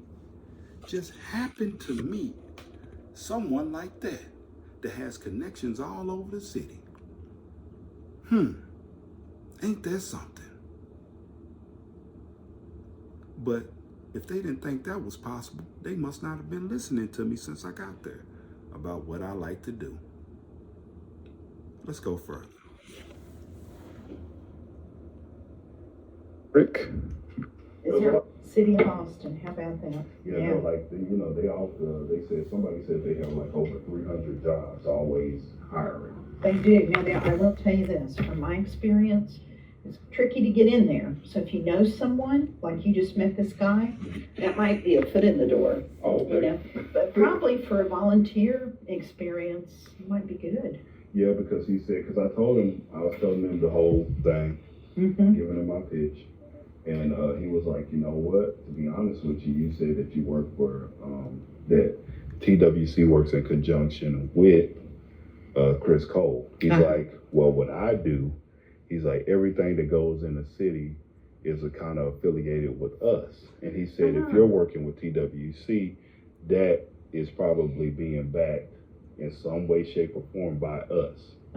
So he's that well connected of a guy, because he said everything in Austin that, as far as art, as far as music, entertainment, stuff like that, keeping everything going in the city goes through their organization. So I'm like, okay, well, and then when he was like, yeah, I'm interested in what he said, I would like to come there and I would like to learn more and tell them more about us and do a workshop and stuff like that.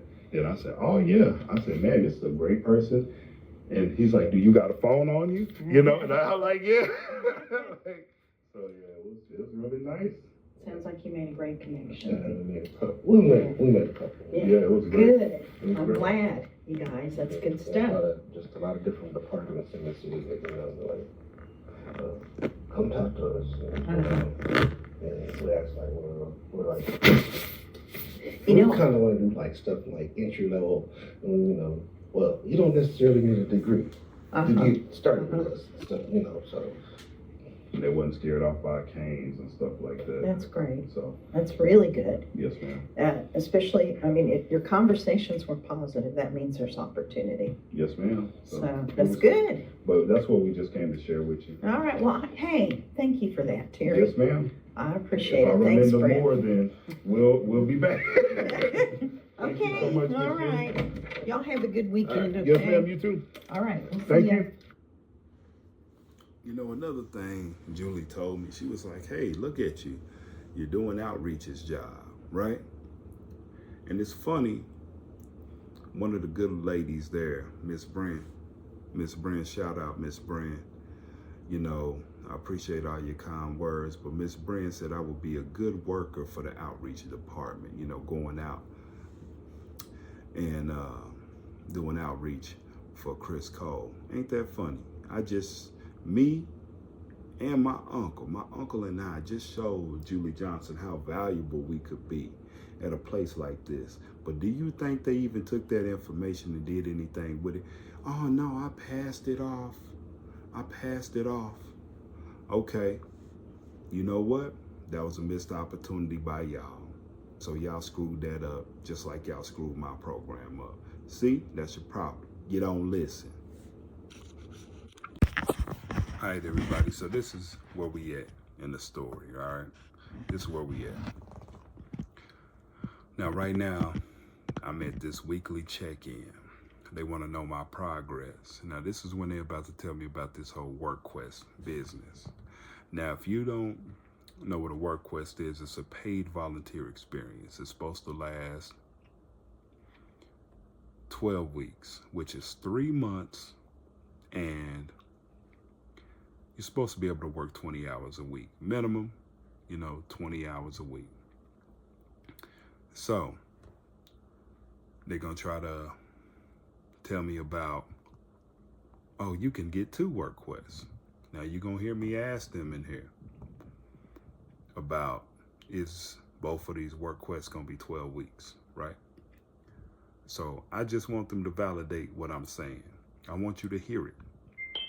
I want you to hear them, and then you're gonna know why I'm disgruntled, why I'm upset, because all I've been doing this whole time is holding them to what they say they supposed to do.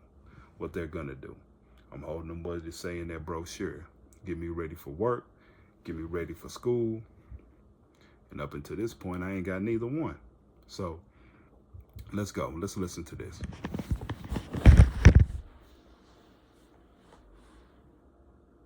Good vibes. Yeah.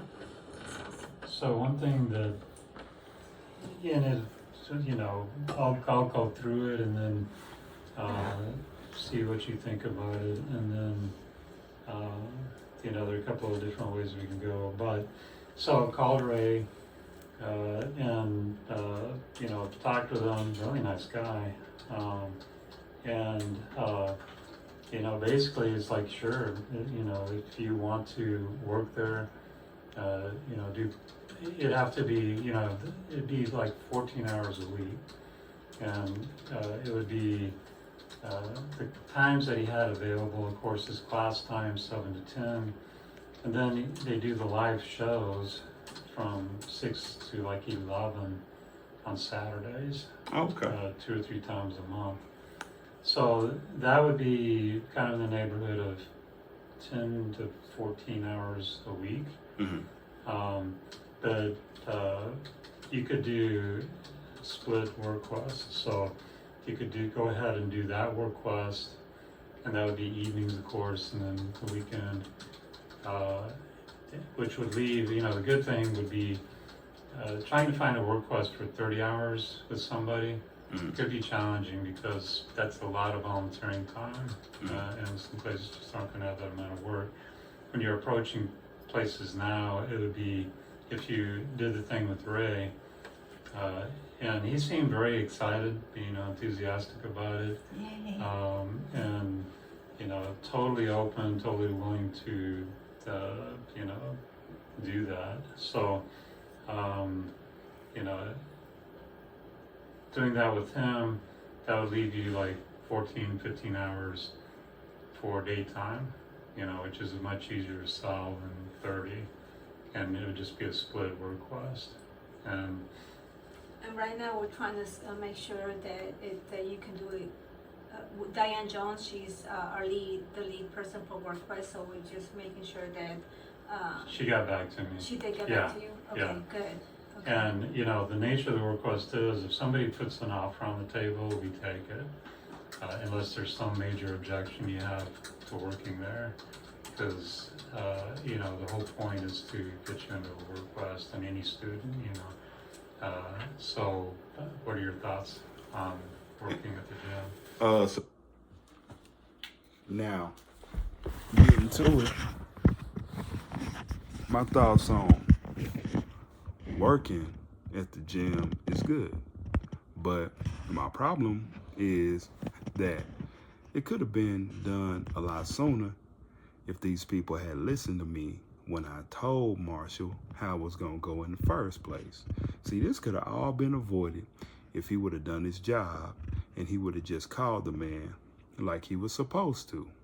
If he would have took the lead like he was supposed to do and called the man and let him know, go into the whole pitch, just like he did for the t-shirts.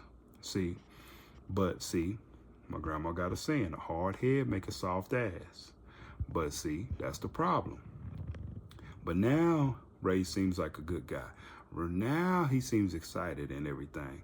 I wonder why. Maybe it's because he heard from somebody that he wanted to hear from. But see, that's the problem with these people. They don't listen. They don't listen. All right, let's keep going.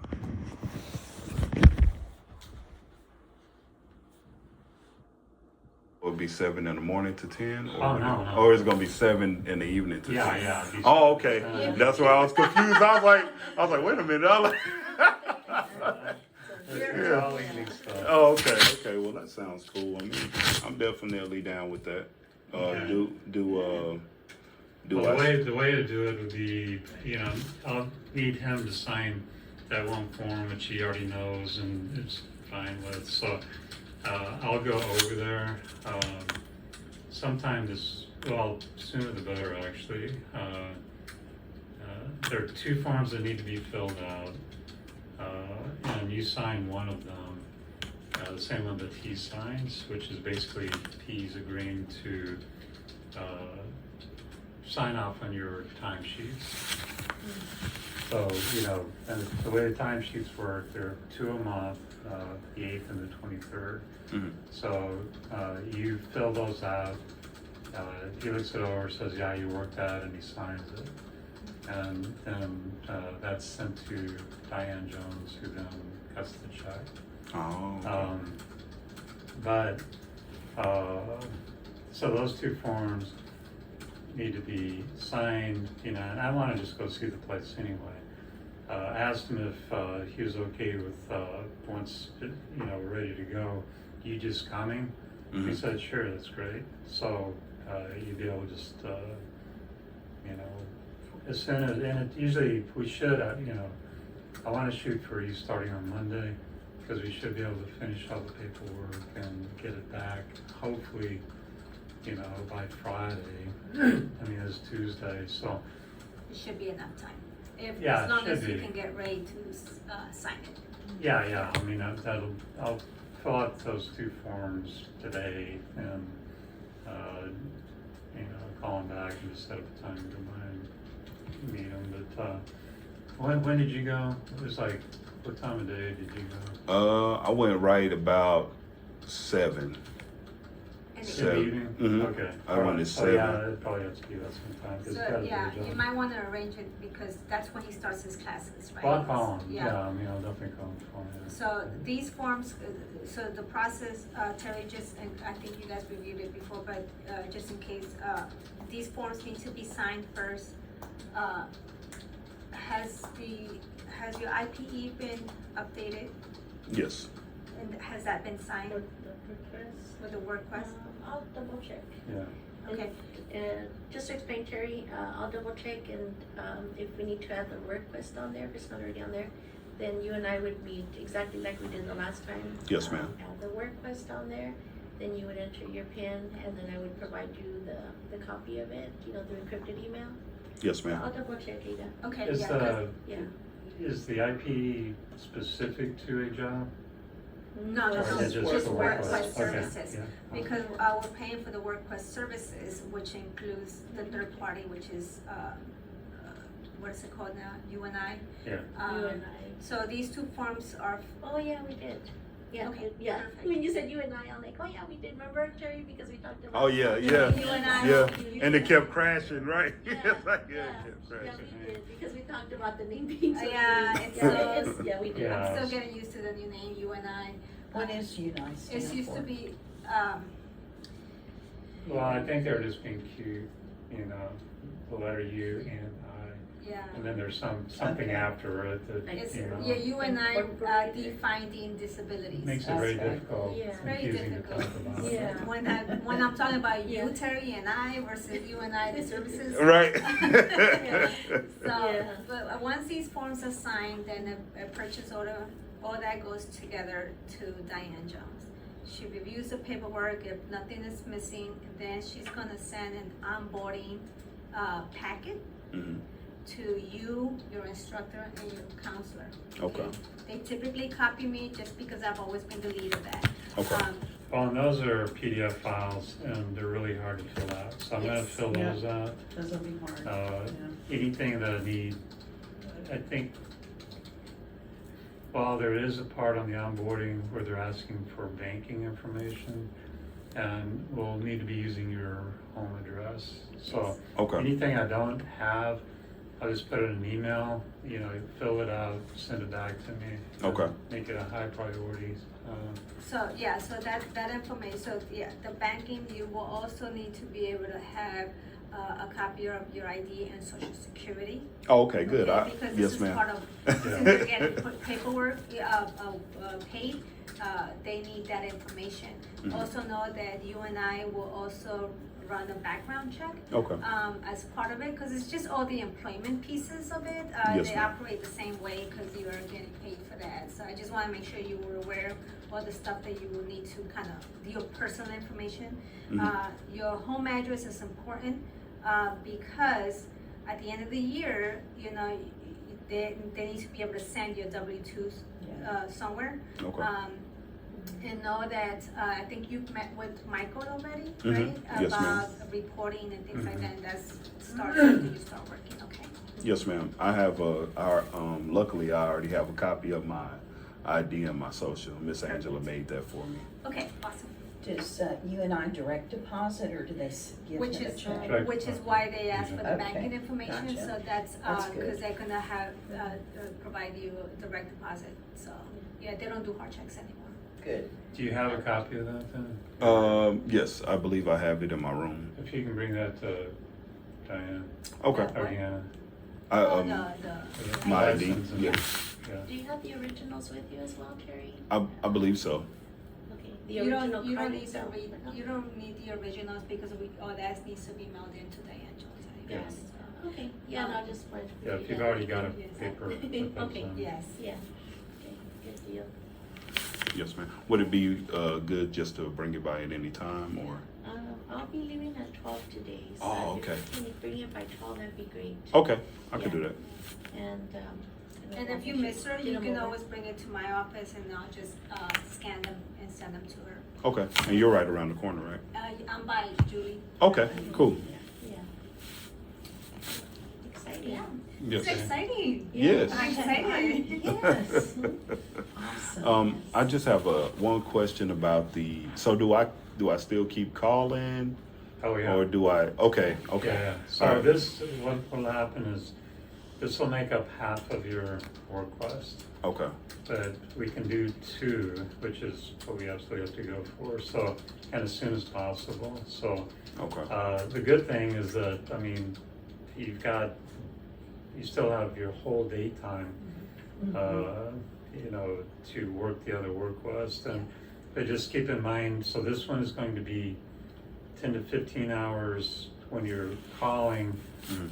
If it comes up, that's how many hours you're looking for now. 10 to 15. Yeah, 10 Okay. to 15. 15 would be probably ideal. Okay. So that would be, the other thing is it doesn't have to be like every day. Okay. So it could be like, 5 hours, 3 times, 3 days a week. Mhm. So it can be flexible, because otherwise it'd be 3 hours, 5 days a week, which would be fine. It's more like what works for them. Mhm. But if they're flexible, it's like you can kind of work something out. But again, once they're going to need more information. So once you send them the email and it's like, yep, we want to do it, then immediately get in contact with me and with everybody else, because Okay. we need to start the process that we're doing with Ray Okay. right away. That makes sense. Yeah, but I think it is highly likely, based on your feedback, that it could be one of the t-shirt shops. But if not, you've still got the gyms you can be calling, and like say the bounce place, and it doesn't matter, just whoever bites and is within, the hours that we're Yes, looking ma'am. for, and let's do it. So if I got 2, that's going to be the whole 12 weeks, right? It still be the 12 weeks. Okay. It's what they operate on is either 20 hours per week Mhm. or 30 hours, up to whatever, what's the total of it, 12? Yeah, it may not be 12 weeks, it's based more on the hours. Yeah, Uh, 240 hours. Yeah, So, I mean, most people are taking 2 classes still. Yeah.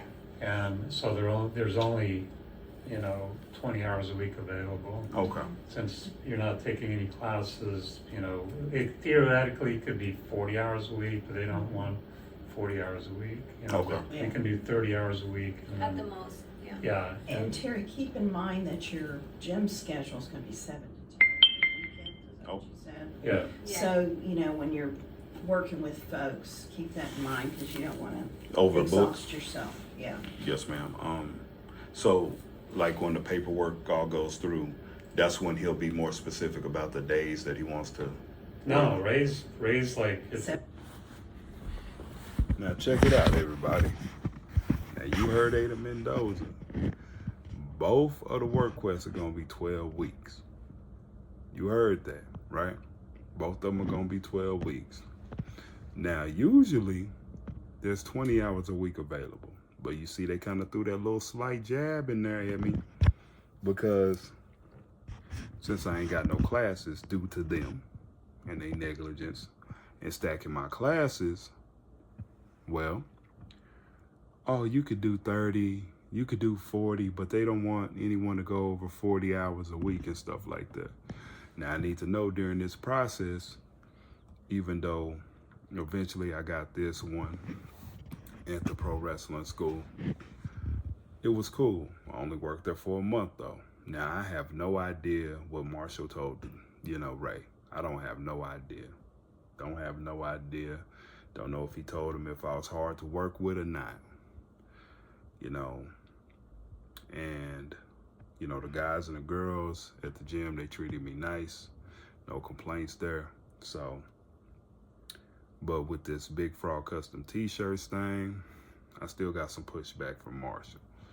He was adamant about me having something on the table as soon as possible. They were kind of rushing it. I'm still making all these calls. And when I would eventually get some hits on my list or whatever, and I would forward them to Marshall, letting them know, oh, well, I'm letting you know that, hey, Jump Party USA said they willing to do it. Amy's Ice Cream said that they willing to do something. Or what was the other one? Oh, Big Frog custom t-shirts. Hey, I need you to call these people. Oh, well, you haven't, been keeping me updated. And I kept telling them, Allison from O&M, she was, helping me learn about screen printing t-shirts and stuff like that. So shout out to you, Allison,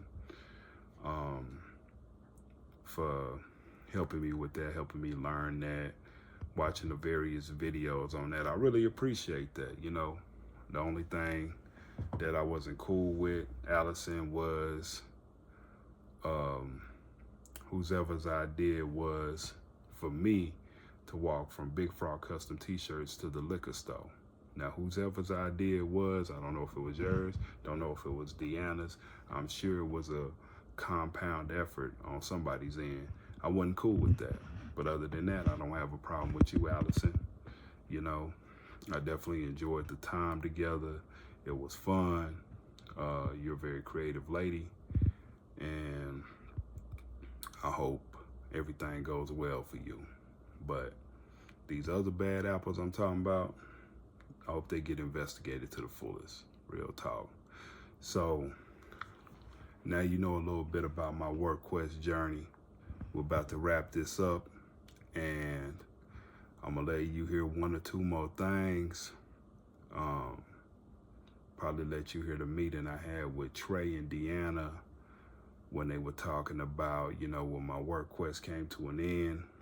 I already let y'all hear how they let me, had me sitting out there at the liquor store and everything, like a black stereotype, let you hear that and everything like that. But I'm gonna let you know the conversations that I had up until me going home, how they were ducking and dodging me, how Julie was ducking and dodging me, and I was trying to meet with her. So we're gonna get to that, and then we'll wrap this thing up.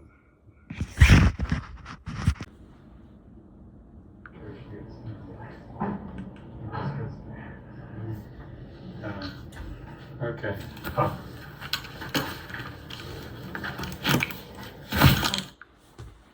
Now, if you heard that, when Deanna told me to come down to her office, that nasty little weasel Marshall Nay was in there.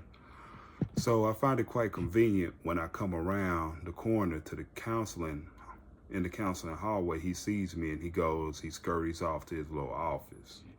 I find that quite funny. So let's get back to the recording. Hello. Hey, what's up? Good morning. Good morning. How are you doing? I'm doing good. Good. Come on in, Trace here. Okay. Would you like to close the door? Just to give you privacy.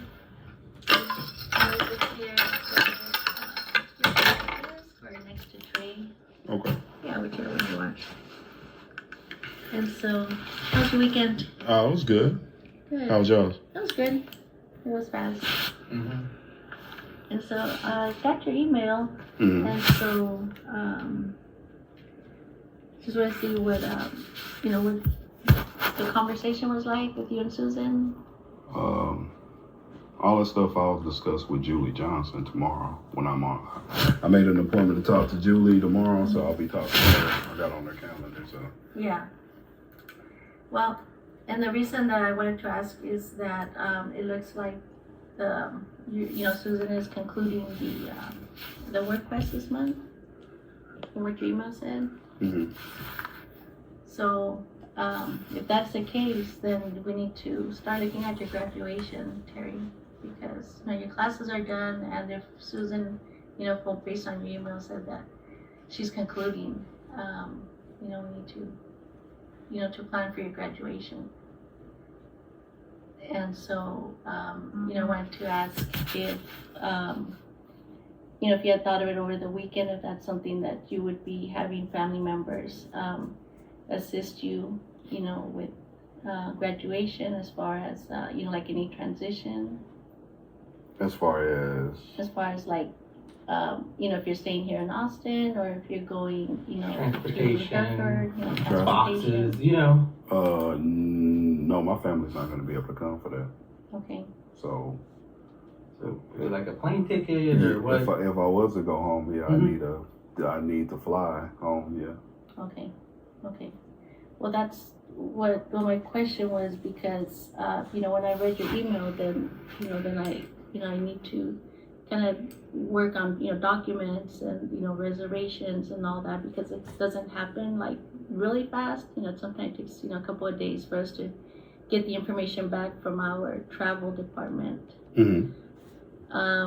So graduation is the 27th of this month, or Thursday, the 27th.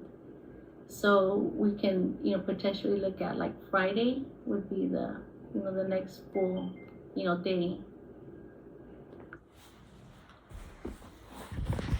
Now, I want to add that, now, see, they think they slick. See, they asked me a question, and see, in the email when I said, well, my work quest is going to come to a conclusion due to my travel arrangements. See, they didn't talk about the travel arrangements. So I'm finna show you how they really get down. See, I didn't agree to any graduation. As you can see, my work quest was supposed to be 12 weeks, right? My work quest was supposed to be 12 weeks. That's what was on the paper when I signed it. That's on the legally binding document that I signed, that they failed to fulfill, right? So as far as I'm concerned, TWC and Criss Cole still owe me 2 months of a paid work experience because I didn't get that. So they robbed me. They stole money from me that I could have had in my pocket right now. And they stole references from me that I could have probably put on my resume. I want you to know that. They did that. So my thing is, they robbed me of that experience. And as you can see, up until this point, I did exactly what Julie Johnson asked of me, right? I did exactly what she asked. I went by the program. Went to her every time I had a problem. But, as you can see, now I'm being forced to graduate. Now, mind you, I told them anything like that I wanted to discuss with Julie, right? But they want to intercept me before I could talk to Julie. So, in this room, I want to remind you, you had a Deputy Director, Trey Shaw. You have Deanna Carter, the Supervisor over Counseling. Now, I didn't agree to no graduation. Just make that clear. Oh, and another thing. I find it quite funny how they want to make my travel arrangements, but they couldn't get me to work on time. Now, make that make sense.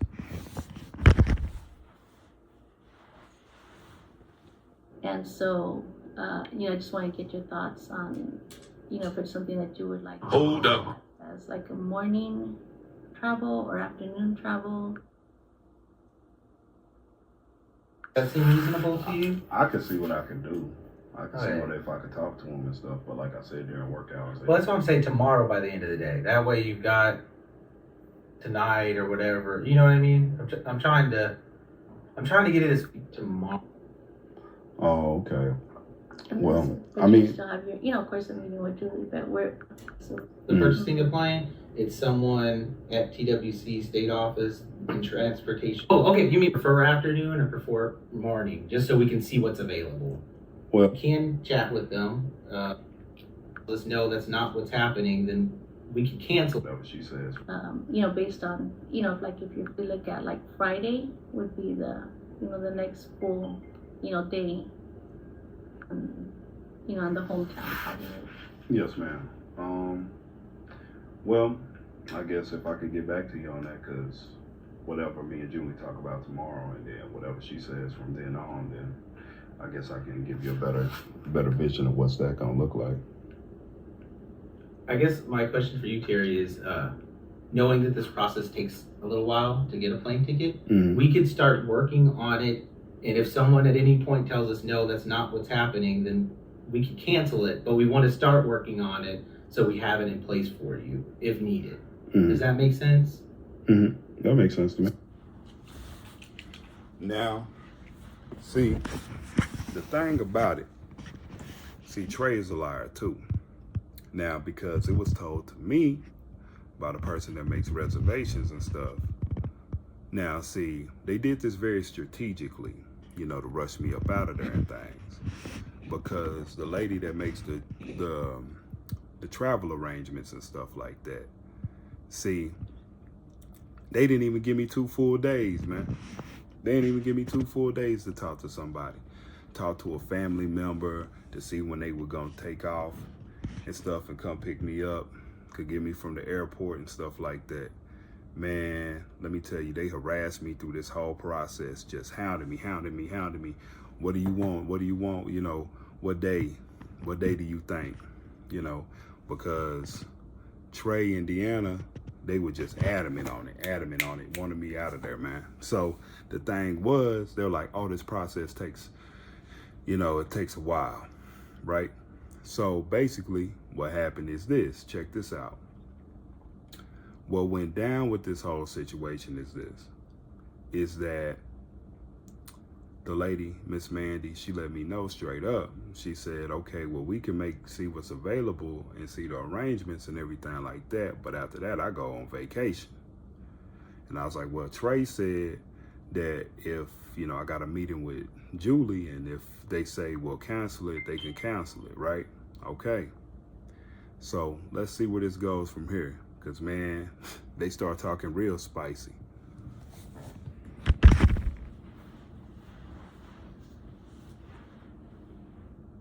So if it was a Friday, would you prefer afternoon or prefer morning? Just so we can see what's available. Well, I mean, I guess. Well, see, like I said, I don't want to say morning or afternoon because I haven't spoken to anybody.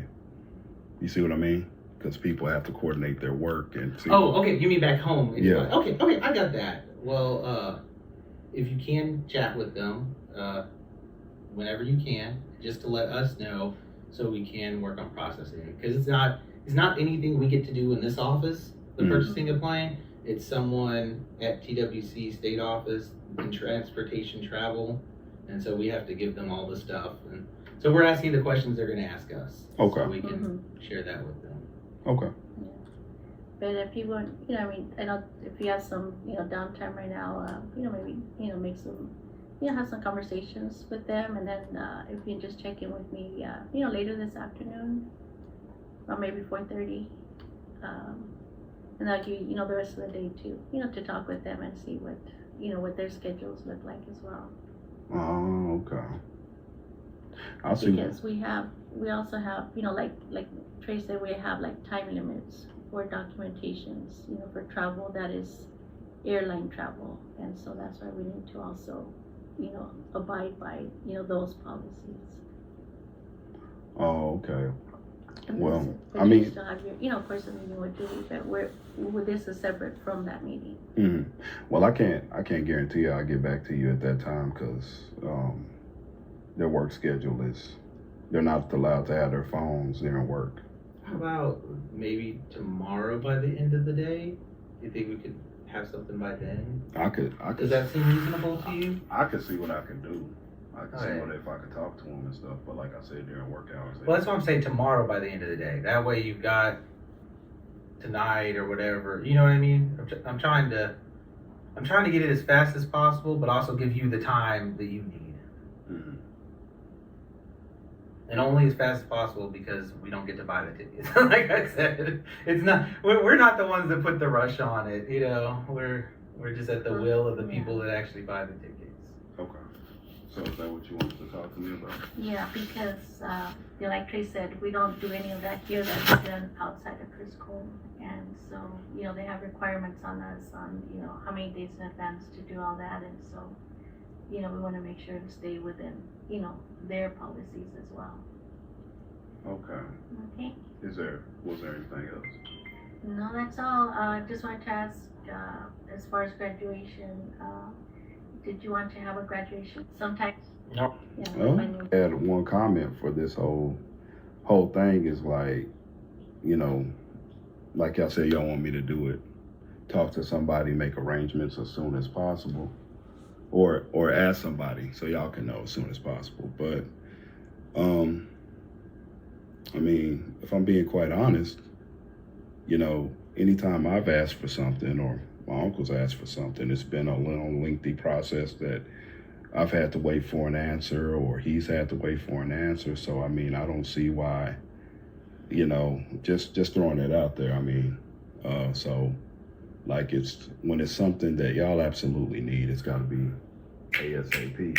But when it's something I need or he needs or something like that, we got to go through this or that or this, that, and the other. But I mean, I really appreciate you calling me down here. Appreciate the information. And Terry, I can let you know, I appreciate that feedback. I can let you know that we can buy a bus ticket really quick, but we're trying to help you out it would be a lot nicer to have a plane than a bus ticket, I think. And also the plane tickets, or we can just, a lot of times, the way it works is that we request a plane ticket and they come back and give us the plane ticket and it has the information of the ticket already printed on there. I was, as a courtesy, asking you so that I can advocate for a particular time of day that you would prefer, because a lot of times, we ask for a plane ticket on such and such date, and then they send the plane ticket information, and they're the ones picking the time. So this was a courtesy that I was doing, is, getting this information from you to advocate for a particular time. I mean, I can just request to purchase a ticket, and then whatever time they're able to get is what they get. But I'm trying to do this to advocate for you. Okay. Now, with that being said, you see, so they got a little sass in their voice. You see Trey like, oh yeah, we can buy a bus ticket for you real quick. Well, guess what, sucker? Guess what, Trey? I bet you what. See, a bus from Austin to Amarillo is about 10 hours. I know that for a fact because I done rode it before. About 10-hour ride. And I tell you what, see, if you wanted to be slick, you could have bought me a bus ticket, but I guarantee you what, with me already being injured and stuff like that from my work quest, working and being y'all's problem at Criss Cole, yeah, what? You would have been liable if I would have got injured again. Oh, and let me guess what? Oh, yeah, y'all almost got me hit by a car. So I guess you didn't probably want to do that while you running your mouth, right? Oh, and Deanna, yeah, you were like, oh, I want to do a courtesy. That's courteous, like you doing me a favor. And you've been my counselor since Rafaelina left, right? And you haven't done a damn thing for me. I still have not received my money. I still have not received my money for my Uber that I paid for. But oh yeah, you told me you were doing me a courtesy by giving me a monthly bus pass, right?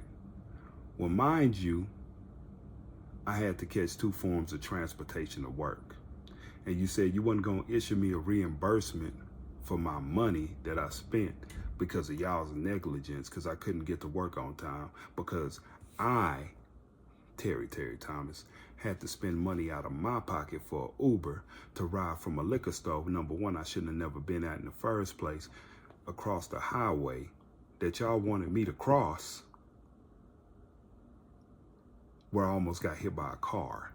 So I had to pay for an Uber out of my pocket a couple of times when the daggone cab that y'all had the voucher for, that y'all kept changing the address on, didn't come. And you say, oh, I'm doing a courtesy for you. Woman, you ain't did a courtesy for me since you've been my counselor. So let's just keep that straight up. And I find it real peculiar why y'all kept trying to talk to me before I talked to Julie, because I know there's some collusion going on. Y'all wanted to make sure what happened last time with us meeting with Tammy didn't happen again. So that's why y'all got me up out of there as soon as possible. But now we're gonna listen to the conversation I have with Miss Julie Johnson. Cause mind you, I've been trying to talk to Julie since, let me get the date right.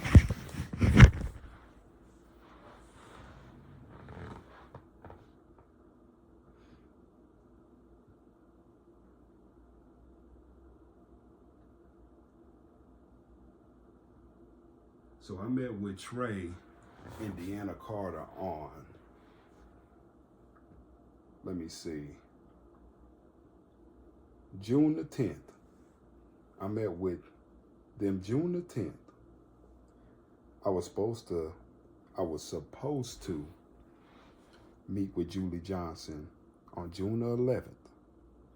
On June the 11th, I was supposed to meet with her. Her secretary was supposed to put me on her schedule, but apparently not. She did not. Okay? So, on the 13th, they told me to come back on Wednesday. I came back on Wednesday on the 13th. Well, I don't know if it was Wednesday, but they told me to come back on the 13th. Couldn't catch up with her. On that Wednesday. I don't get to meet with Julie Johnson until I think it was the 18th, if I'm not mistaken. If it was June the 18th, I believe. Now, my question would be, why would you be ducking and dodging me from meeting? Because I'm sure you heard about what was going on. I'm sure you heard about it. Hey, what up? So this is where we at in the story. Now, you know how in my first video, I told y'all that they switched up the addresses on me? Hold up. You know how in the last video I told you I almost got hit by a car? Well, see, I got some more proof on that. And when they switched these addresses up on me, they tried to play stupid. And I damn sure wasn't gonna let them frame an innocent person. I wasn't gonna let them frame Miss Latoya Jackson.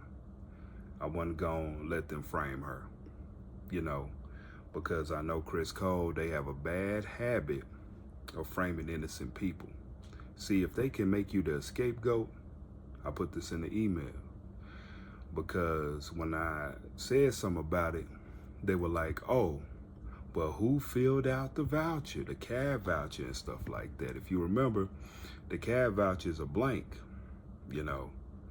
So when Miss Latoya had put the original address when she was filling out the address for me to go from Big Frog Custom T-shirts, go from Criss Cole, 4800 North Lamar Boulevard to Big Frog Custom T-shirts, the address was still the same, but they had to change them. They told her, somebody gave the authority to change them, right? So check this out.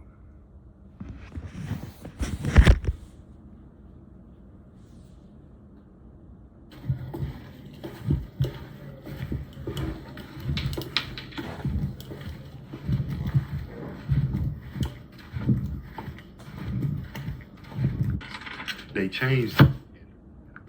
Yo, Miss Victoria. Hey, Hey, what's up? What's up? how are you? I'm doing good. You see? I don't like you when seen I my read email? that. Yeah, I did. When I read that, I was like, I wasn't gonna let them lie on you like that. hell no, they wasn't gonna lie on me. Well, you see what I'm saying? Cause see what they did was they changed it. Yeah, she just told me. She told me after I had already had them done, she sent me an email and said, "Can you change the address to this address?" Mm-hmm. And so that's what I did on Monday when I got in, or Tuesday when I got in. I changed all the addresses because I had them pre-done. Mm-hmm. But you see how I said that in the email? I said, you know, because when I said that yesterday, I talked to him yesterday after the seminar, and they asked me how everything went. I said, it didn't go good. I said, that is not a safe. I live over there. That's a dangerous area. Yeah, and they gonna tell me. I told them. I said, we tried it one time, me and Allison, and the lights I got on. I guess they were doing construction, and the lights wasn't working, Miss Latoya. So then I wonder what she went back and said for them to change it. Well, I don't know, but the lights wasn't working, and you know how you press the button across? That wasn't working either. So we tried it, and walked over there. I was like, nah, this ain't it. And then when I tried it yesterday again, to save myself, the light still wasn't working. Had been a week. They'll run you over in your own car over there. And I got lost in the daggone, and you know, on the little, like crossing over there. Yeah, it's not really a lot. Yeah, and I said, where the hell am I at? Oh Lord, this is bad. This is bad. And then I got on the thing, almost got hit by a car, and then I got on the side where you walk, and then the light wasn't working still, and then the truck driver, nice truck driver, he was like, sir, it's safe to cross. And then I tell them that, and then they're gonna say, oh, well, Terry, it's not that bad. Well, you're not the one out there, though. Yeah, that's why I said that, because they were like trying to brush it off. Oh, and Miss Julie was like, oh, well, I live over there, and you know, and you may have to try more than once. I'm like, no, we're not gonna do that. See, that's what I'm saying, and so that's why I knew I could prove that they were lying, because I still had some of the ones you had already did, and I said, well, why does it say this right here? And you can tell, because all I did was whiten them out like I'm doing right now. Yeah, and see, even the cab driver said that. And I put in there, I had to come out of my own pocket for the money to pay for the cab and stuff like that. But automatically they can get back to me with an email now. But yesterday when I said, so I didn't want them to lie on you because I seen them in the They better not have her, because I sure would have. I got an email with her requesting for me to change the address. Yeah, because no. What they did was, Miss Latoya, and you've been nothing but good to me and stuff like that. So that's why I wasn't going to let that happen, because I don't know if you remember Melissa, they used to work at Career Guide. They did the same thing with her. Child, they ain't going to do that to me. They did the same thing. They would do something. So I'm letting y'all know, I'm going on record right now. I'm letting y'all know straight up. Miss Latoya, she's always been good. She's always been solid. Her, Shamika, they got the promotion. Angela, Mandy, to make the travel arrangements, they always been solid. And I'm letting you know right now that Criss Cole, straight up, Julie Johnson, Allison from O&M, I walked over there from Big Frog Custom T-shirts to the liquor store, Specs liquor store and stuff like that. I tried it. Them lights wasn't working and stuff like that. I want y'all to know, Julie, Marshall, Allison, all y'all, that, you know, y'all tried to play with my life. I'm letting y'all know that straight up, because y'all changing them cab vouchers and everything like that, changing the addresses on them vouchers. Y'all trying to play with my life. Almost got me hit by a car. Almost got me hit by a car when I had no choice but to walk from there. So whoever idea that is, I know y'all gonna point the fingers at each other and stuff like that, but I won't let you point the finger at Miss Latoya. I will not let you do that. Miss Latoya has been nothing but good to me, been good to my Uncle Brent. She is a good representation. She is another stand-up individual. And I had to play that because I believe in telling the truth. And the truth is, y'all put her up to changing the addresses on them vouchers. I got evidence, and if y'all trying to refute what I say, and I know a common theme is, see, I'm a lot of things, but a liar ain't one of them.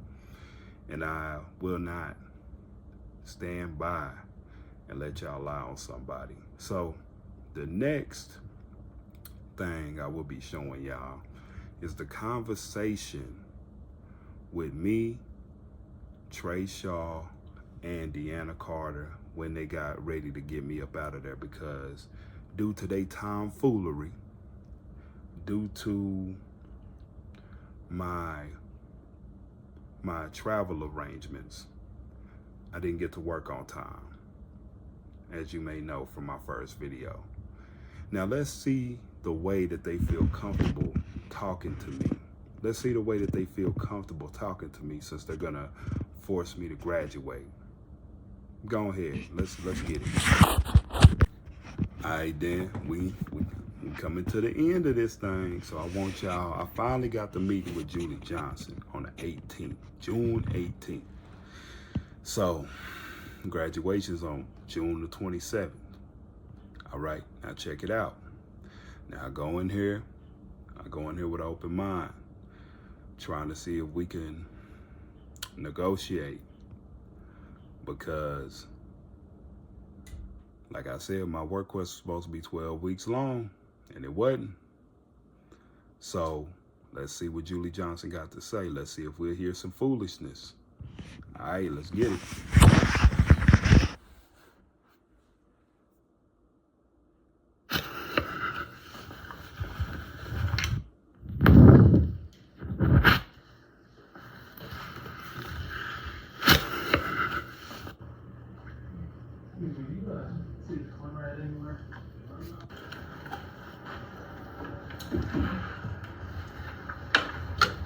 I seen the new intern lady, so. Meetings, I'm sorry. I was waiting for you at 11. Yes, ma'am. And I got something I had to handle. Oh, no, it's okay. So. I just figured that you had got busy or something, and I seen the new intern lady, so they said that you were you might have been unavailable. I do have a new person that started, and she is our Title IX liaison, and will work, closely with Aaron Humphreys. Oh, yeah. Okay. So she's, and I think she's going to be good. Her name is Natasha. Natasha. Natasha Fields. Natasha but she's Fields. She's brand new, so I've been, trying to make sure she gets training and all that too. Yes, ma'am. So. All right, Natasha Fields, huh? Now, this is the first time I'm hearing of this, right? This is the first time I'm hearing about a new Title IX person and everything. First time, right out of Julie Johnson's mouth. First time. Now, you would figure I would have heard about this since I had a Title IX complaint. Hold up. So, my question is, why are they withholding information from the students? Just like you students should have known that Marshall Ney was the supervisor over the career guidance department, right? Right. You should have known that. But I'm going to let you know that's why they keep information from us as students. They don't want us to know nothing. They want us to be in the dark about what's going on. That's why Aaron Humphreys was calling me for information. Because, see, these people don't know how to do their jobs effectively. So let's go ahead and listen to more of this call.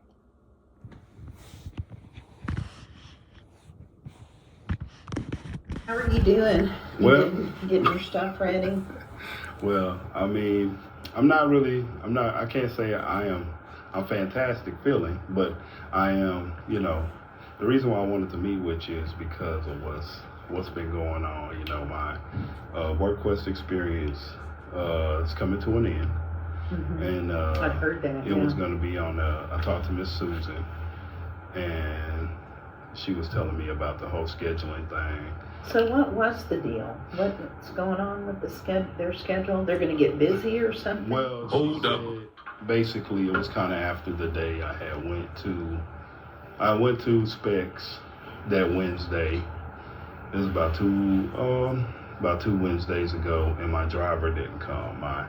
Called the cab, it didn't come. And I was out there about 2 hours up until, like, I missed work.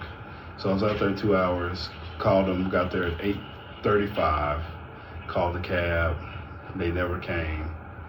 And that's so unusual, because I have really good luck with Lyft and Uber and cabs and. See, I have no problem with I haven't took Lyft, but Uber. Lyft is good. They take a lot of the blind community. Oh, okay. Just so you know, a lot of us ride Lyft. Oh, okay. Yeah. I heard some people say it's cheaper than Uber. So. They're all expensive, but Yes, you ma'am. know. But sometimes you want to get somewhere quickly, you know. Yes, ma'am. Which is me. You know, I've got a dog I got to get home and take care of, and you know, so I don't do it all the time. I just do it some. Yes, yeah. ma'am. And so what had happened was I didn't go. I called them and I told them what happened, and they were like, "Oh, it's okay," you know. Hold up. Letting them know. Call Carson, the assistant manager, and you know, tell them to let Susan know. And so I didn't work Memorial Day because she was like, they're closed. So that Wednesday that came up, and then Friday I come in and she was like, well, let's talk scheduling. You know, I'm not going to be here the following Monday, so you shouldn't be.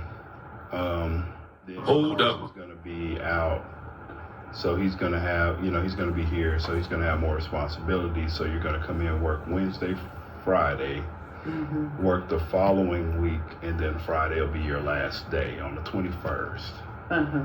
And I was like, okay. So, and she seemed, I don't know if she was already it seemed like she was already upset or whatever. But the thing is, I hadn't been getting, you know, I see it from her perspective. She didn't Did she seem mad about that? Well, I didn't hear that she was upset about your. Well, see, I haven't talked to anybody about it because I had sent an email letting everybody know, and then I had talked to Deanna and Trey. They wanted to see me in an impromptu meeting. Well, Deanna, she called me and told me, oh, hey, I just want to do a quick check-in, and then she wanted to know what Susan said. And I said, well, I'd rather talk to Julie about that. And then, she was like, okay, well, let's talk about graduation. And I was like, now, mind you, I never told her the date or anything what Miss Susan said. So she started talking about, oh, have you contacted your family and anything like that, making arrangements? And I was like, well, for what? Well, she's like, well, graduation's on the 27th. And I said, well, Now, Terry, I'm just going to tell you, when someone does a work request, hold up. We can call them and see how it's going. I mean, that's part of our job, is to see how the student is doing, how things are going. You know, are they, you know, do they feel like it's working for them? You know, because it's all about us supporting and maintaining employers. So, you know, that is a practice. That is something we do, you know. So the fact that Susan talked to you does not mean that probably a staff person called and asked, how's it going, you know. All right. So check this out. They say that's part of their job, right? Part of their job, too, is connecting with these businesses. But guess what? Who did that? Me. I did that. I got the connection to the Big Frog Custom t-shirts, right? I'm the one that called, right? I did that. I got the connection to Big Frog. I got the connection to America's Academy of Pro Wrestling. I put together my list. Me. That's who. Me. Like Scarface say, who do I trust? Me. That's who. And guess what? You know, not Marshall Ney, not Julie Johnson, not Deanna Carter, and certainly not Trey Shaw or Ada Mendoza. Not Rafalina, not no good Jeff Malzo, none of them. Me, Terry Thomas, because I'm more competent than all of them. So my question is, if it's Marshall's job and he my career guidance instructor, so did Marshall call him? I don't know, they didn't say. But I find that very peculiar. Now y'all can call and check up on see how I'm doing, but y'all can't go to job fairs and stuff like that. Y'all can't connect with all these people, right? So it was all me. So figure that out, man. That's crazy.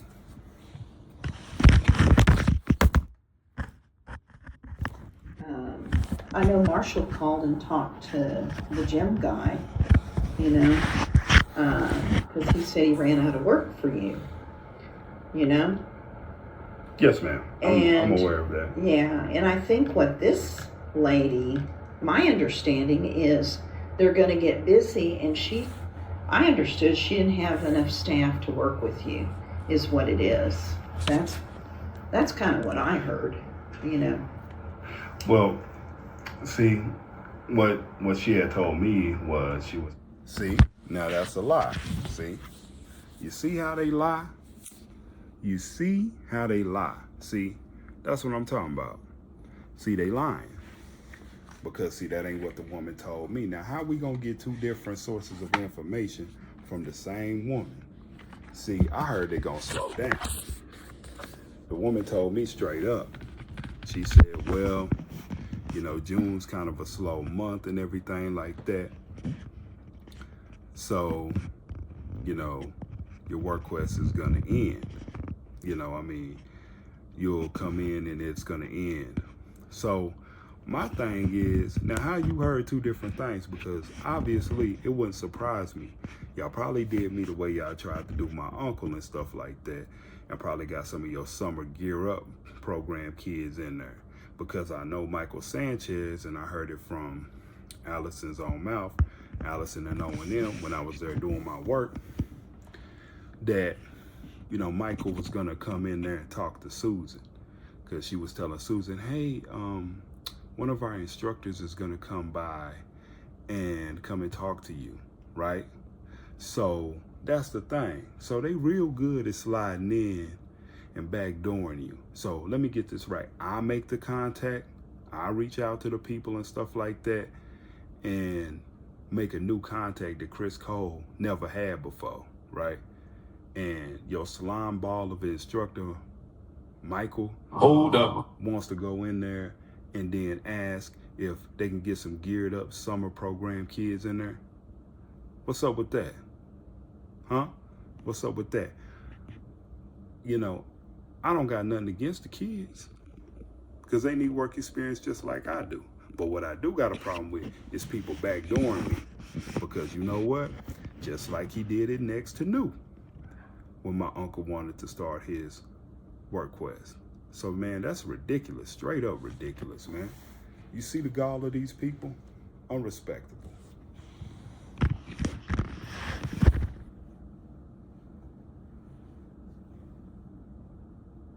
That basically the thing was that she was going to be out, and then the manager Carson was going to be out. And so neither one of them are going to be there. Yeah, so they're gonna. It's like she's going to be gone for a week, or he's going to be gone for a week, and then it's going to be, well, they're going to have more responsibilities because the other one's not there. But she said that June's a slow month. June's a slow month. So, with that being said, that I think that was the reason she said. But I'm sure, you know, she didn't bring it up, but I did tell her my travel arrangement situation with the cab, and you know, she noticed that, you know, I hadn't been getting to work on time. And so I'm going to tell you another thing about that. I was reading your emails, and I had Alice. You know, I told you I live right over there. I live right by where Big Frog is. I didn't know that, but I said, Allison, can you take me over to where the Specs is and show me where Big Frog's is? So Allison did, and I will tell you, from Specs to Big Frog, it is very walkable. It is a short distance. if it were me, Terry, and I think you and I don't know about our vision. I mean, I think our vision might be similar. I mean, what's your condition, RP? No, I have glaucoma and aniridia. Oh, okay. So I have Stargardt's, and it's getting worse as I get older. You know, I'm getting pretty blind. Let's just say that. So Allison took me over there, and that is an easy walk, I will tell you. The only thing that, you know, is kind of tricky for people around here is we get used to the beeps and stuff. That's really in a very limited part of the city. A lot of city intersections do not have beeps, which is why we listen to traffic. You know, so we have to cross most of the time when we hear traffic stop, and then we hear, you know, our parallel traffic start up. So, you know, most of the places you go in this city, you're not going to have beeps. I mean, that's kind of a luxury. Do you know what I mean? They put them around here, I think, to help out, because we have School for the Blind and we have Criss Cole. But, you know, a lot of other places you go, they do not have that. So, you know, and I know you've been trained to cross with traffic. You know, that's, and Allison showed me that, you know, she showed me the route to get to Big Frog. So to me, that's very easy. And I know you have good skills.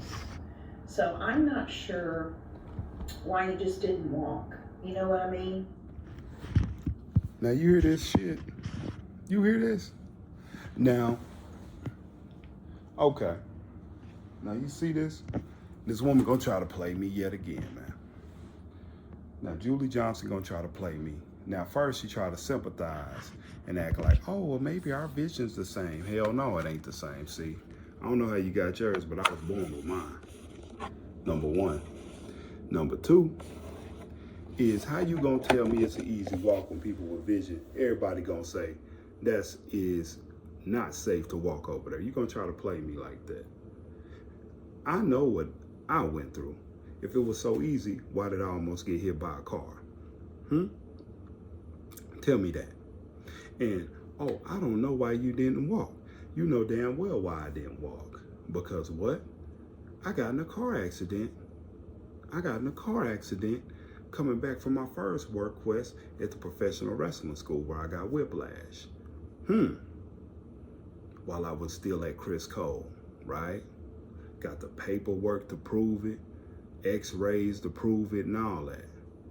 And you gonna say, I don't know why you didn't walk. See, this the kind of backpedaling, double talking crap that I'm talking about. See, and I hope y'all are paying attention out there. See, she wanna try to put it all on me when they set up these arrangements, because mind you, I did the research that found out that Metro Access did not go over there in the first place, because my stupid career guidance instructor, Marshall Nay, oh yeah, just set up your ride. So you gonna tell me, since I'm doing all the work, I know what the hell going on over there. You gonna say, oh, Allison took me over there and it's an easy walk. I don't know what your vision is. Don't know how long you had it. You could probably see way better than I can. But you gonna try to give me an O&M lesson. Let me tell you something. I come from a rural town where they barely start getting the little pedestrian crossing where it beep at. So how you gonna try to tell me what they got and what they don't when you live in the city and I live in a rural town? See, that's what I'm talking about. Y'all be putting y'all foot in y'all mouth all the time, acting like y'all smarter than what you really is. And Julie, you ain't that smart. I'm gonna tell you. Hold up. Because if you were really smart, you would know you and your brother can't work at the same place, because that's called nepotism. You his boss and he a supervisor. You should know that, but I guess you don't. Maybe you should pick up a law book or something. But see, y'all keep trying to play me. You keep trying to play me. Man, let me tell y'all something. I'm glad we almost at the end of this, because this is getting me heated just listening to this again. I mean, what is that about? Well, see, I did walk it. Me and Allison walked one time. I said, okay, let me see how this is. So we walked over there. There was one day I got off of work, and I tried to be open-minded about it. I went and I said, okay, let's go. So me and Allison, she showed me the dirt path and stuff like that. Now we walked over there, but when we came to the crossing, she was like, okay, there's this beacon thing for the traffic. So we pressed it. Now, I guess they had done some construction over there, and the light was out. Like the stop light was out completely, like for the traffic. So the stoplight was out, and the cars were just going however, like willy-nilly. And she's like, well, okay, well, this usually doesn't happen, right? She was like, it usually doesn't happen like this. So you kind of just gotta take a chance and go. One strategy you can use is before you cross, you look directly at the oncoming. I do that too. The person, the oncoming person. So, okay. So we go, and I'm like, okay, this is, that's kind of unsafe. And so we go and we're walking, and then we'll eventually get to Specs liquor store, right? And so she was like, well, what do you think? I was like, well, I'm not really liking it because I said that light, I was like, that's very unsafe, right? And so, okay.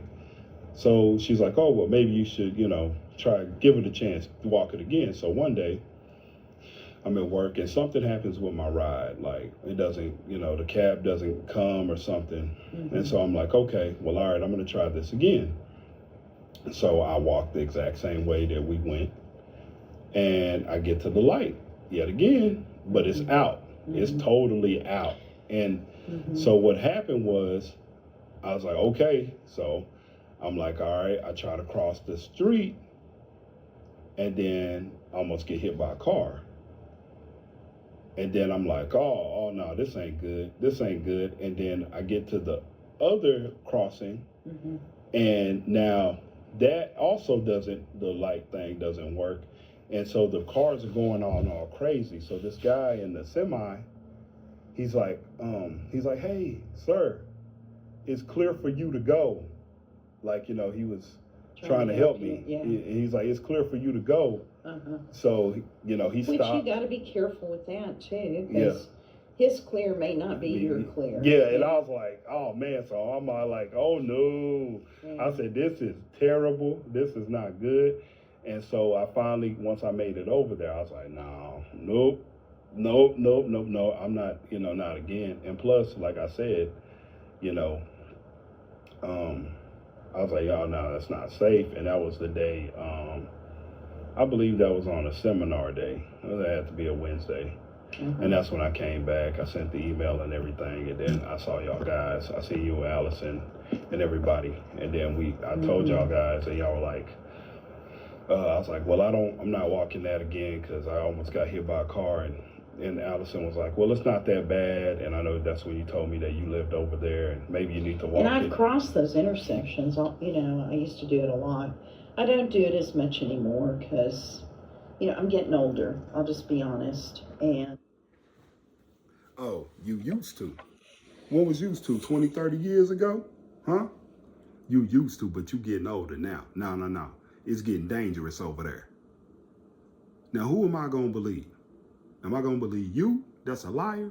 Or I'm going to believe somebody else, like some other people that live over there, or cab drivers and stuff like that say it's not safe. Or I'm going to believe Susan, the person that I was working for, and then going to say, oh, it ain't safe to cross over there. That ain't safe. Oh, no, you shouldn't be doing that. Who am I going to believe, Julie? Because you've been lying to me constantly, over and over and over. You ain't got to lie, Julie. You ain't got to lie. What you lying for? You've been lying for your corrupt staff. You just been lying all over the place. So I ain't got no reason to believe nothing that you say.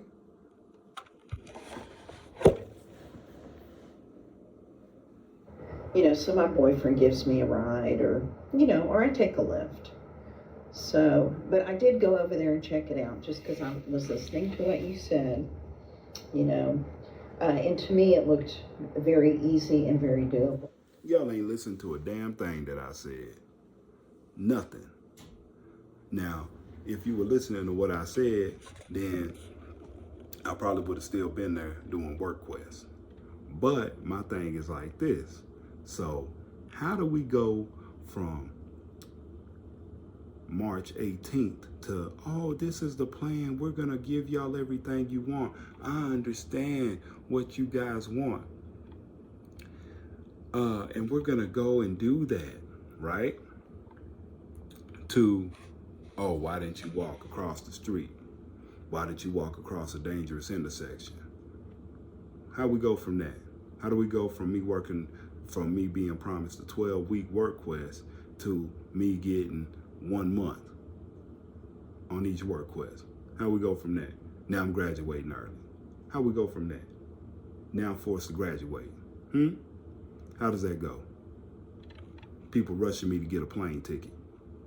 How does that understand what I want? And I also know that you tested out of O&M, which means you should have some good skills. You should be able, because you know, our situations are not going to be perfect. That's the real world. And what we have to do is problem solve. But it sounds like the thing you were doing to problem solve was to do the cab. But then the cab didn't work out every time, which is strange to me because I have real good success. You know, I don't understand. Well, one thing that not Allison, but Susan said, and which I'm hold up. This is the thing that I'm getting, and that's why I wanted to meet with you. The thing I was trying to explain to Deanna was the whole situation. But so even Susan herself was like, so I give you an example. I called the cab. I tell them, all right, I'm at this address. I'm at 4970 US 290 specs. Okay. They say, well, where are you going? You know, when you call the Z-Trip, there's an automatic thing. So they say, if it's not Criss Cole, if the pickup address is not, say Criss Cole or Big Frog, say another address. I say the address. And I tell the guy on the phone, I call him, I tell him the address, and he's like, oh, okay, so you need to go to where? And I said, well, I need to go to Big Frog. I give him the address. The guy hangs up the phone. He hangs up, and so then... And I can tell you why, now that you say that. It's because they're right close together. And the cab driver doesn't want to do it. Yep, and I had another lady. Now, wait a minute. Now, you say, oh, now, I can feel you on that. Like, I could see why they didn't do that. I could see why they didn't pick you up. I could see why they didn't. Now, hold on. Now, because this whole thing was y'all's idea. This whole cab thing was y'all's idea, right? This whole thing was y'all's idea. Getting me to ride the Z-Trip, ride the cab, from the school to the business, from Criss Cole to Big Frog Custom T-shirts. This was all y'all's idea. But when y'all got together with Allison, when Deanna Carter and Julie Johnson got together with Allison, and I'm sure Ada Mendoza was in there somewhere, I'm sure Marshall's name was in there somewhere, y'all figured, oh, well, we don't want to do from the school to the T-shirt place anymore. We want to make it a little harder on Terry, right?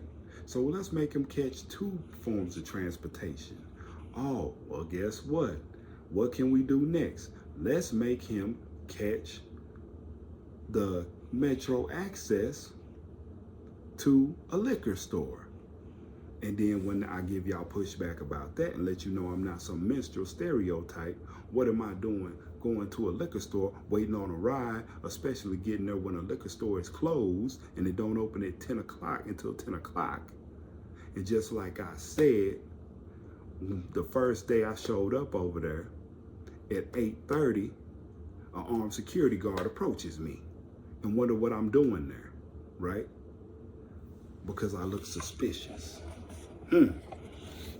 Now the whole thing is, now you telling me, oh, I see why the cab didn't pick you up and take you over there. So this was intentional.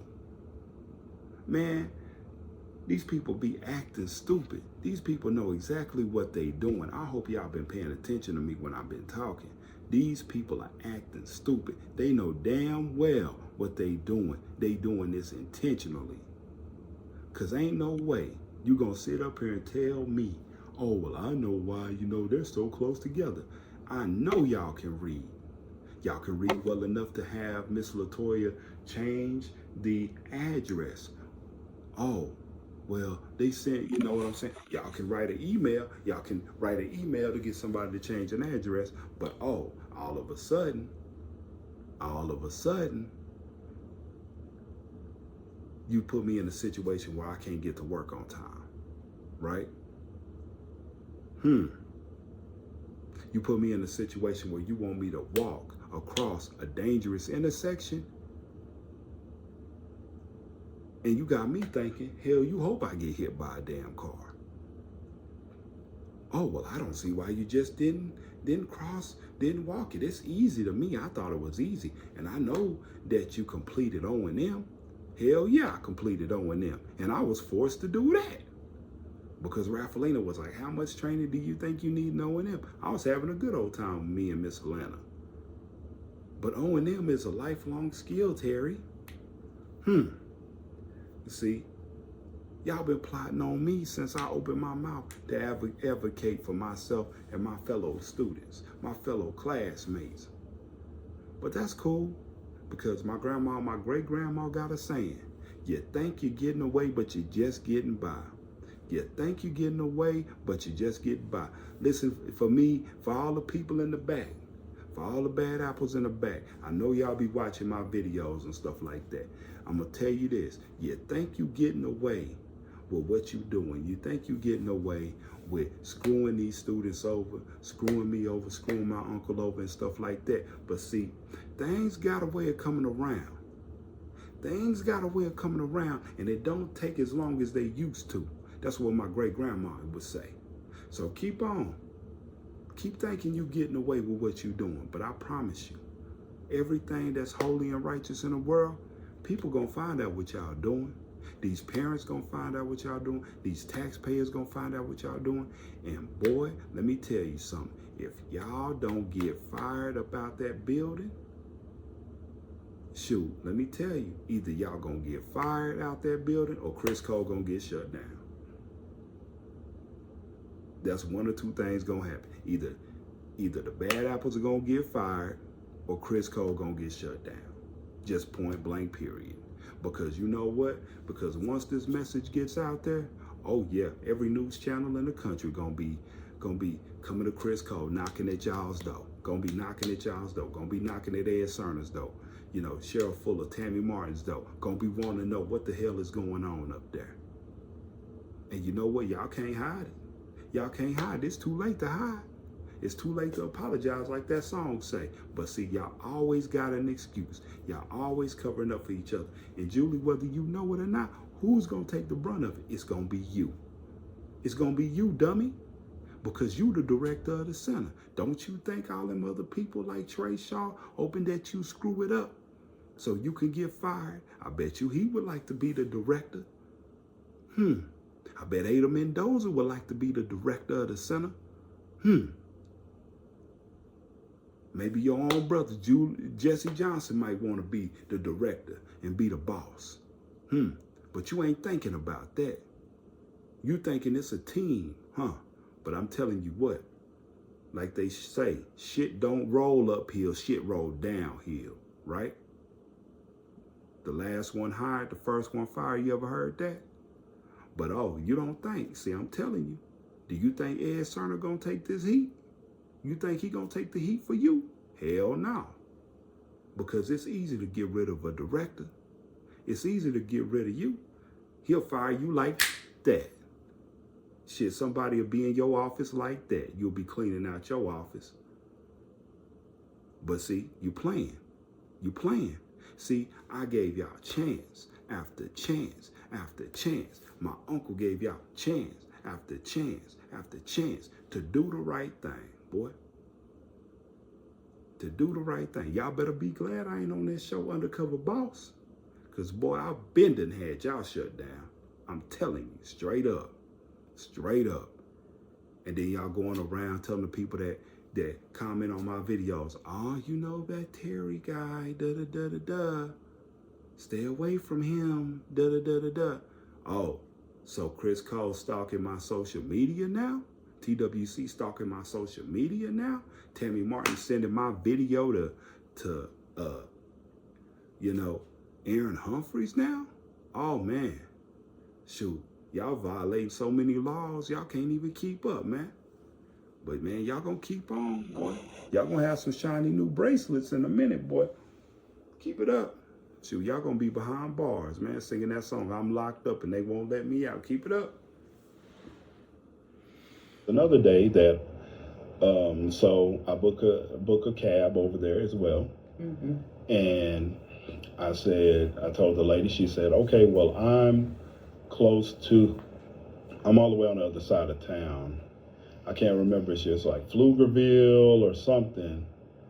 It was somewhere that it was on the opposite side of town from me. Mm-hmm. And she said, it's gonna take me about 27 minutes to get to you. Mm-hmm. Where are you going? I said, I'm going from Specs to the address I gave her, which was Big Frog t-shirts. And then she's like, oh, okay. So then I'm waiting. And then you know how they send you messages and they say, rate your driver. I'm saying, wait a minute, hold on. The driver never came. So that's crappy. Yeah, and I told Susan, and I'm trying to explain to her. I'm telling her, and Susan's like, you know what? She's like, no cab driver is gonna want to take you from over there to here. From Specs to Big Frog. And that's what I tried to explain to Deanna. But I told her, and see, it got to the point, like I had missed work on that Wednesday.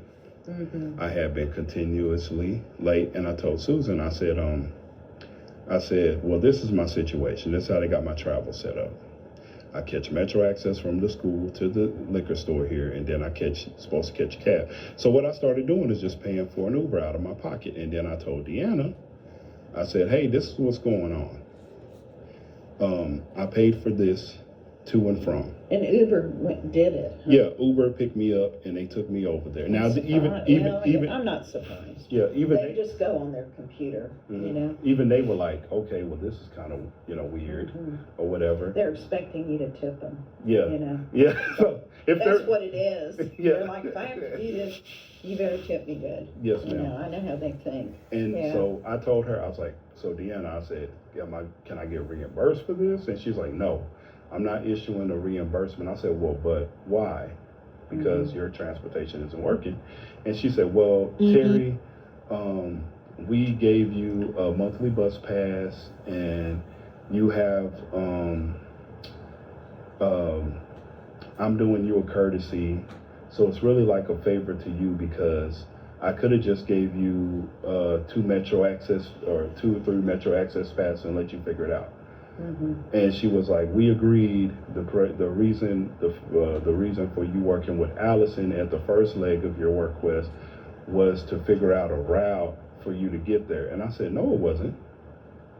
And she said, well, Terry, and I told her, I said, changing up the vouchers. I said, Deanna, I said, the address on the voucher is wrong. And she said, no, Terry, it's not wrong. It has Specs Liquor Store. And I said, no. I said, the original vouchers I had was from the center to Big Frog and back, Big Frog and back. Well, we were in a transitional period and we agreed. I said, no, we did not. I said, I never agreed to any of that. And she said, well, yes, Terry, we had that conversation. I said, I kept saying, no, Deanna, we did not. I said, so basically you're telling me you're not going to refund my money. How much money is it? I spent $60. And then, but long story short, basically the reason for this is because when I had that meeting with her and Trey, I said, they were telling me about the graduation and then they were telling me about the travel arrangements. I told them, I said, I want to talk to Miss Julie first before anything. And so what happened was they told me, well, can you let me know by the end of the day about the travel? And I said, well, the person I have to talk to works, and they're not allowed to have their phone, and they don't get off until 5 o'clock. Trey says, can you let us know by the end of the day tomorrow, right? I'm still saying I need to talk to Julie. I'm letting them know I have a meeting with you coming up, right? I let them know got on the calendar, you know, and at that time it was for Tuesday. So they were like, okay. So I leave the office. The next day, Deanna calls me and she says, oh, well, we're going over the travel arrangements and you need to call me. And then so LaToya comes. She has LaToya and Mandy come to the room, to my room. And Well, they're the ones that do the travel, yeah. And so hold up. They were like asking me, and I told them what we talked about with Trey and them. They were like, well, we don't know. We wasn't a part of that conversation. All we know is this. And I told Mandy, I said, well, Trey said that if I agree to the plane ticket, that y'all can change it. And Mandy's like, well, I mean, after I book it, I'm gonna be out, you know, she's gonna be out of the office. She's out tomorrow. Yeah. On Wednesday. And I was like, okay. For Juneteenth. Yeah. And but going back to that, first of all, which I didn't like that Trey said, because I told him, I said, look, because they asked me, do you have any feedback or anything? I said, well, I'm just letting y'all know that I think it's funny that you want me to get back to you ASAP when it comes to making my travel arrangements to leave. I said, but anytime I ask you for something or my uncle asks you for something, I said, it's always, oh, well, we got to wait. You got to jump through all these hoops. And Trey was like, well, you know what, Terry, thank you for the feedback, but I'm going to be honest with you. We could just easily book you a bus ticket, and that'd be a lot easier. I think it'd be a little bit nicer for you to get a plane ticket. For us to get you a plane ticket, I think that'd be a courtesy to you. And I was like, okay, I thought it was a little catty or whatever. But I told him. People can be catty. Terry, you just let it go. Yeah, and I told him. I have to do it all the time. I'm just telling you. Yes, ma'am. And I just told him, you know, I let him know about that. And so, long story short was I wanted to meet with you to see. I ran into Trey again. And I basically told him I tried to reach out to Deanna, and her autoresponder said she was going to be out until the 27th. And he was like, oh, well, no, that's a mistake, because she's gonna be out of the office and she should be back the next day, the following day. I think she's just teleworking today, isn't she? I'm not sure. Yeah, I think she changed her telework day because she and Trey had the same day. Yes, ma'am. And she's the coordinator, so we need one of them here. Yes, ma'am. And now, don't you find that very funny? Now, like I said, now, Deanna, when I sent her a message trying to contact her, she said she wouldn't be back until graduation, until the 27th. I tell Trey, oh, that's a mistake. Well, see, I think that's a typo or something like that. A lot of people forget to change it. But why would it say graduation? So once y'all booking my arrangements to get me up out of there, then all of a sudden nobody ain't available to talk to me. I told Mr. Trey, I said, I just wanted to let her know, talk to her. I said, because I didn't even know that my name was on the graduation list. I found out because I went to residential and somebody told me. And then by the time I went to dinner, everybody else knew and I didn't know. And I told everybody else knew? Yeah, already knew. They already knew. Everybody knew. How did everybody know? I have no idea. And like I told Trey, hold up. And I told Trey, I said, Trey, I did not agree to graduate. I said I had a hold up and stuff like that. He's like, well. Now see, now that's a violation. That's a violation. Sharing my information with other people. That's a violation of the HIPAA policy. That's a violation of the HIPAA policy. Now, how's everybody else gonna know that I'm graduating except for me? I never agreed to anything.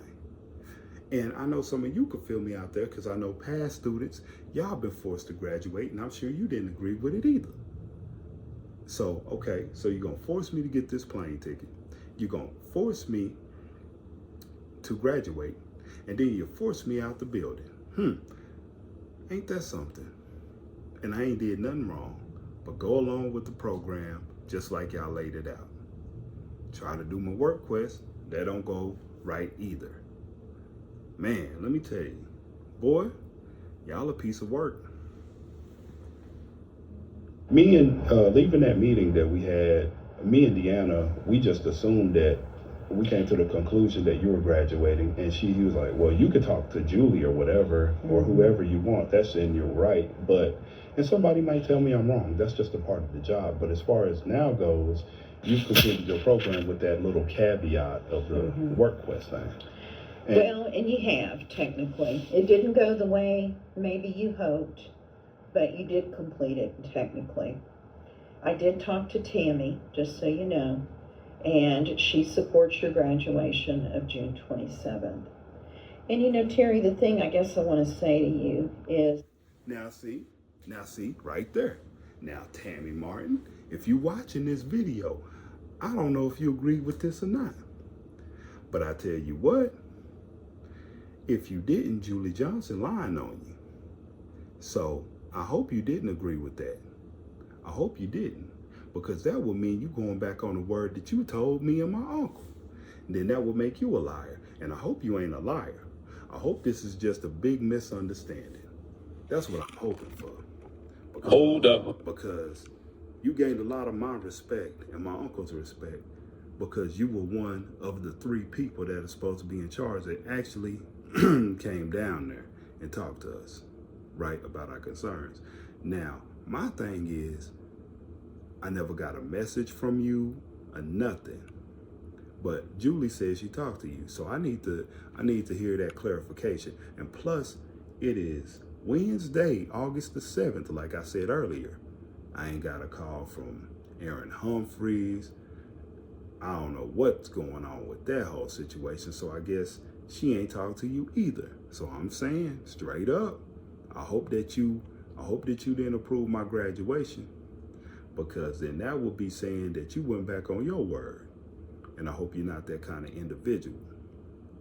So now you heard of me. You technically did graduate, but I didn't get my work quest like I was supposed to. I didn't get 3 months. I did not get that. So let's see what else lying Julie Johnson got to say. You have the skills, and it's time for you to go do it out in the community. You're ready. You're ready to do it. You just need to get out and do it. And I know it's scary. I mean, I still to this day get scared when I have to go do something new. And it's just part of having, a major disability and not knowing how people are going to react to that. It's just, it comes with the territory, but you have the skills. You really do. I've been watching you for a long time, and, I really do hope that you get a place to live quickly. How is that going? I spoke to, I had to go down there, me and myself. You hope that I get a place to live. No, you don't. No, you don't. Because I never had time to look for a place to live. You just telling a damn lie. See, that's your problem. See, just like a colonizer would say, just like somebody like you would say, like a Karen would say, you trying to gaslight me, man. You trying to gaslight me and stuff, but I ain't gonna do it. See, because you hope I found a place to live, right? I ain't had time to look for no place to live. Told y'all I was working on transferring my housing, right? Wasn't worried about that. You ain't worried about my uncle having a place to live either, because he ain't got time to look for that. So my question is, did y'all ever care? Did y'all ever care about any of y'all students up there? Or is it about that money? Is it about that money? Because I know it's about the money. I know it's about the money. Just like y'all had Google and Amazon to come up there and donate all that stuff that the students didn't get no training on. Y'all just wanted it for y'all's purposes. It's all about the money, right? And you want people like me up out of there and stuff like that because I'm hipping people to what's going on, right? I'm hipping people to what's going on. So, man, I'm glad now people are seeing how y'all really get down out there. And I'm not gonna lie, I'm gonna tell you straight up, I do hope you lose your job. I do. I'm not gonna lie. I do. Because you know what? Karma, you know what karma is. Karma, you know what I'm saying? And it don't take long to come around. I'm telling you. Go in person, in which I found it very strange that, you know, they don't answer the phone at this housing place because there was nobody in there. It was like 3 people in there. Like, now, are you doing the same thing Brent is? Brent told me he put money down on a waiting list. Are y'all gonna live close together? My situation. Now, this the second time this woman done asked me, and first she asked me and my uncle if we were moving in, if we were gonna get a place to stay with Margarita, which that was a rumor. Now, this the second time you asking me about another person. That violates the HIPAA law. Why are you asking me about my uncle? Do you see him sitting next to me? Hell no, you don't. He ain't in this meeting. So my question is, you already know his situation because hell, your career guidance instructors ain't helping him. Now, see, I find it very ironic how me and my uncle and I are pretty much our own career guidance instructors, right? Pretty much our own counselors and stuff because the people that y'all hired don't do the damn job. And I know some current students there could feel me on that because they got incompetent counselors too, and they got incompetent career guidance instructors. Now, somebody got to answer for this. That's my question. Somebody has to answer for this foolishness. Because that's what I want. I want the taxpayers out there that pay their money for a center like this. I want the taxpayers to start asking some questions. Write your congressman. Find out why all your tax dollars are going to situations like this. For people like Julie Johnson, Ed Sarna, Cheryl Fuller, Tammy Martin, and all these people to have jobs that they ain't doing. Why are you sending your kids to a place that more than likely they ain't gonna get what they came there to get? And a lot of students that go there are just newly blind. Why are y'all taking advantage of the disabled? That's disgusting. You might as well lay on the ground and start wiggling around like a snake because you done got as low as you can get. You done got lower than a pregnant ant's belly. See, y'all are disgusting people, man. I'm gonna tell y'all that right now off the top, man. There's a special place in hell for people that sit up there and take advantage of the disabled. There's a special place in hell, man. Y'all going to hell with gasoline draws on. I'm letting you know that. Different than his because I'm already on housing. Yeah, and they don't allow, like, they don't allow anyone to stay with you unless it's a medical reason. And I can understand that. And so because they have rules too. Yeah, because they don't have, like, it'd been like one of those things if my mother or something, if I was taking care of my mother or something like that. But they don't, like, once you sign up for a single unit and stuff, then that's how it's got to stay. And so, and then wherever you pick to stay, you have to stay there for a year. But the lady told me at the housing office that they are accepting, she said, they accept people from out of town, people to transfer their housing, but it's the way that they have it set up, it's called billing. So I guess the way she explained it to me, they would bill where I'm from. They accept people from out of town, people to transfer their housing, but it's the way that they have it set up, it's called billing. So I guess the way she explained it to me, they would bill where I'm from, their housing place for me to be here. Yeah. And she was like, if you wanna, she gave me a little slip of paper, their information, because she said they have 4 housing districts here in Austin. And that one was Travis County. And she was like, if you wanna stay here, you just tell them, you give them the number and then they contact us, and then we go forward with that. And but she's like, as far as signing up for housing here in town, the list is closed, and it's been closed for, I don't remember the date, the month. Oh, I heard a year, 2 years, something horrific. Yes, ma'am. So you definitely want to go through Hertford? Yeah, Hertford. Yeah, like you here. Definitely want to go through them. Yes, ma'am. But and I have to contact them. But the reason for the meeting was, it was just basically to let you know what was going on. But it's not that I'm scared or anything like that. I just I think it's okay to be a little fearful. Yes, ma'am. When we leave here, But I think you're ready. I really do. I mean, look at what you've done. You got both of those work requests. Those weren't even the people we normally work with. So it was kind of, when we're working with a new employer, we never know how it's going to go. You know what I mean? Yes, but ma'am. you carved those out for yourself, and you did it. Now, they didn't last maybe as long as you had hoped, but you did that. You set all that up. Now, you heard that, right? You heard that. I set all that up. Me. I did that. Terry Thomas. So thank God. So thank the Creator. So I thank the Creator, the ancestors, the universe. So my thing is, if you already seen all that, she's constantly making excuses. She about to make some more. I know I got the skills. But why did I come to Criss Cole? To get into school and get a job. But where do you want to send me back to? A rural town with no opportunities. So you just as bad as Marshall at this point. So let's go. Let's keep listening to this filth.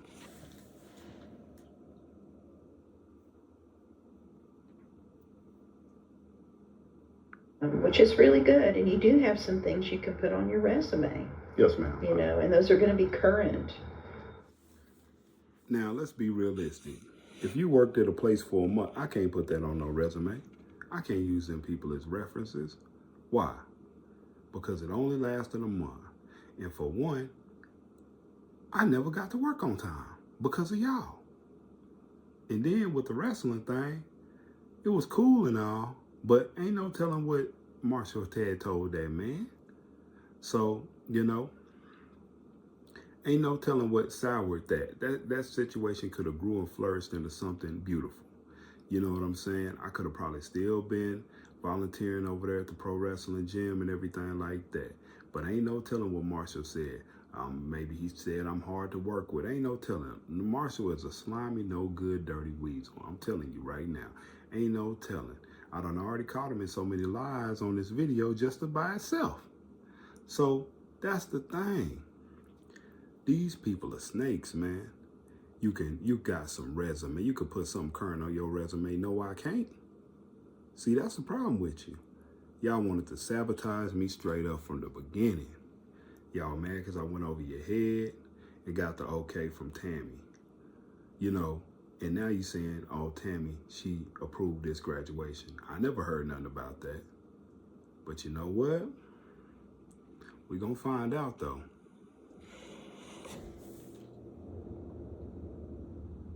So, I just want everything to fall into place for you.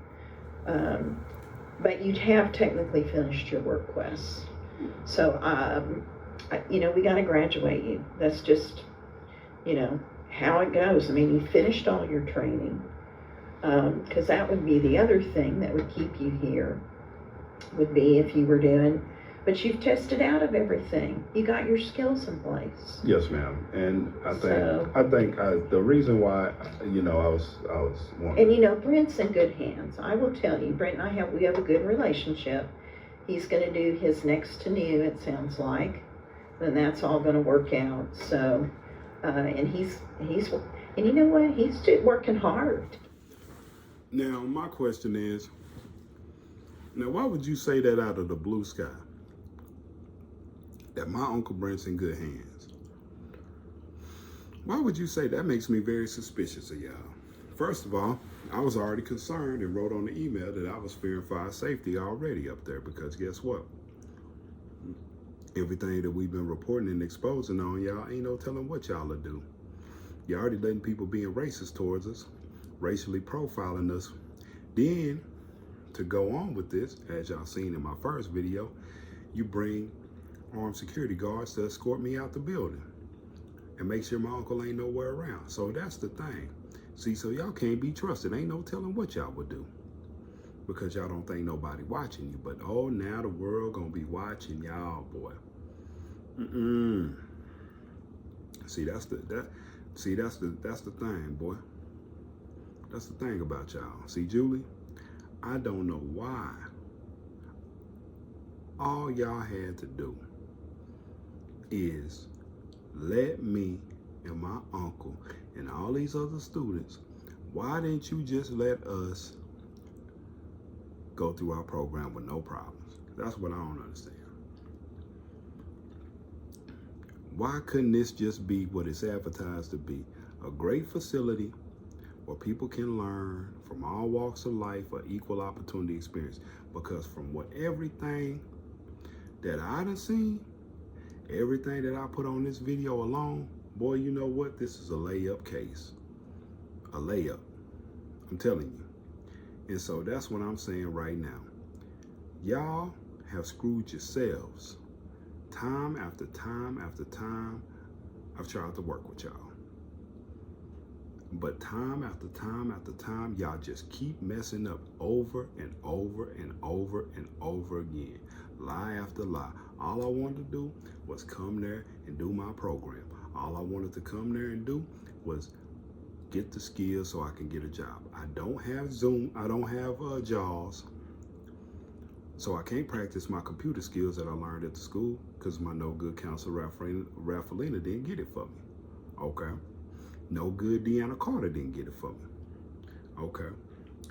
And when we have a problem with your counselors, you can't even reprimand them. You don't want to reprimand them. You don't want to fire nobody. But you know what? Like I said, guess what? If the heat get too hot, I bet you they'll fire you because you the boss. That ain't good. But you gonna learn though. You gonna learn. Apartment and do all those things. Oh, yes, ma'am. So, you know, he'll be here for a while. Yes, ma'am. The only thing I told him is the ACC thing. When that class starts, that might be when he wants to end his work quest. You know, so I think we'll have to wait till we get to that point, but, you know. So anyways, what's your point? Go ahead. Oh, no. That ain't when he wants to end his work quest. That's when y'all plan on ending his work quest. Because it wouldn't surprise me if y'all did them just like me. Because how's he gonna go to school if he ain't got the adaptive technology? And see, you think you're dealing with a dummy, but I already know y'all's adaptive technology comes from all kinds of vendors all over the place, all over the country. And once you put in the order got to be approved, and then it's gonna take a while. See, so you think you're dealing with a dummy. See, that's your problem. See, you think you're smarter than what you is, and you're not. But see, a hard head make a soft ass, I'm telling you. That's what my grandma always said, a hard head make a soft ass. But in layman's terms, if you don't know what that means, see, once I done told you, I ain't gonna tell you no more. You're gonna have to learn the hard way. So when Criss Cole get investigated and everything else, and all y'all getting the pink slip and y'all getting fired and everything, or when students ain't coming there like they once did, well, you'll find out. Because see, just like y'all been playing with my money and playing with my uncle's money, ain't letting us get an education and stuff like that. You know what? Now it's time to play with y'all's money. Now it's time to mess with y'all's money, because you know what? Y'all been violating a lot of laws. Y'all been doing a lot of people wrong. So you know what? I wouldn't be surprised if them funds start drying up. Because you know what? These taxpayers gonna get tired once they already hear this right here. If you thought that first video was something, boy, wait till you see this one. So y'all gonna learn. Y'all gonna learn. See, God don't like ugly. And boy, y'all sure been some ugly. You know what? I'm interrupting you. No, it's okay. No, what I was just saying was, the reason why I wanted to, because I brought it up to Deanna before, like when the first one ended, and I just said, and I understand that, that TWC is the payee, and I just said, well, this kind of fell short.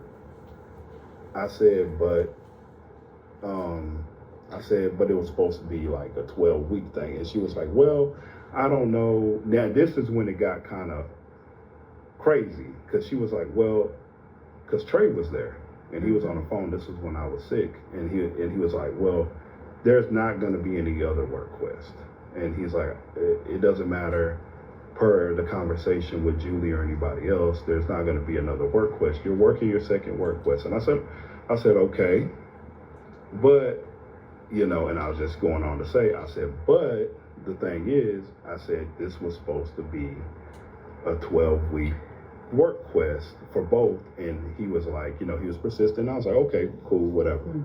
And I said, well, and that's what my point was. The point is me talking to you and trying to understand, well, I get the fact that I'm being paid by TWC to do, the paper, like Marshall explained, is for a 12-week work quest. And when it first got started, I was like, okay, so am I going to work 12 weeks? What if it gets cut short?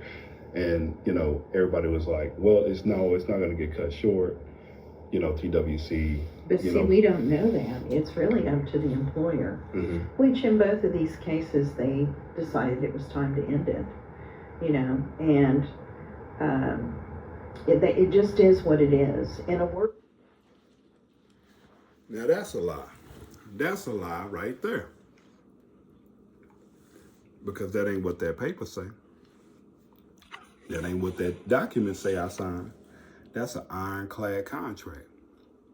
TWC and Criss Cole owe me 2 months more of a paid work experience. So I tell you what, I know I ain't got what I signed that paper for, I know that. So y'all in violation of that contract. So I think somebody needs to start making this make sense to me. Because somebody owe me some money. Somebody owe me a work experience. Somebody owe me a work quest. So TWC and Criss Cole, I think, should come up with my work quest. That's what I think. Because I need y'all to pay attention, students out there. Because this may happen to you in the future. I hope it don't. But if you think, now see me and my uncle, we innocent. Now, we ain't, now unlike some students, we ain't never came in Criss Cole sloppy drunk. Nobody ain't had to escort us to our room because we sloppy drunk. You see what I'm saying? We ain't ever came in the building drunk, berating a young lady. You see what I'm saying? Like some students there. You see what I mean? We ain't never been up in a fight up in the school or nothing like that. We ain't ever went on a class outing making the school look bad. See, so we innocent. We haven't brought no shame upon ourselves or brought no shame upon Criss Cole. So I'm gonna tell you, the only two reasons I feel like this is happening to me and my uncle is, number one, we black. Number two is that we speak up for ourselves and other people. And y'all don't like that. See, what y'all want is y'all want a whole bunch of students in there that don't know the rules and regulations, that don't know the law. So you could tell them what's supposed to be a 9-month to a year program, like our field counselors tell us when we go there. So y'all could say, oh, it's 6 to 9 months, and then shorten it. Oh, it's really 3 to 5 month program. That's what you want. But let me tell you something. Oh yeah, and this go out to the field counselors out there. The field counselors, because I'm going to let you know, even my counselor herself, she didn't know what the hell was going on at Criss Cole until she got my emails. Until she got my emails and my phone calls and stuff like that. She did not know that this is going on at Criss Cole. And I bet a lot of your other field counselors don't know either. So I would get on the phone with my field counselor. I would start telling them the stuff y'all be seeing up there and stuff like that, because you know what? They're going to try to attack you and come for you just like they did us once you start speaking out. And I'm going to tell you right now, it's against the law to retaliate. It's against the law to retaliate against somebody. But see, Criss Cole is the type of place where a crime happens and they fail to report a crime, right? And that's a crime within itself. So see, y'all done stepped in a lot of shit. Y'all just can't help stepping in the shit that y'all do. And see, I tried to be nice to you. I tried to be kind. I tried to go along with your plan, Julie. I tried. I did exactly what you asked me. Now, everybody all over the world can see that. And you still screwed me over. Time after time after time again. And that's why I made this video, so everybody could hear y'all's words and how y'all did me and how y'all did my uncle. So I'm telling you, boy, the repercussions that's gonna come down for this against Criss Cole and TWC are gonna be astronomical, I'm sure. Because now it ain't in those walls no more. It's out in the universe now. So, y'all might as well get ready for the cuffs. Y'all might as well get ready, because guess what? Just like y'all probably thought it was funny and high-fiving and laughing and talking because you glad y'all had me escorted out of there, your time is coming. They gonna have some people escort y'all out the building, I bet. Probably gonna escort y'all out the building into the back of a police car for breaking the law all the time. And I wouldn't be surprised if they find out y'all embezzling money. So guess what? I tell you what, you better enjoy it while it lasts, because y'all think y'all riding high right now. Even the Titanic sunk, and boy, y'all on the sinking ship right now. So I tell you what, you bad apples better get ready, because I'm sure an investigation is coming. That's just not a guarantee it'll be 12 weeks. We hope it will be. But, you know, Hold up. As long as the employer, you know, has the resources and the time to put into working with you, you know. So, but I do think it's very admirable that you got both of those on your own, because you did. You set both of those up. Yes, ma'am. And that was my thing. It was. Now my question is this. Now it's pretty strange that my work quest went 12 weeks, but I can't think of anybody else's work quest didn't last a whole 12 weeks long. And that ain't that funny. Little old me, that I didn't get a 12-week work quest, but I could think of multiple people that got 2, 3 volunteer experiences that lasted the whole time until they graduated. Or look at the people that got 2 work quest experiences, got it the whole 12 weeks. And somehow or another it led to a job. But Terry Thomas, a black man, oh, no. At first, you don't get a work quest. Oh, you could do work quests in the field. Then when you tell them you ain't got opportunities, they tell you, they ask you, oh, you say this, you say you got this in your town or a life of crime. Oh, well, have you tried that? Ain't that something? Boy, let me tell you, y'all corrupt.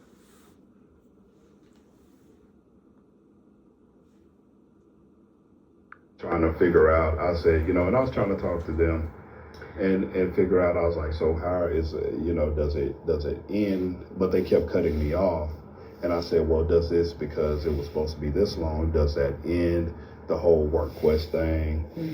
Do I get to like volunteer for another 2 months or somewhere else? Because they were like, well, volunteer is separate from getting paid. And I said, well, I understand that.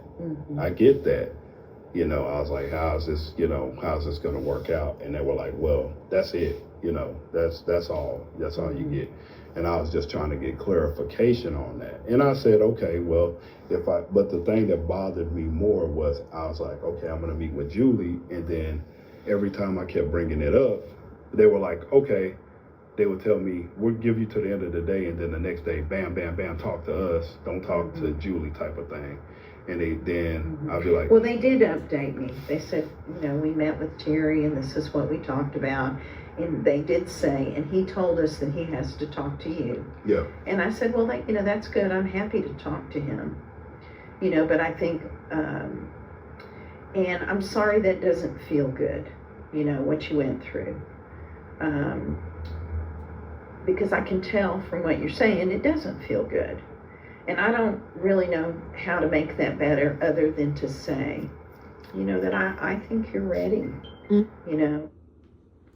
now you feel sorry that I don't feel good, but on June the 28th, you proceeded to have me escorted out the building by an armed security guard, and you and Deanna Carter, right? And nobody can tell me why you did that. So my question is, what did I do to you? Because I didn't threaten you. Didn't tell you I was not gonna leave. I never was inappropriate with anybody. So what is it?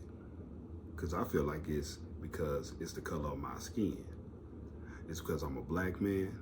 Is it because I wouldn't let y'all walk all over me? Or is it because this graduation that I'm finna put on, is it because all your students, all the students, you know what I'm saying, that knew me as a a genuine person, got up and said, speech. Did that make y'all look bad? Or did it make you look bad because all of the students that were yelling, speech, speech, Hold up. speech, speech, speech, and then some of the parents were like, oh, he must be their advocate. That's cool, he must be their advocate. Did that make y'all feel bad? Did that threaten you? Did you feel like on the movie Malcolm X when that police officer looked at Malcolm X and said, that's too much power for one man to hold? Or that's too much power for two men to hold? Is that what happened? I guess that's probably what happened. But you know what? Just like I didn't do nothing wrong. See, if you want to take it biblical, see, they crucified Jesus and he didn't do nothing wrong either. And I'm not saying that I'm Jesus, but you know what they say, try to be more Christ-like. But see, I already know. See, that good and evil can't coexist. So me and my uncle ain't done nothing but spread nothing but good throughout that center. And ain't nothing that y'all can do, because the spirit is already there. It's on every person we touched, every person we talked to, every person we helped. And I'm telling you what, even if you force them all to graduate, that spirit of goodness is always going to overcome y'all's evil asses. So it don't matter what you do, because you can't run. You can't run from what's right and what's righteous. And since I'm a righteous brother with righteous intent, I'm going to keep on doing my thing. But I tell you what, you can't keep doing wrong and expect good to come your way. So I tell y'all what, man, this has been a great ride. Taking a trip down memory lane. I feel like a weight has been lifted off my shoulders and everything like that. I got to go through this whole thing with you.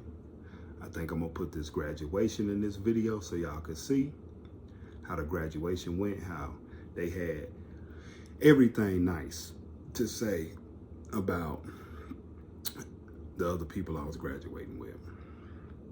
But they didn't have nothing nice to say about me. Not a damn thing nice to say about me. So that's it. You know what I'm saying? Thanks for watching MR.TerryTV. I hope you had a good time. Comment, like, and subscribe. Until next time, man. Until next time, the next video, we're going to get back to business. We're going to get to talking about blindness issues, blindness things, have a little bit fun. All right. So until next time, peace.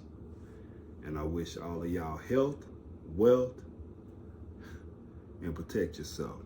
I'm Mr. Terry Thomas, and I'm out. Peace. Hey. And so our additional graduate, Jules Anderson Jones, was the face of Criss Cole for a couple of weeks, and her job coach, Gail, worked at the front desk, and they greeted our visitors, our staff every morning, fielded phone calls, and, worked on a lot of the duties that supports the front desk. They're talking about Jules And Anderson so, Jones. through the experience of the JOBS program, which is Job Opportunities for Blind Students, Jules joined us here for just a short time, but we do appreciate the impact that she had here with her coworkers. And at this time, I'd like to invite Jules to come up and receive her graduation certificate.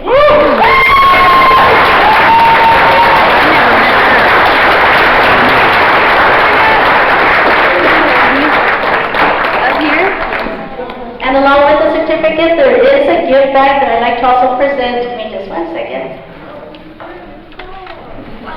Her peers put together a gift bag, and so I wanted to also present you with this gift bag. Oh my God!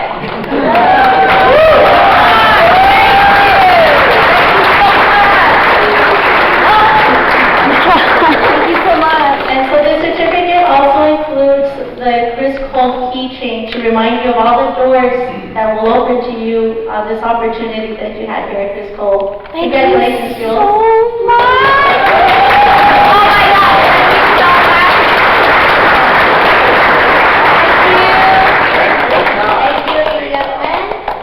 Congratulations, and thank you again, Gail, as well. Thank you. Thank you.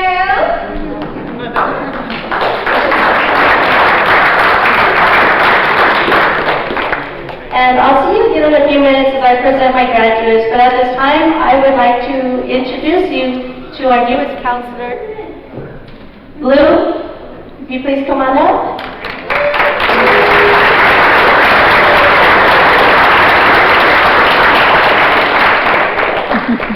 Hello everybody, my name is Blue Feather. I can't say I'm the newest counselor because Anna Maria just got here, so maybe I'm second newest, but Anna Maria's not here, so I get Blue Feather.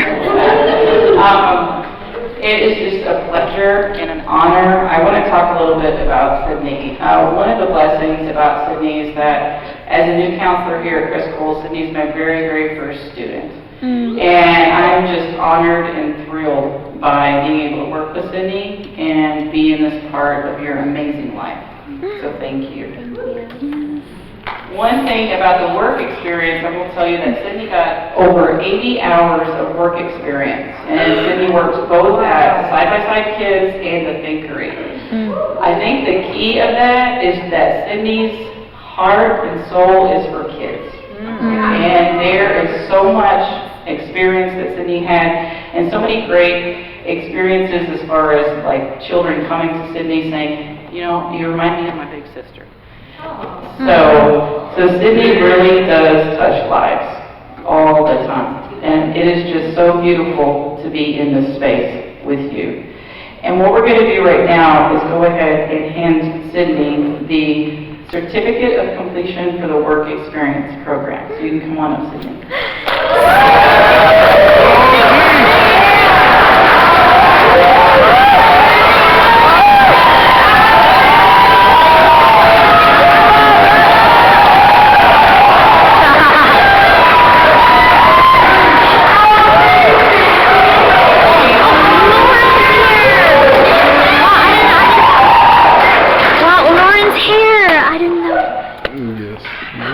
Next up, to celebrate Sydney, as a graduate, as a graduate of Criss Cole, now Sydney is going to be among some top leaders in the field for individuals with blindness.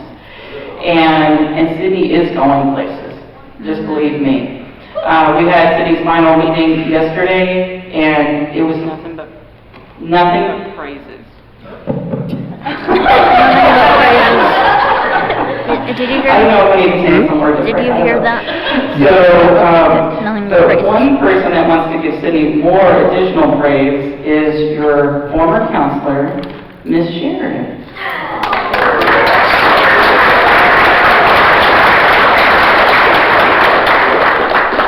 Oh, Lauren's here. And I thought she wasn't going to be here.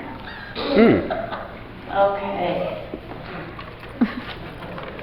Hey, everybody. Hi, Sharon. Good to be back for a minute. So every time I stand up here and I speak about a student, I really struggle as I prepare because I want to fit all the magic of the 9-10 months of training into 2 minutes of speaking. I haven't figured out quite how to do that yet. But as I was preparing for this one, I came across a quote. So it goes like this: choose the great adventure of being brave and afraid at the exact same time. And that's by Brené Brown. Excuse me. Sydney, I picked this quote because whether you realize it or not, you're already doing that. And it just really made me think of you. I heard your voice and pictured you kind of laughing a little when I read it. Oh yeah, that one. She's doing all the feels and she's like, same time. It just makes sense.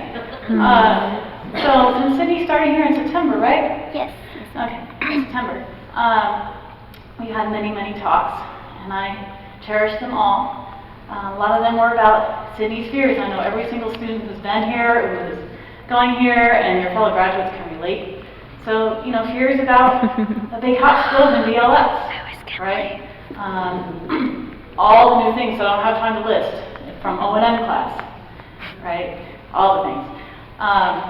And moving to PSP, that's a big step.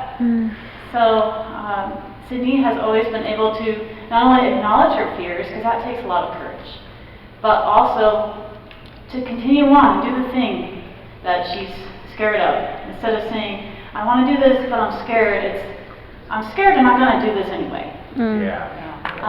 That's good. Yeah. And so this has helped her to increase her confidence immensely. I mean, she even conquered the big vacuum in PSP.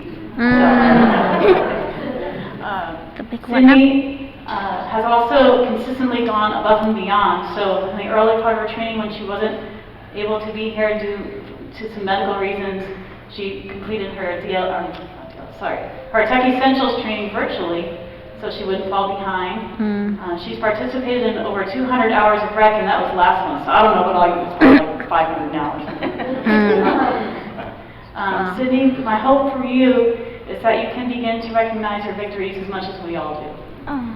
So, again, when she wasn't feeling well in that early part of training, she calls me and she's like, Miss Sharon, I'm so sorry, but, I'm really not feeling well and I was trying to be independent and stay, but I think I'm going to have to take the bus home to my family. And I said, wait a minute, you're taking the bus home by yourself? You've never done this before, right? This was something you were going to work on. Well, yeah, but I feel like I should just stay and be independent. And I was like, Sydney, you're taking the Greyhound home by yourself for the first time and you're sick. And that is the epitome of independence. So if you begin to recognize all these things as victories, they'll encourage you. And as you choose more great adventures, beginning with SFA, where Sydney will be starting in the fall.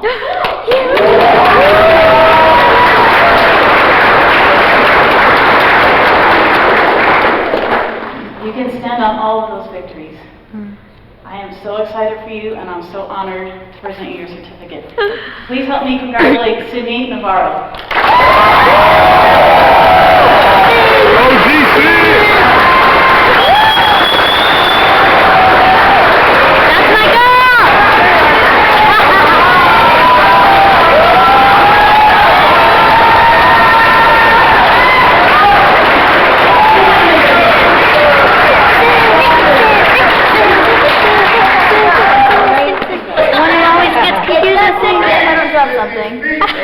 All right, thank you so much.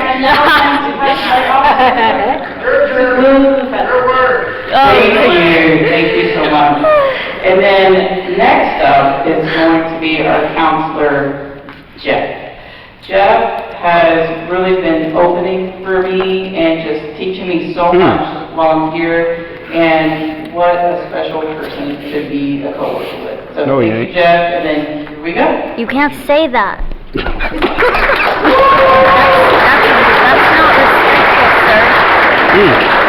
You still can't say it. I'm just reminding him. I got it right.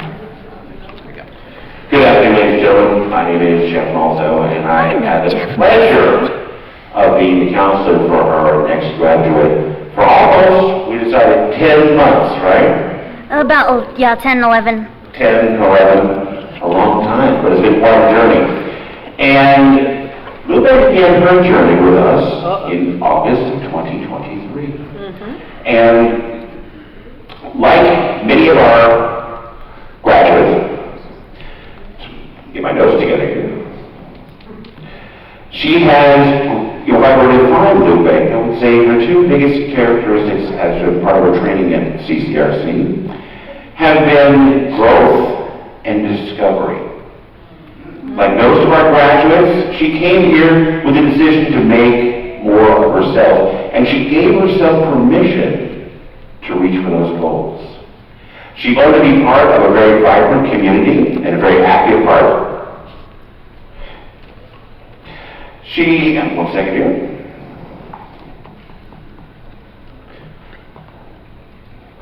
You know, like this was maybe the first experience away from home. And she got to discover hidden strengths and talents. One of the programs she participated in was the post-secondary program. And she came and wanted, after being just a few months here, said, I want to go do that. And for those of you who don't know what the post-secondary program is, it is a way for the students to translate into living on their own in an apartment where they have to maintain that apartment, leave that apartment, not to mention doing a number of hours of volunteer but paid community service work. And Lupe participated with two different folks. She didn't want to do one, she had to do two. She worked for the White House of Austin in their technology training department. She also worked for HEB. Wow. So, how that two days, right?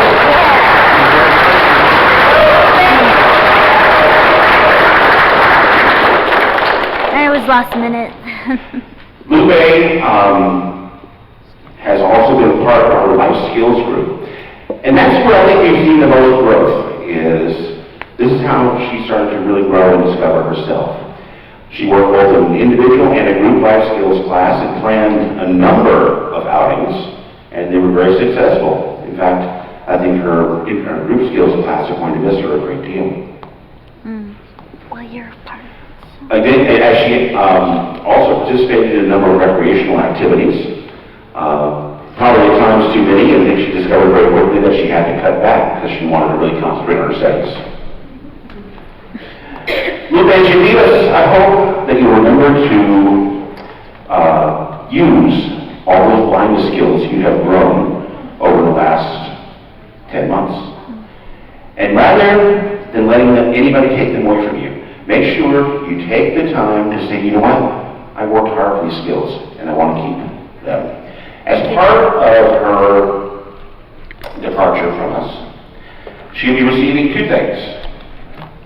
A plaque that signifies her work with the Work Experience program, and a certificate. And I want to take a moment to read the certificate to you. This certifies that Lupe Reyes has completed the CCRC program with success.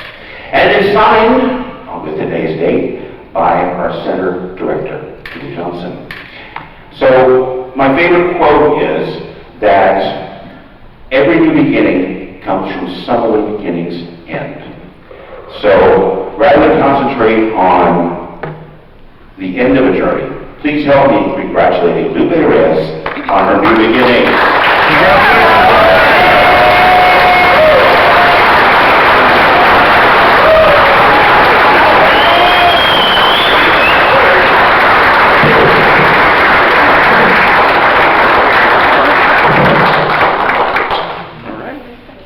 hands right here. Good job. Very good. Good job.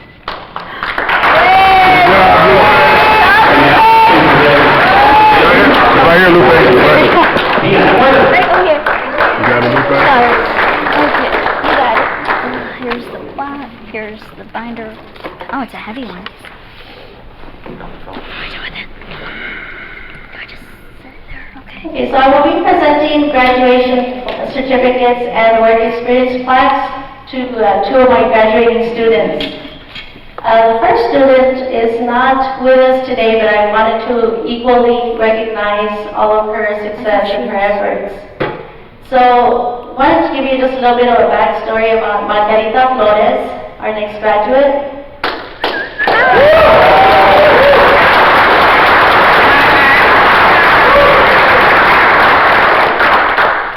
So, there it goes. When okay. It's kind of cutting out, I apologize. So when I came in with the agency back in 2018, I was a VR teacher out in the field, and so I went to people's homes to provide the training that Criss Cole provides. I would provide that at home, and so one of my first students was Margarita Flores. But I was not here. This was in El Paso, Texas, in 2018. So we worked together, did some training, and then we went different roads. Margarita continued on, with her life, and then I eventually came here to Austin as a counselor out in the field in mental health services. And in last year, Margarita arrived here at the center and was working with a different counselor, and so her counselor has since retired, and then I became her counselor. So then it's like we crossed paths again. So our journey started in El Paso, in a different capacity, and then now here in Criss Cole, and so I thought that was kind of a neat, going full circle.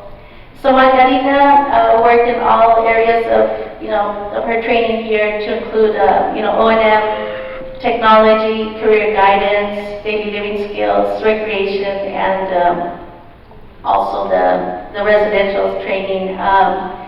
During that time, Margarita participated in 2 work experience programs at the Travis Association for the Blind.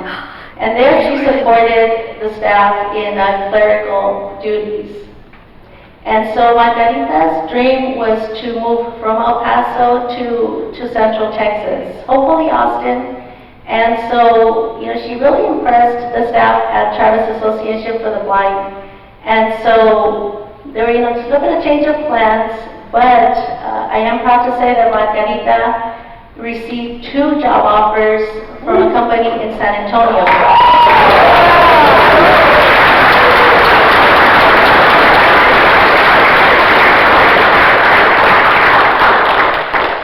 She accepted the position that best fit her goals, and so she is now packing because she will be moving from El Paso to San Antonio next month.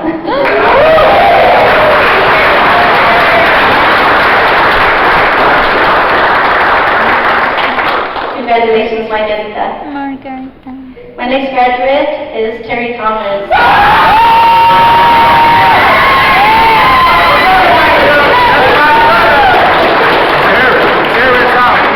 Who's that? So Terry arrived at the center the same time that Margarita did. So they went through their journey together here in the same arriving group. And so Terry as well went through all of his training in all of the same classes, the same departments. And so Terry also participated in a work experience program. So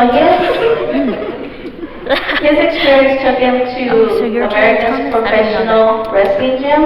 Oh, a wrestling Harry.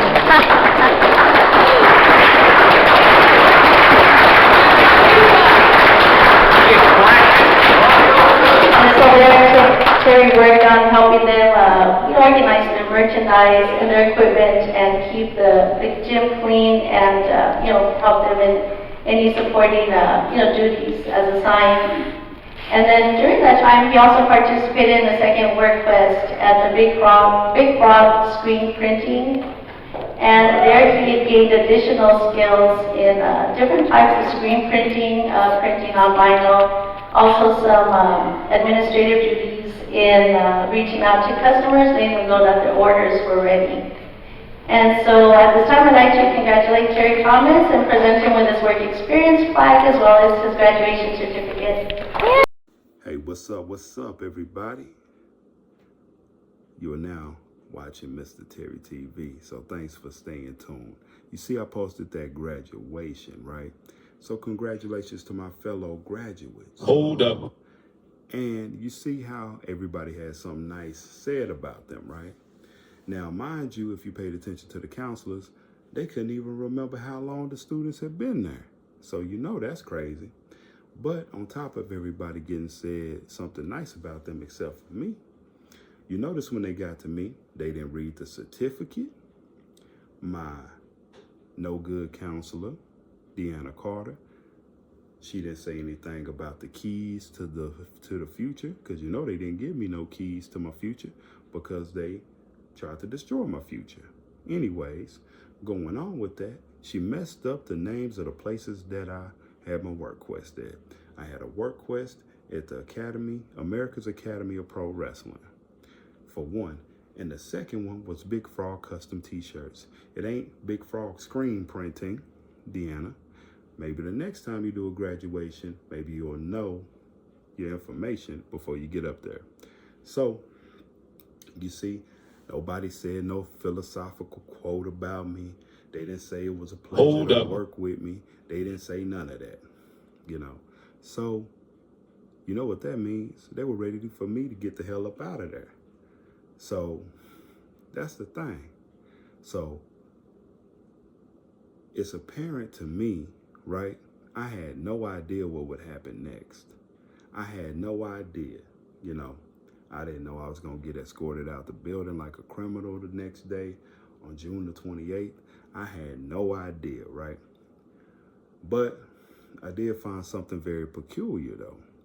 So the next day, you know, of course, I'm packing, getting my stuff ready to leave, catch my flight.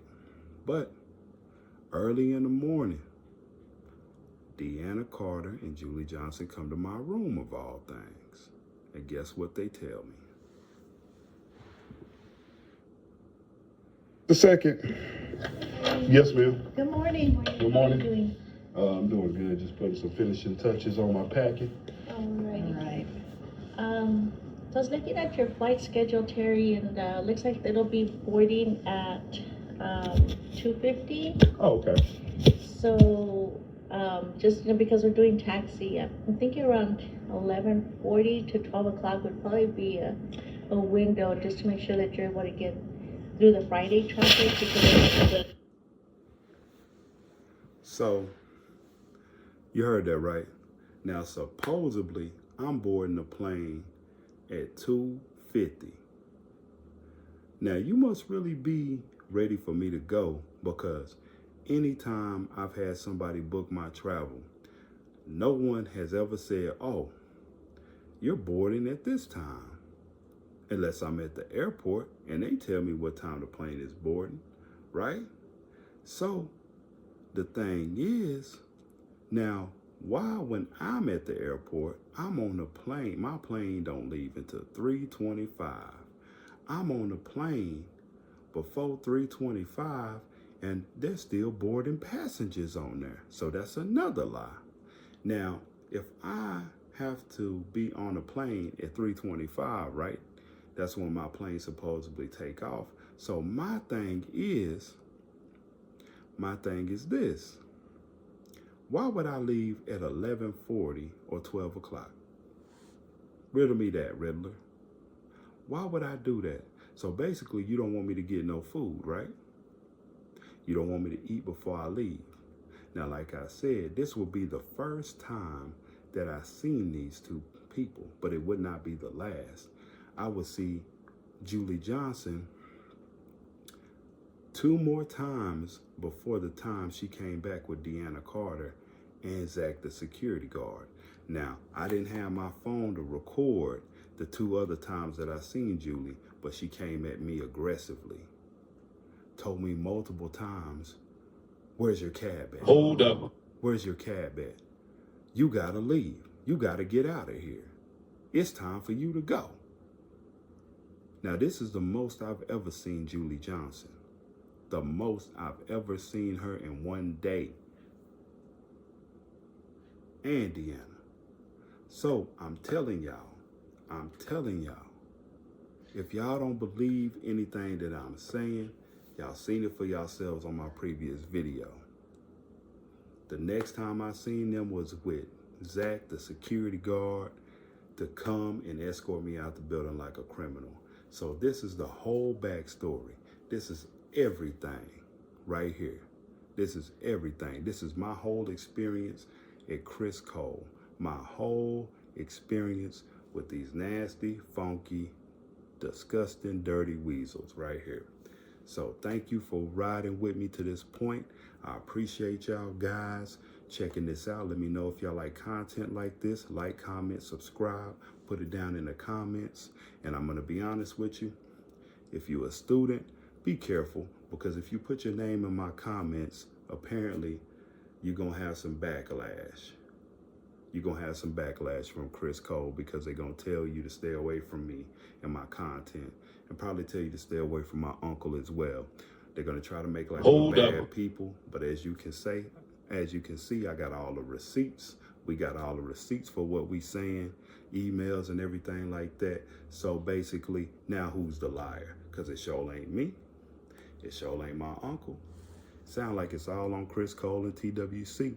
So you've been watching MR.TerryTV. I appreciate your support. Let's make this thing go viral. This is Surviving Criss Cole Part 2.